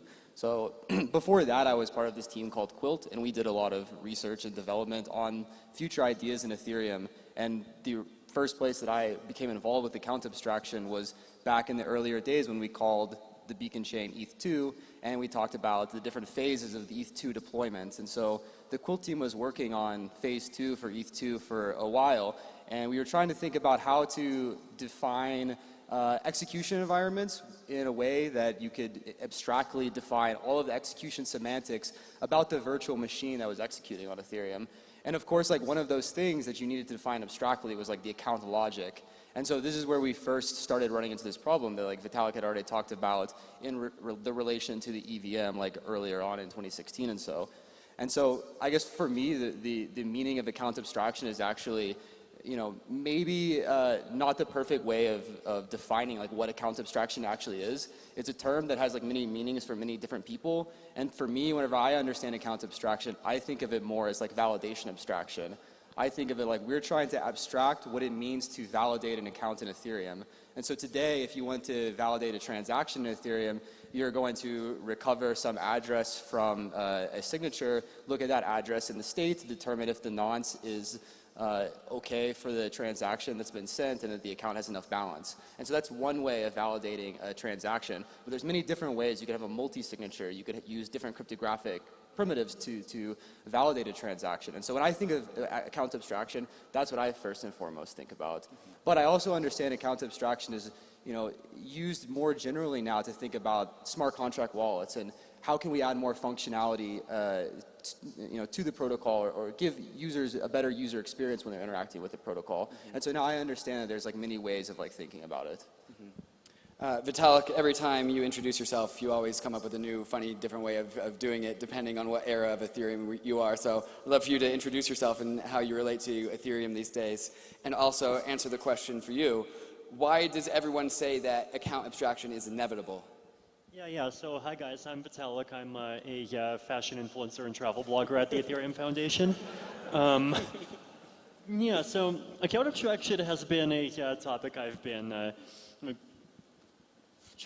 really trying to push for almost since the beginning, right? Like you think, even actually when Ethereum launched, the original vision I had been hoping for was to try to get people to use smart contract wallets by default, right? Because we wanted people's money to be secure, and we thought it would be really nice if people could just have the default type of accounts be a 2 of 3 multi-sig wallet, right? And that ended up not happening, I think, in part because the community was just, so fed up by incessant kind of delays on top of delays for the Ethereum 1.0 launch that at some point we just put our foot down and said, okay, no more features. Unfortunately, we have to just cut everything and launch something. But then, since then we've been trying very hard to come up with the right way to actually get to the point where smart contract wallets can be the default type of wallet that people can use and try to get all these benefits like security from multi-sigs, a social recovery, other types of cryptography if you want quantum resistance. More recently, thanks to Yoav and Drew and the others, the topic of kind of trying to get layer aggregation to be in there as well to try to kind of save gas and save data. So basically trying to find the way to bring smart contract wallets in and make them actually be as convenient and have all of the properties. Censorship resistance is another important property that externally owned accounts, so the default type of accounts that most people use now have today. And it turns out that there's actually quite a bunch of challenges, and there have been a whole bunch of various efforts. There's EIP, I think it was 86, and then 210, and then 2938, and then there's a kind of grab bag of different proposals. Separately, the separately the strand of kind of enabling a kind of delegation, which has. Basically allowing people to pay for transactions on behalf of other people, which I think is part of the motivation of both 3074 and some other proposals. That's been basically there's been this really long strand of research of trying to really optimize and figure out what is the cleanest and what is the most sensible and secure design to get to what actually satisfying these goals, and that's what we're trying to implement and roll out today. I want you to check my understanding on this because I actually had to do some homework to prepare for this panel because this is technically challenging for me. After kind of figuring out, when people explain account abstraction, they're like, oh, it enables you to do this, and then it unlocks this feature, and it lets us do that. But it kind of feels like we're feeling that elephant metaphor where somebody's feeling the tail and it's like a snake, and somebody's feeling the leg, it's like, oh, it's like a tree, without actually seeing the whole thing. So I want you to check this metaphor with me. An externally owned account. There's only 2 types of accounts on Ethereum. You have an externally owned account, which is probably what you use when you buy your NFTs. You have a private key and it unlocks a wallet. And then there's a smart contract. And account abstraction is putting what we currently use, which is our ledger or our private keys that unlocks a specific wallet, and it makes that wallet a smart contract, which is more programmable. My mental model for this is that account abstraction is like putting a chip into a wallet. And what I mean by that is that we have Bitcoin, which the meme is Bitcoin's a calculator, Ethereum is a smartphone. And I kind of apply that to externally owned accounts and smart contract wallets or account abstraction wallets, where externally owned accounts are like Bitcoin, they don't really do too much, and then account extraction wallets are like Ethereum, where there's a chip in it. Does that metaphor land? Yeah, no, that's a really fun metaphor. I like it. Is there anything incomplete about that? And Matt, I want to throw this one to you, where you were talking about validation abstraction. Can you connect these 2 metaphors? How do those things relate? Right. So I think, if you're thinking of the concept of putting a chip into a wallet, there's like two important pieces that the wallet is doing. And the way that I think about it is that the chip is dealing with the validation logic. Like I mentioned when I spoke a minute ago, it's determining like, is this message and signature that's coming from account valid in the context of this account? You could also imagine the chip did other things. After you do the validation, you would have like the execution portion. And so a lot of times when we think about account abstraction as like a general concept, we also think it's doing a lot of other stuff now. And so that chip is now determining like, I want to send a bunch of transactions from this account, or I want to send a bunch of calls from this transaction, or from this account all in one transaction, or I want to recover using like some social recovery group that I've come up with. So that's like another part of the chip. Beautiful, beautiful. And I want to throw this one to Julian, as somebody who's responsible for actually putting some smart contract wallets in people's hands. Thank you for your service. How do you think this is going to get rolled out? People generally, and we'll get into the topic as to why people think that everyone will have smart contract wallet rather than externally owned account in the future. But what's your idea for how this gets rolled out into how do we replace private keys with externally owned with account abstracted wallets? So that's a very good question. I think the way I see it is that I mean, Vitalik has been pushing for account abstraction for a long time, and every single proposal has some, enable some of the features of account abstraction, but none of them I think is the end game. And personally, for example, I like the last proposal, 4337, but the problem is that it's at the application layer. So we are not fixing what I think is the real problem, is getting rid of EOAs. And I understand that on Ethereum, there's so much at stake that such a drastic change will take time. I think people are recognizing that account abstraction is the future. I think it will happen, but on Ethereum, I think it will take time. What we've been pushing at Argent is that I think now we are seeing the emergence of layer 2s. And I think layer 2s are an amazing opportunity to actually try to test some of these, and try to fix some of these limitations of the EVM that we have on L1, because there's much less at stake. And then each layer 2s, they may favor a different type of trade-off. So we can explore on different patterns and actually bring account abstraction at the layer 2s right now. So this is what we are pushing, and that will enable us to better understand, the limitations, what we can do, and following that, I think then we'll have everything in hands to actually bring that to layer 1 and push for account abstraction at really the protocol level on layer 1. That's the way I see the roadmap of account abstraction unfolding. Beautiful. And Yoav, you're a security reacher at EF, so I want to tap into your security mind. Why are smart contract wallets more secure? Like, what security benefits from a user perspective, or whoever might else, what other entity might also use a smart contract wallet? Why is it more secure than our current wallets? Well, then, there are many different ways in which it makes you more secure. First of all is key management. Users don't know how to manage keys, even expert users. And I think that 5 years from now, if we recall that we used to secure our assets by writing 12 words on a piece of paper, it will seem unreal to us. So I think, for example, being able to add devices to your wallet, so the wallet is no longer associated with some seed phrase, you never actually see it, but instead you add your phone, you add your computer, then if you lose your phone, you remove it and add a new one using your computer.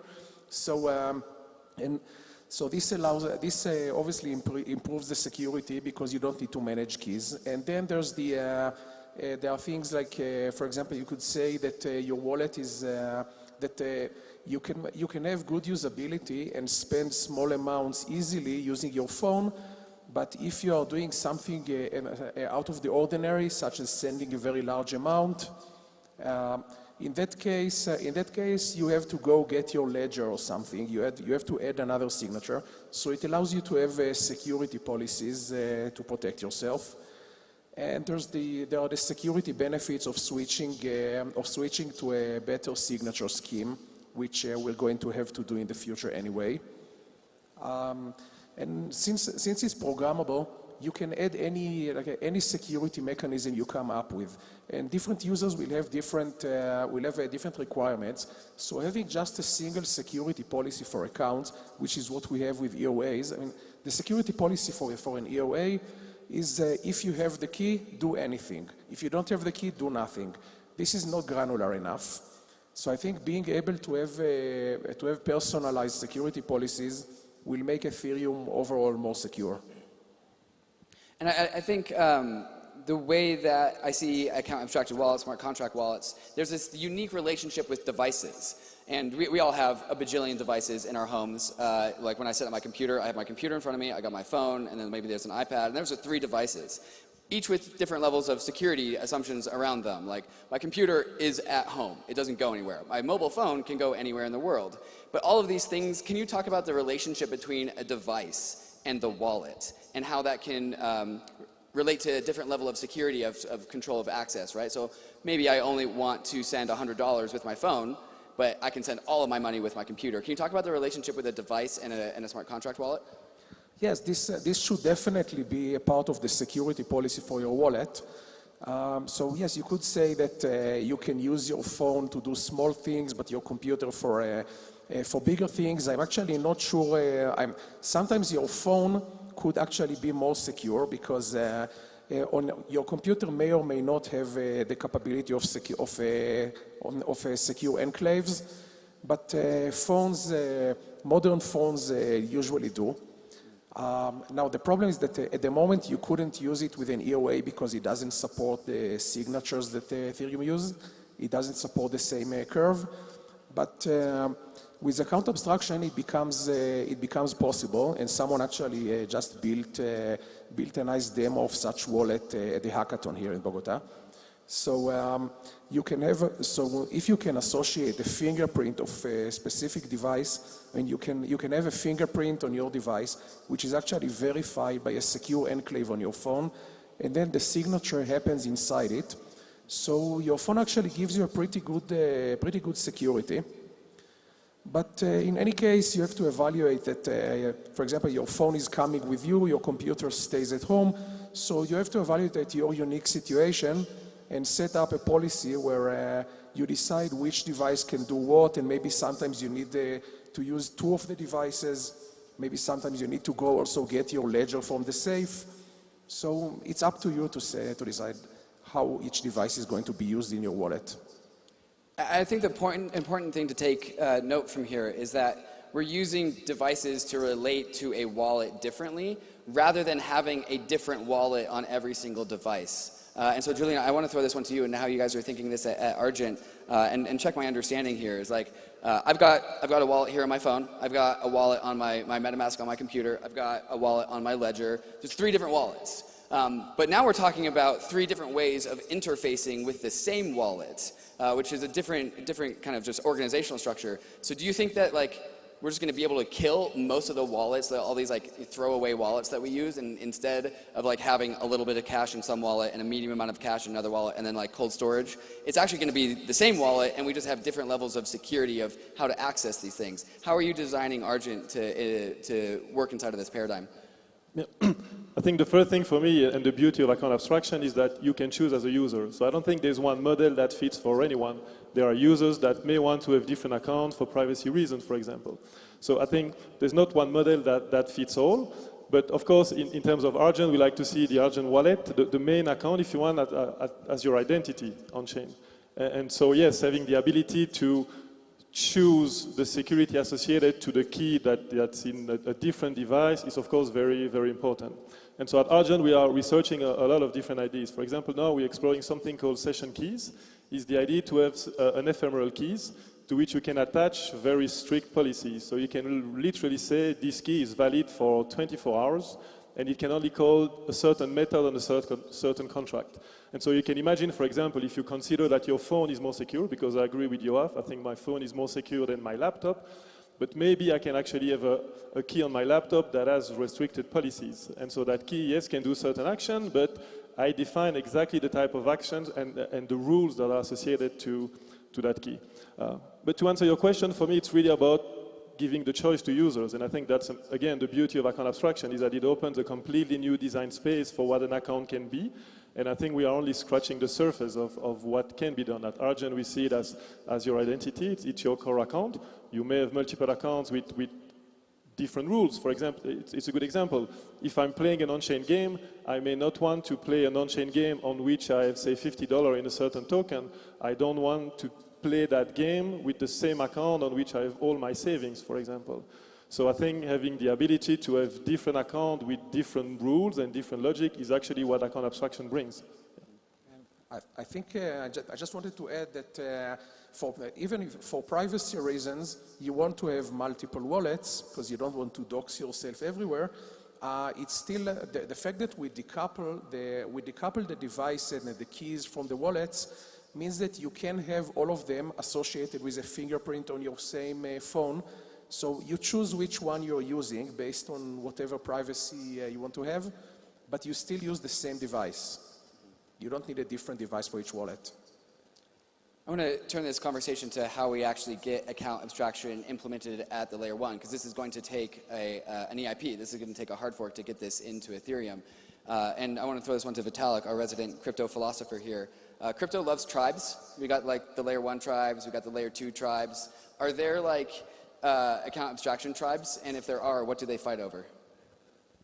I mean, I kind of feel like the tribeness of account abstraction is like a bit overstated in that I don't really see many competing camps of approaches for, like, let's say, how to solve the problem of I have a smart contract wallet and I want to be able to send things from that smart contract wallet without needing, you know, some third party to wrap my transaction and pay 21,000 gas overhead or whatever, right?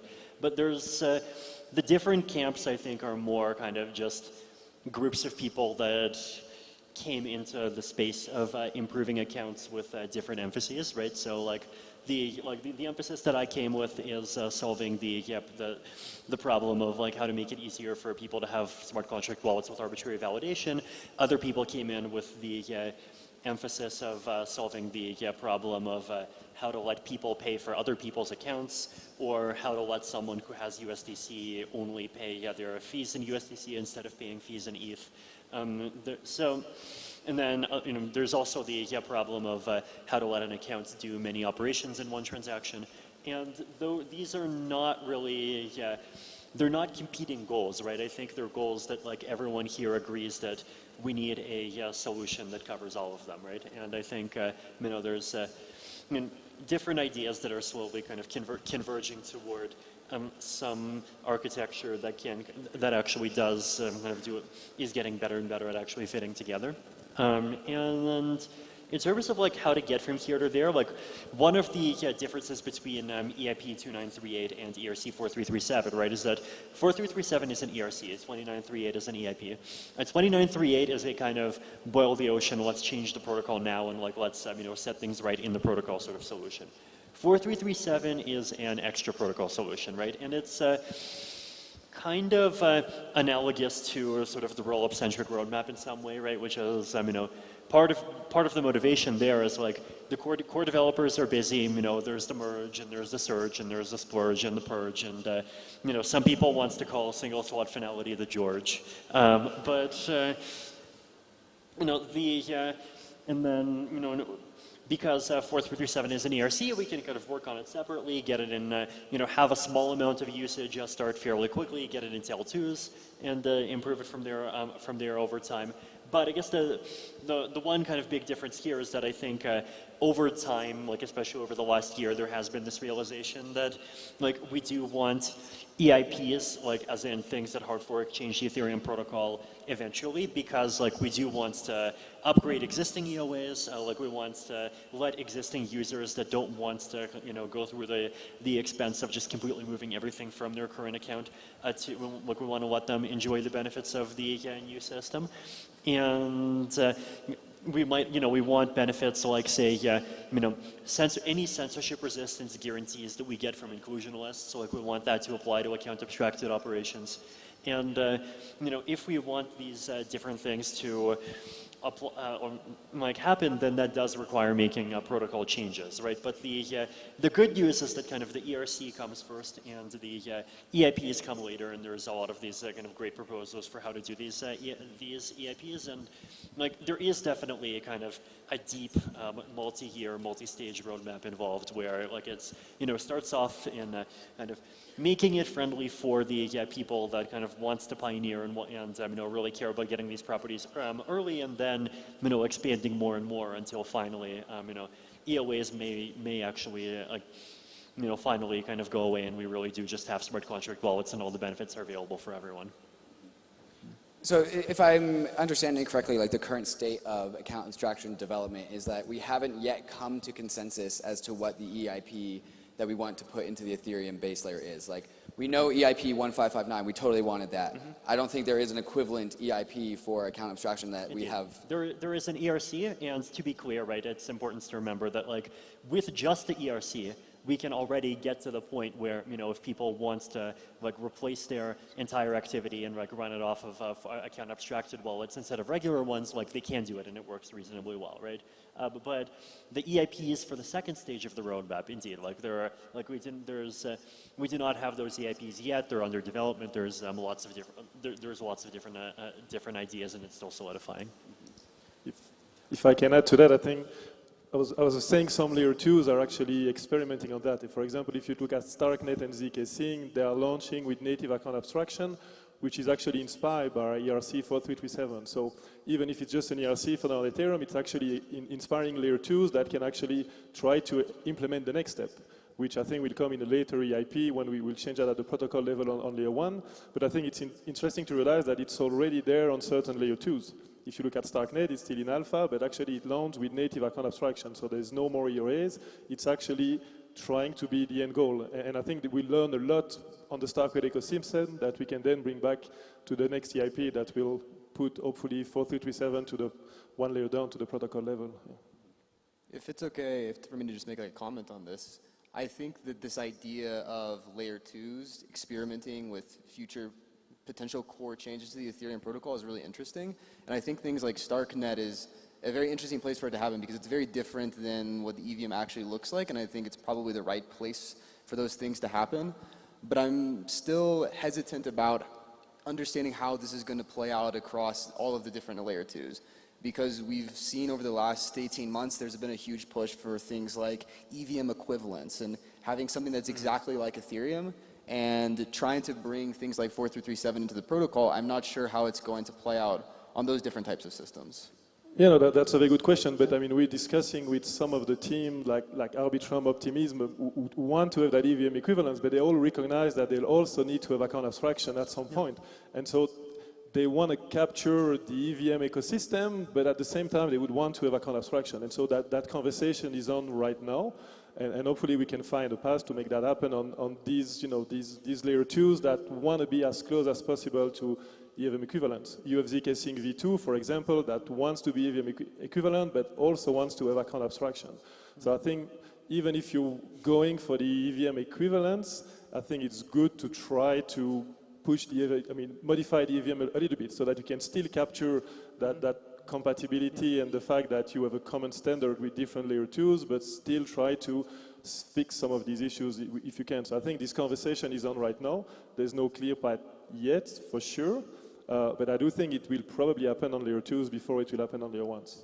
Yeah, I mean, one way to look at how much equivalence you need is kind of from the point of view of the user, right? So, like I have, my Ethereum wallet, like 0xD8, DA, blah, blah, blah. And one of the nice things that the EOAs offer is that, like, one, with just the same wallet, the same code, the same key scheme, the same everything, I can just, switch to Optimism, and with the same send a transaction on Optimism, switch to Arbitrum, send a transaction on Arbitrum, and so forth, right? The other benefit is that I get the exact same address. Like, you can go and send things to 0xD8, DA, blah, blah, on Optimism, and I'm going to have them, right? Or you could send things to 0xD8, DA, blah, blah, on Arbitrum, and I'm going to have them, right?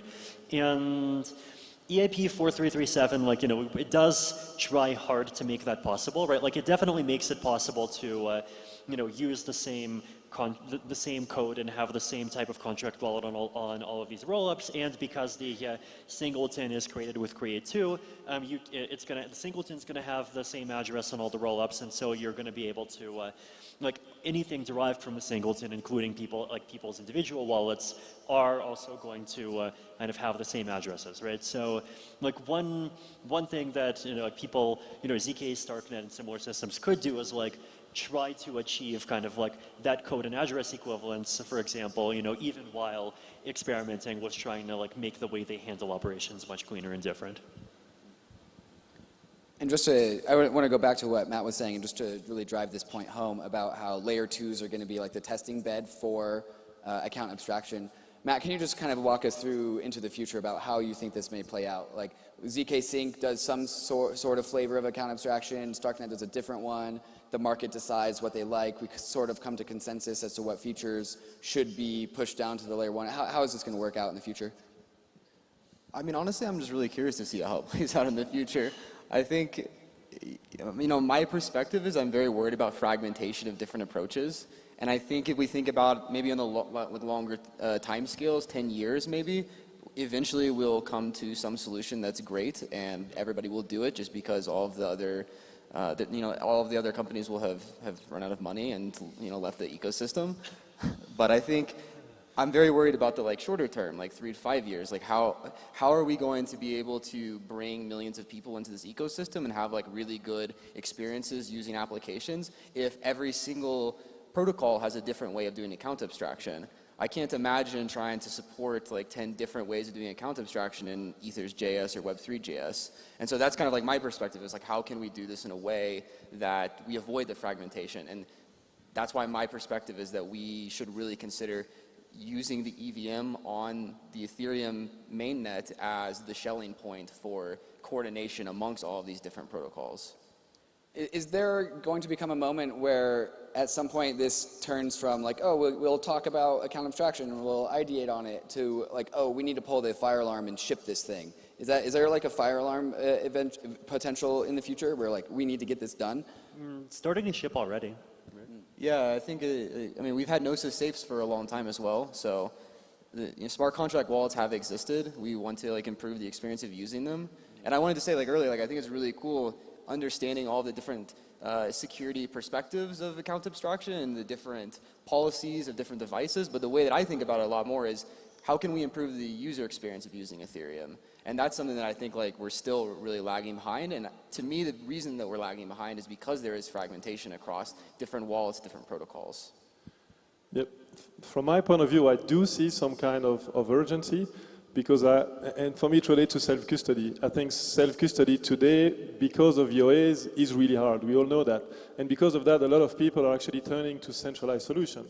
I mean, if we ask the audience, most of us here, we have a Binance or an FTX or a Coinbase account, even though we are the builders and the early adopters.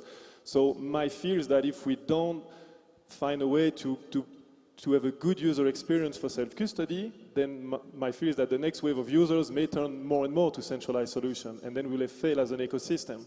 And in my opinion, account abstraction is actually the only way to enable this user experience that can bake self-custody, but still make it simple for user. So I do feel a certain sense of urgency. Yeah. That's a good point, and I feel for me, the urgency is how do we make smart contract wallets the default everywhere? Because defaults are sticky, and so if I go to mint an NFT on OpenSea and I create a MetaMask following some tutorial, that's the default that I'm stuck with for a long time. It's very hard for me to migrate to the smart contract world. And so figuring out how to make that the first thing that people see whenever they come onto all of the different protocols is very, very important. Yeah, fully agree. Okay, so to my knowledge, the current state of DeFi is unfriendly to account abstraction in smart contract wallets. Can one of you guys explain why that's the case? Yoav, why is that the case and how do we fix it? Yeah. So I wouldn't say that DeFi in general is not friendly. There are some dApps that make it difficult. For example, they assume that you can sign directly with the address. So, and contracts cannot sign. Contracts do not have a private key. So if you need to log in, for example, to OpenSea by using, if you need to log in by signing a message with your address, then you're unable to log in. And we have an ERC to solve that, a very old one actually, 1271, which defines how a contract can validate it, can say is signature valid. So some dApps support it, some don't, and assume an EOA. We need app developers to stop doing this sort of thing, and assume that some of the addresses are actually contracts. That's like the minimum requirement in order to make it a first-class citizen. So I want to run through some potential use cases just to make things really concrete in the imagination of the people in the audience here and the listeners. So I want each of you to think of the most powerful use case that account abstraction unlocks and how that onboards new people, new utility into Ethereum. You each get one, and whoever is going to go first is going to have the opportunity to have the best one. Yoav, I'm going to give it to you. What's the best use case that account abstraction unlocks? Well, there are millions of use cases, some of them quite exotic. I'm tempted to talk about them, but instead I'll just repeat that being able to abstract the signature and to have authentication and authorization abstracted and let the user control it, that's the single most important thing in my opinion.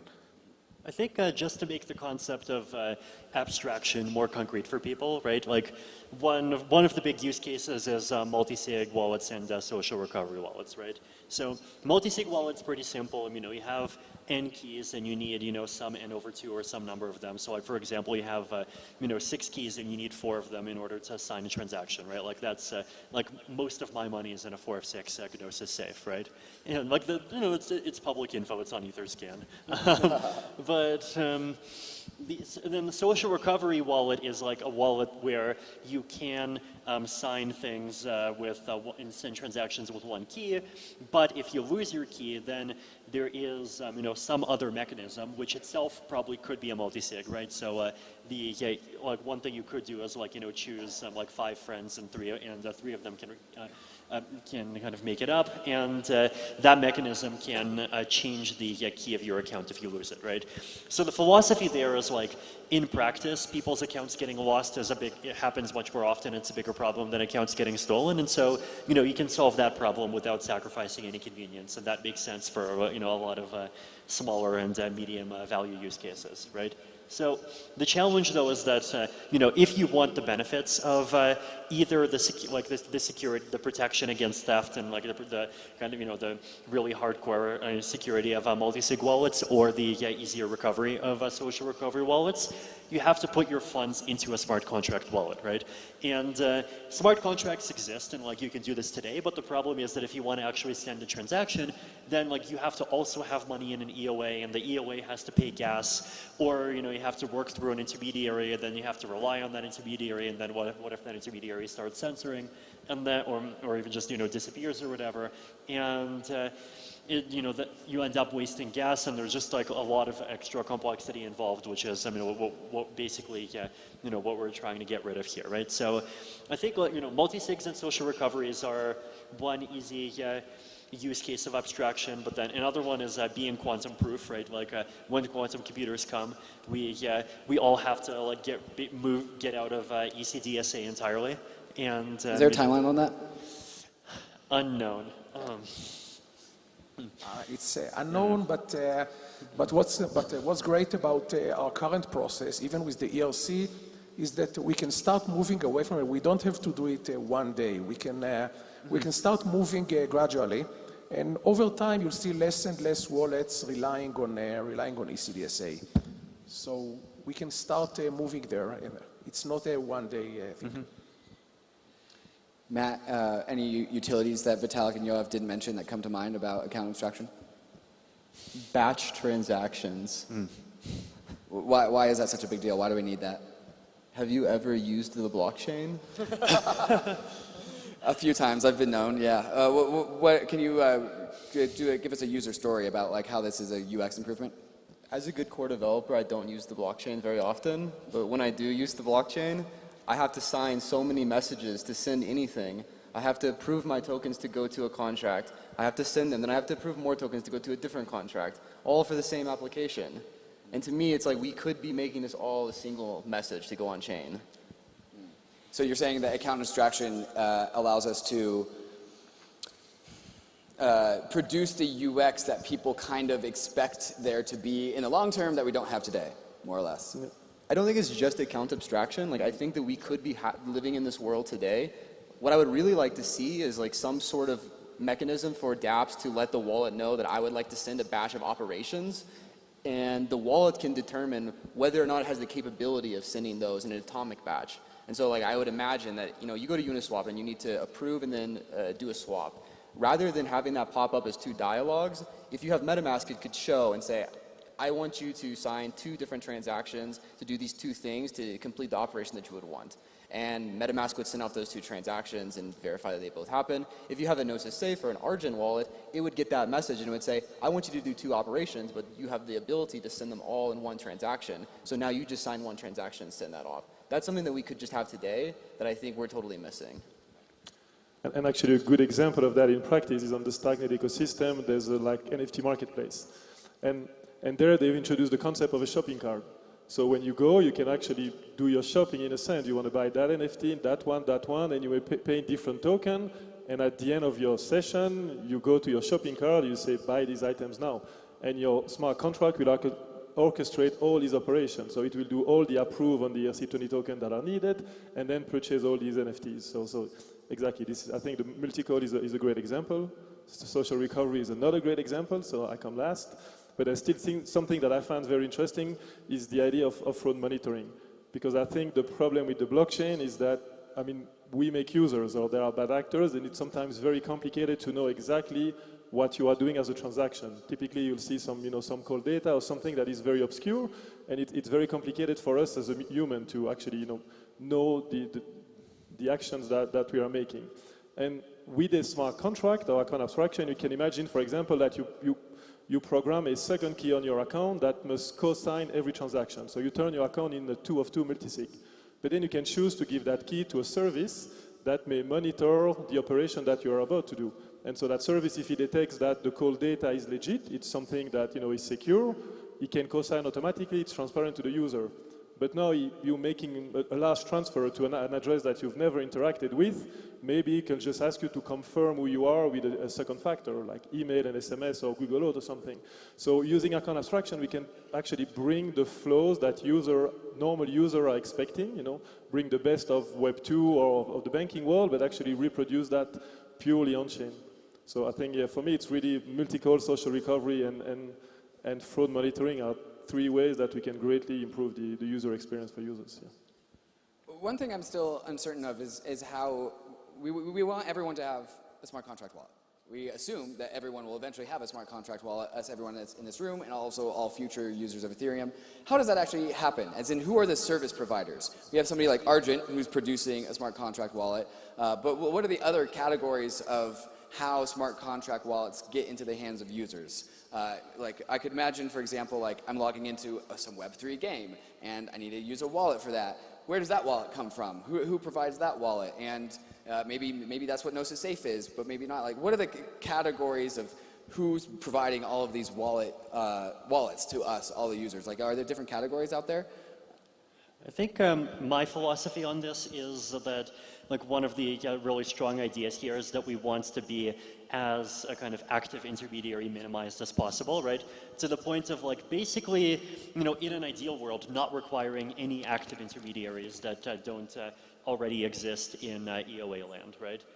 So the like, you know, there are kind of act once and then intermediaries that could, you know, do their thing and then disappear, which are, you know, smart contract wallet authors, wallet developers, and people like that. But like, we don't want to have to depend on, you know, like active kind of relaying actors of some kind, for example, right? Which is, you know, like the status quo is that you do need you do need to talk to a specific relaying actor if you want a, you know, if you don't have your own EOA and you want to use a transaction through a smart contract wallet, right? And I think, you know, censorship resistance is a good reason to minimize active intermediaries, just kind of simplicity.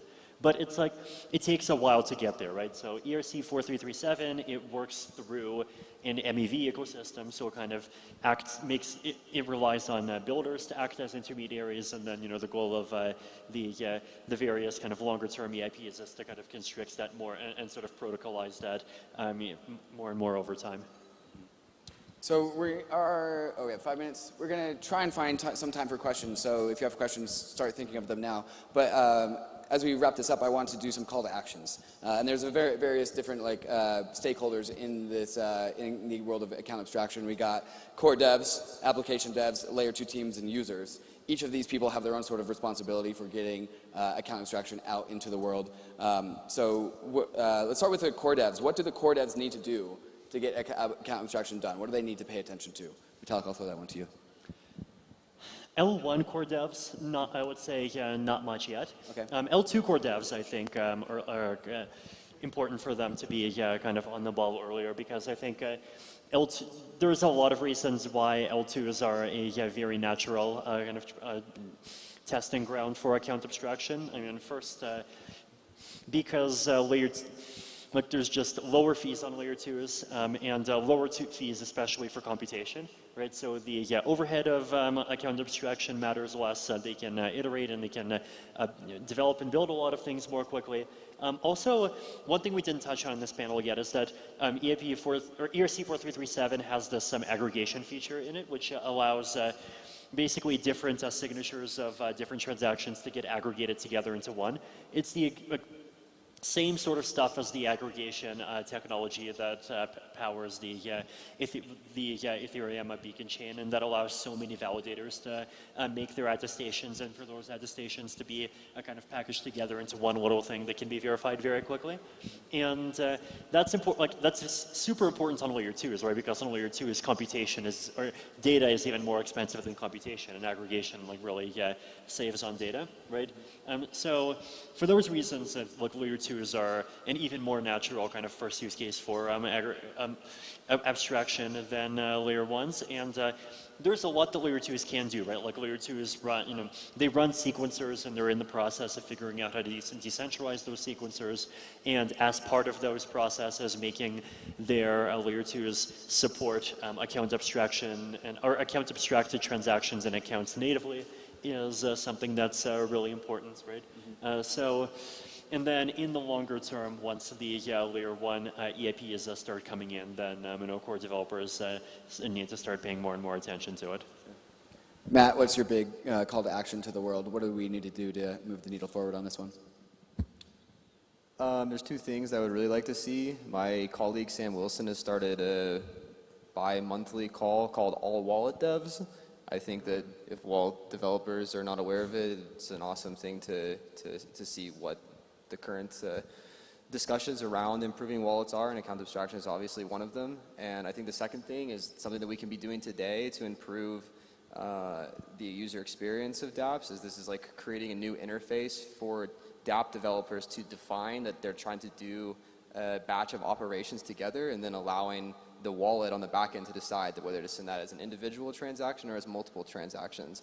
I think if we do that, then we start to show the core developers that we're really serious about batch transactions in smart contract wallets, and I think that will really improve their feelings about changing the protocol to support that type of technology. Julian, what's your big call to action? Yeah, I agree with that. I was going to say, I think dApp developers, as well, of course, layer 2s, I've mentioned that, and Vitalik mentioned that, but I think dApp developers today could start to embrace patterns like EIP 1271 just to verify off-chain signature. I think just making sure that your dApp today is compatible with smart contract wallet, and as you mentioned, we can extend that to multi-code, but I think that would give already a good sign. And that also means that if, ERC 4337 picks up and people build more and more wallet on top of that, they will become more and more first-class citizen, even on L1. I think they've never reached the point of being full first-class citizen, but making sure every single dApp is compatible with smart contract wallet, I think will make it easier to go on that journey towards full account abstraction. Yoav, take us home. And also, Yoav is the person that actually helped educate me a lot on for this panel, because I was definitely not prepared more than a week ago. So Yoav, thank you for your help. What's the big call to action that you have to how we get account abstraction into the hands of everyone? Yeah, so the first thing is what everybody here already said, that dApps need to be compatible with it and not get in the way by requiring signatures. And they can start thinking about ways, of course, batching as Matt already explained, but even beyond batching, start thinking about ways in which a contract wallet could improve the UX of your application, and work with wallet developers in places like All Wallet Dev, the Discord, start working with wallet developers to add the features that become possible with this, and for wallet developers to start thinking about interesting ways to use this to improve the life of your users, such as using gas abstraction models, maybe allow users who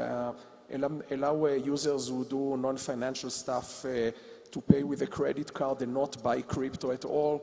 And there are many things that the wallet could be doing using account abstraction to make the user's life easier. So start thinking about that. And I posted a presentation with many cool use cases that you could build using it. So I think going through this list and seeing what could help your wallet become better may be interesting. And I think just again to really just drive this point home, Ethereum is a technology that is working on expressing itself. Starting in 2015, it was limited, and now we have proof of stake, now we have layer 2s. Ethereum can express itself a little bit better. But it's not going to be done expressing itself until wallets themselves are expressive as the Turing-complete nature of Ethereum itself. And so we will actually not see a complete Ethereum until we all have smart contract wallets. And that is how I will finish this panel. Panelists, thank you so much for helping me explore this world.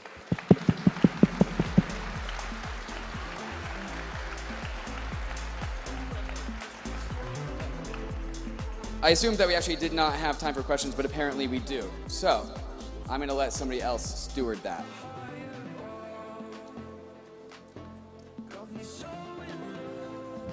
Hey, thanks. I'm just wondering, when is Argent planning to become ERC 4337 compliant? I guess that's a question for me.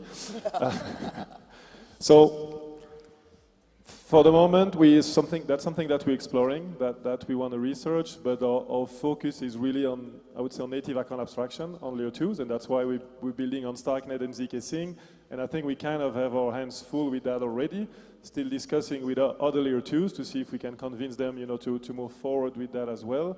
So for the moment, we are exploring with 4337. But again, just to highlight that on Starknet and zk Sync, it's actually heavily inspired by 4337. So it's actually what we are already supporting, but on this chain. So at the moment, no plans, but that's for sure something that we are discussing internally and researching. Yoav, this question is for you. I tried reading ERC 4337 the other day, and could you explain a bit why it's such a hard read? Well, first of all, because we're not very good writers, I guess. But I mean, we could have written it in a clearer way, and maybe even split it to more than one ERC. But the other reason is that it really is complicated. So it really is complicated because we paid a lot of attention to keep things decentralized by having a mempool and keeping the mempool protected. So to prevent DOS attacks that would bring the system on its knees. So this made a difficult read. I understand that. Hi everyone. I work at Devcon, and we're working on bringing subscriptions on Ethereum. We're currently using meta-transactions. Do you think meta-transactions will be less relevant when account abstractions will go live? So the issue with meta-transactions, right, is like, one, you need some kind of mechanism to figure out, who's going to pay on your behalf and connect you to the person paying on your behalf. And these, if this depends on specific actors, then that becomes a censorship vector and they might disappear and all of these things. And also a meta transaction requires this extra gas cost of 21,000 per transaction, right, on top of a smart contract overhead. So I think it's important to remember that ERC 4337, it is similar to meta transactions in a lot of ways, and it uses very similar ideas, but it does add this open mempool to kind of remove dependence on specific actors, and it adds this kind of batching problem to basically cut the 21,000 overhead to one per block. So I view it as a kind of iteration on the same idea. If I can just add on that, I think with native account abstraction, there's no more meta transaction because the account can pay transaction fee by itself. So the day if we bring 4337 to the protocol level, there's no more meta transaction because you just sign with the keys, you send your transaction, and then the account will automatically validate. And if he validates the transaction, we'll pay the fee directly to the miner. So if we go to full account abstraction, there's no more need to have a meta transaction and relayers. Yeah. Hey everybody. Yeah, firstly, thanks David. I'm a big fan of Bankless. These are great conversations. And Vitalik, I'm a fan of Ethereum, so thank you for that. Also a fan of Ethereum, just so you know. Somebody mentioned that like more wallets are lost than are stolen. So I kind of want to zoom in on like the social recovery aspect. I think if we're going to onboard the next wave of users, we can't expect them to have crypto friends or hardware wallets already, right? So I know that Argent has some functionality where you can kind of back up a share of your key to Google Drive. I'm from Ultimate.money. We do something similar with Apple iCloud accounts because we've read that 95% are 2FA encrypted. So like, do we as a community kind of accept that we're going to stand on one leg of like either Google Drive or Apple iCloud? If we're trying to onboard people that are really like new to crypto, is that something we accept? Yeah. So I think once you have recovery built into the wallet, you could use different mechanisms. First of all, if you don't have crypto friends and you don't mind some centralization, you could have, for example, a service like a professional guardian, someone who can verify your identity and then recover your wallet. And you could use centralized solutions like Google Drive or Apple. That's also fine. But if you had to use this with an EOA, it means that Google has control over your account, and maybe they lock you out of it at some point.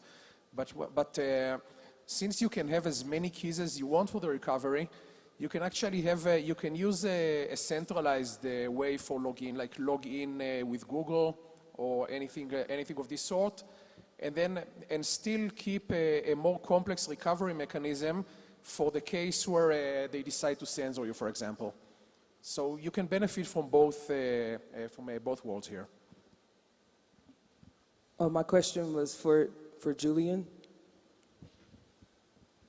Yeah, so the way we see social recovery is kind of, in a sense, it's a protocol. So every users will want to use different mechanisms to get back access to the wallet. So yeah, we don't expect people to have crypto friends and to rely on your friends, but maybe if you're a more crypto expert, you may just want to use a hardware wallet that you control, and you can put that in a safe in a bank, and if something bad happens, you can use that hardware wallet. So that's one option. You can actually give that key to a centralized service that you trust, but the day you don't trust it, you can just remove it. Or you can actually combine. So you can use a centralized service and a hardware wallet. I think it really depends on the user. If you have $50, it's probably okay to give that recovery key, to ask a centralized service that you trust to act as your guardian. But of course, if you have millions, that may not be acceptable. So you may want to use 2 or 3 hardware wallets that you put in different safes. So the way we see is that recovery is really a protocol, and depending on users, we can build on top of that the user experience that they need, depending on the use case and where they are in their crypto journey. Hi, my question is for Julian about the fraud detection option for the Argent wallet. And my question is, does it apply to MVV type attacks like bot sweeps, for example, where if a user has engaged with a phishing attempt, and then every transaction after that goes to a multiplicity of different wallets, would that feature be able to detect things on the MVV level in the pool, in the mempool? That's honestly a very good question and something we haven't really thought about. So just to make sure I understand your question, you're saying if we enable this cosigner, for example, can this cosigner anticipate some kind of MEV extraction? I guess the answer is probably yes, but to be honest, we haven't researched that. Yeah. So that's a good question. I don't see why not. because based on the type of transaction, you can probably assume that some MEV will happen. But yeah, that's an interesting point of view and something interesting to research. I don't know if someone else has actually a smarter answer than mine to that question. Feel free to shoot. Really quick one about MPC wallets. So the use cases that you described, the main ones with multi-sigs, social recovery, can be solved in a bit of a hacky way with MPC EOAs, like the one that I think Coinbase Wallet is working on. Is that good or bad? And if it's bad, what do we do about it? I mean, so EOA, like one specific thing that the MPC approach can't solve, right, is key changes. So like they can't really solve social recovery well, right? And the reason is that even if you take your key and you split it into 5 secret shares and you give each share to one of your friends, the problem is that like if your friends get hacked, you know, even 5 years later, like there's basically no time limit, you have no way to revoke. Once enough of them get hacked, they'll be able to take control of your key and your account, right? So that's one very, very big problem. And then another problem is that just from a UX perspective, that kind of approach would require the users who participate in, like basically, it would require your recovery partners to have custom software. And account abstraction done with smart contracts is like cleaner because it doesn't require custom software, right? Like to add a bunch of recovery partners, you know, you just like put in what their addresses are. And so like whether they don't need to like hold some separate thing and make sure that some separate thing is kept safe and like accidentally lose it because the only thing they ever use it for is helping you recover your accounts and they just forget. This is something that once, you know, literally happened to even me when I was using the HTC wallet that was using MPC recovery, by the way, right? Like I even, you know, I almost lost it because a couple of my recovery friends just like upgraded their phones and, you know, forgot to carry over the recovery app. So like those are the two problems that, you know, at least I think the smart contract based approach solves better. And then also just like theoretical cleanness, right? Like ECDSA is just a fundamentally bad algorithm. The only reason it has any prominence at all in this world is because of stupid stuff involving a Schnorr patent. You know, ECDSA was invented to just basically get around the patent, and that patent has expired years ago. And so and ECDSA has a lot of like bad mathematical quirks to it that make it much harder than needed to MPC and you know, much more complicated than needed, and like we really should be upgrading to Schnorr or other things anyway. So you know, just from that kind of theoretical, you know, trying to kind of make the ecosystem cleaner over time perspective, I think a smart contract wallet approach is better. So like for dealing with people's needs now, you know, it's definitely valuable in some cases, but I do think there's you know, value in like there are serious value adds that a smart contract based approach adds on top. Yeah, and I wanted to add that when MPC aims to solve maybe recovery or managing the keys, but it doesn't give you things like adding policies.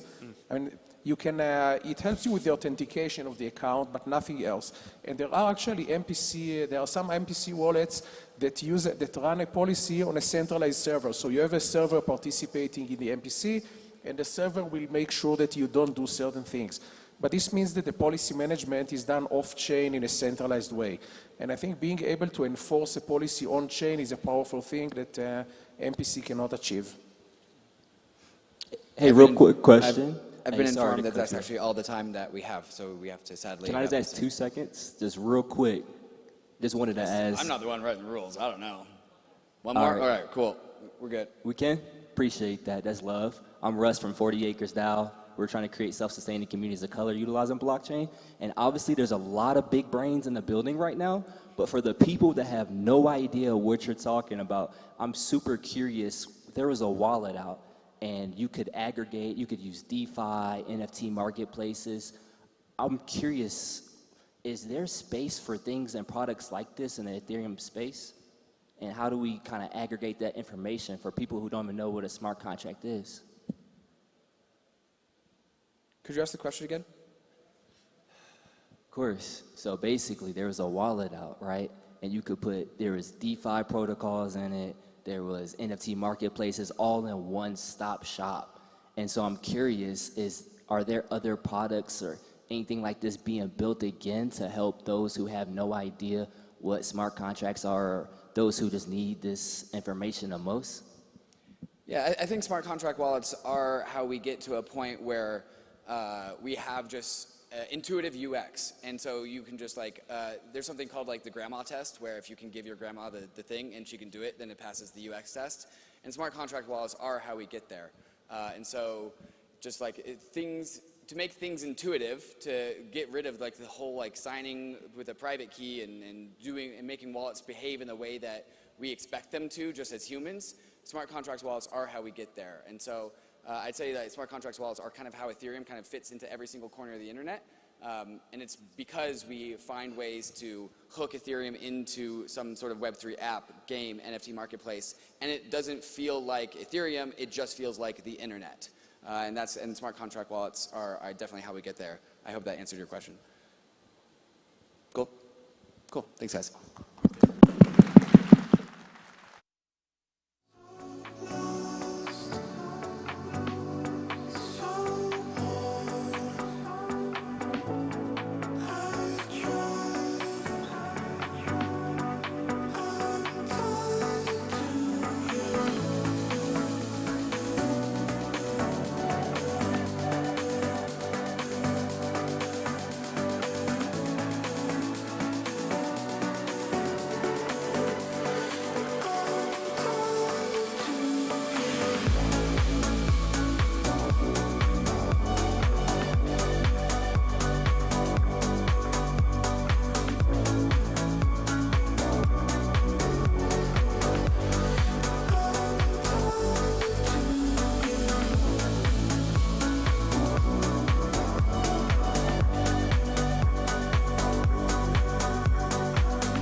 Stuck in the afterglow, afterglow, afterglow.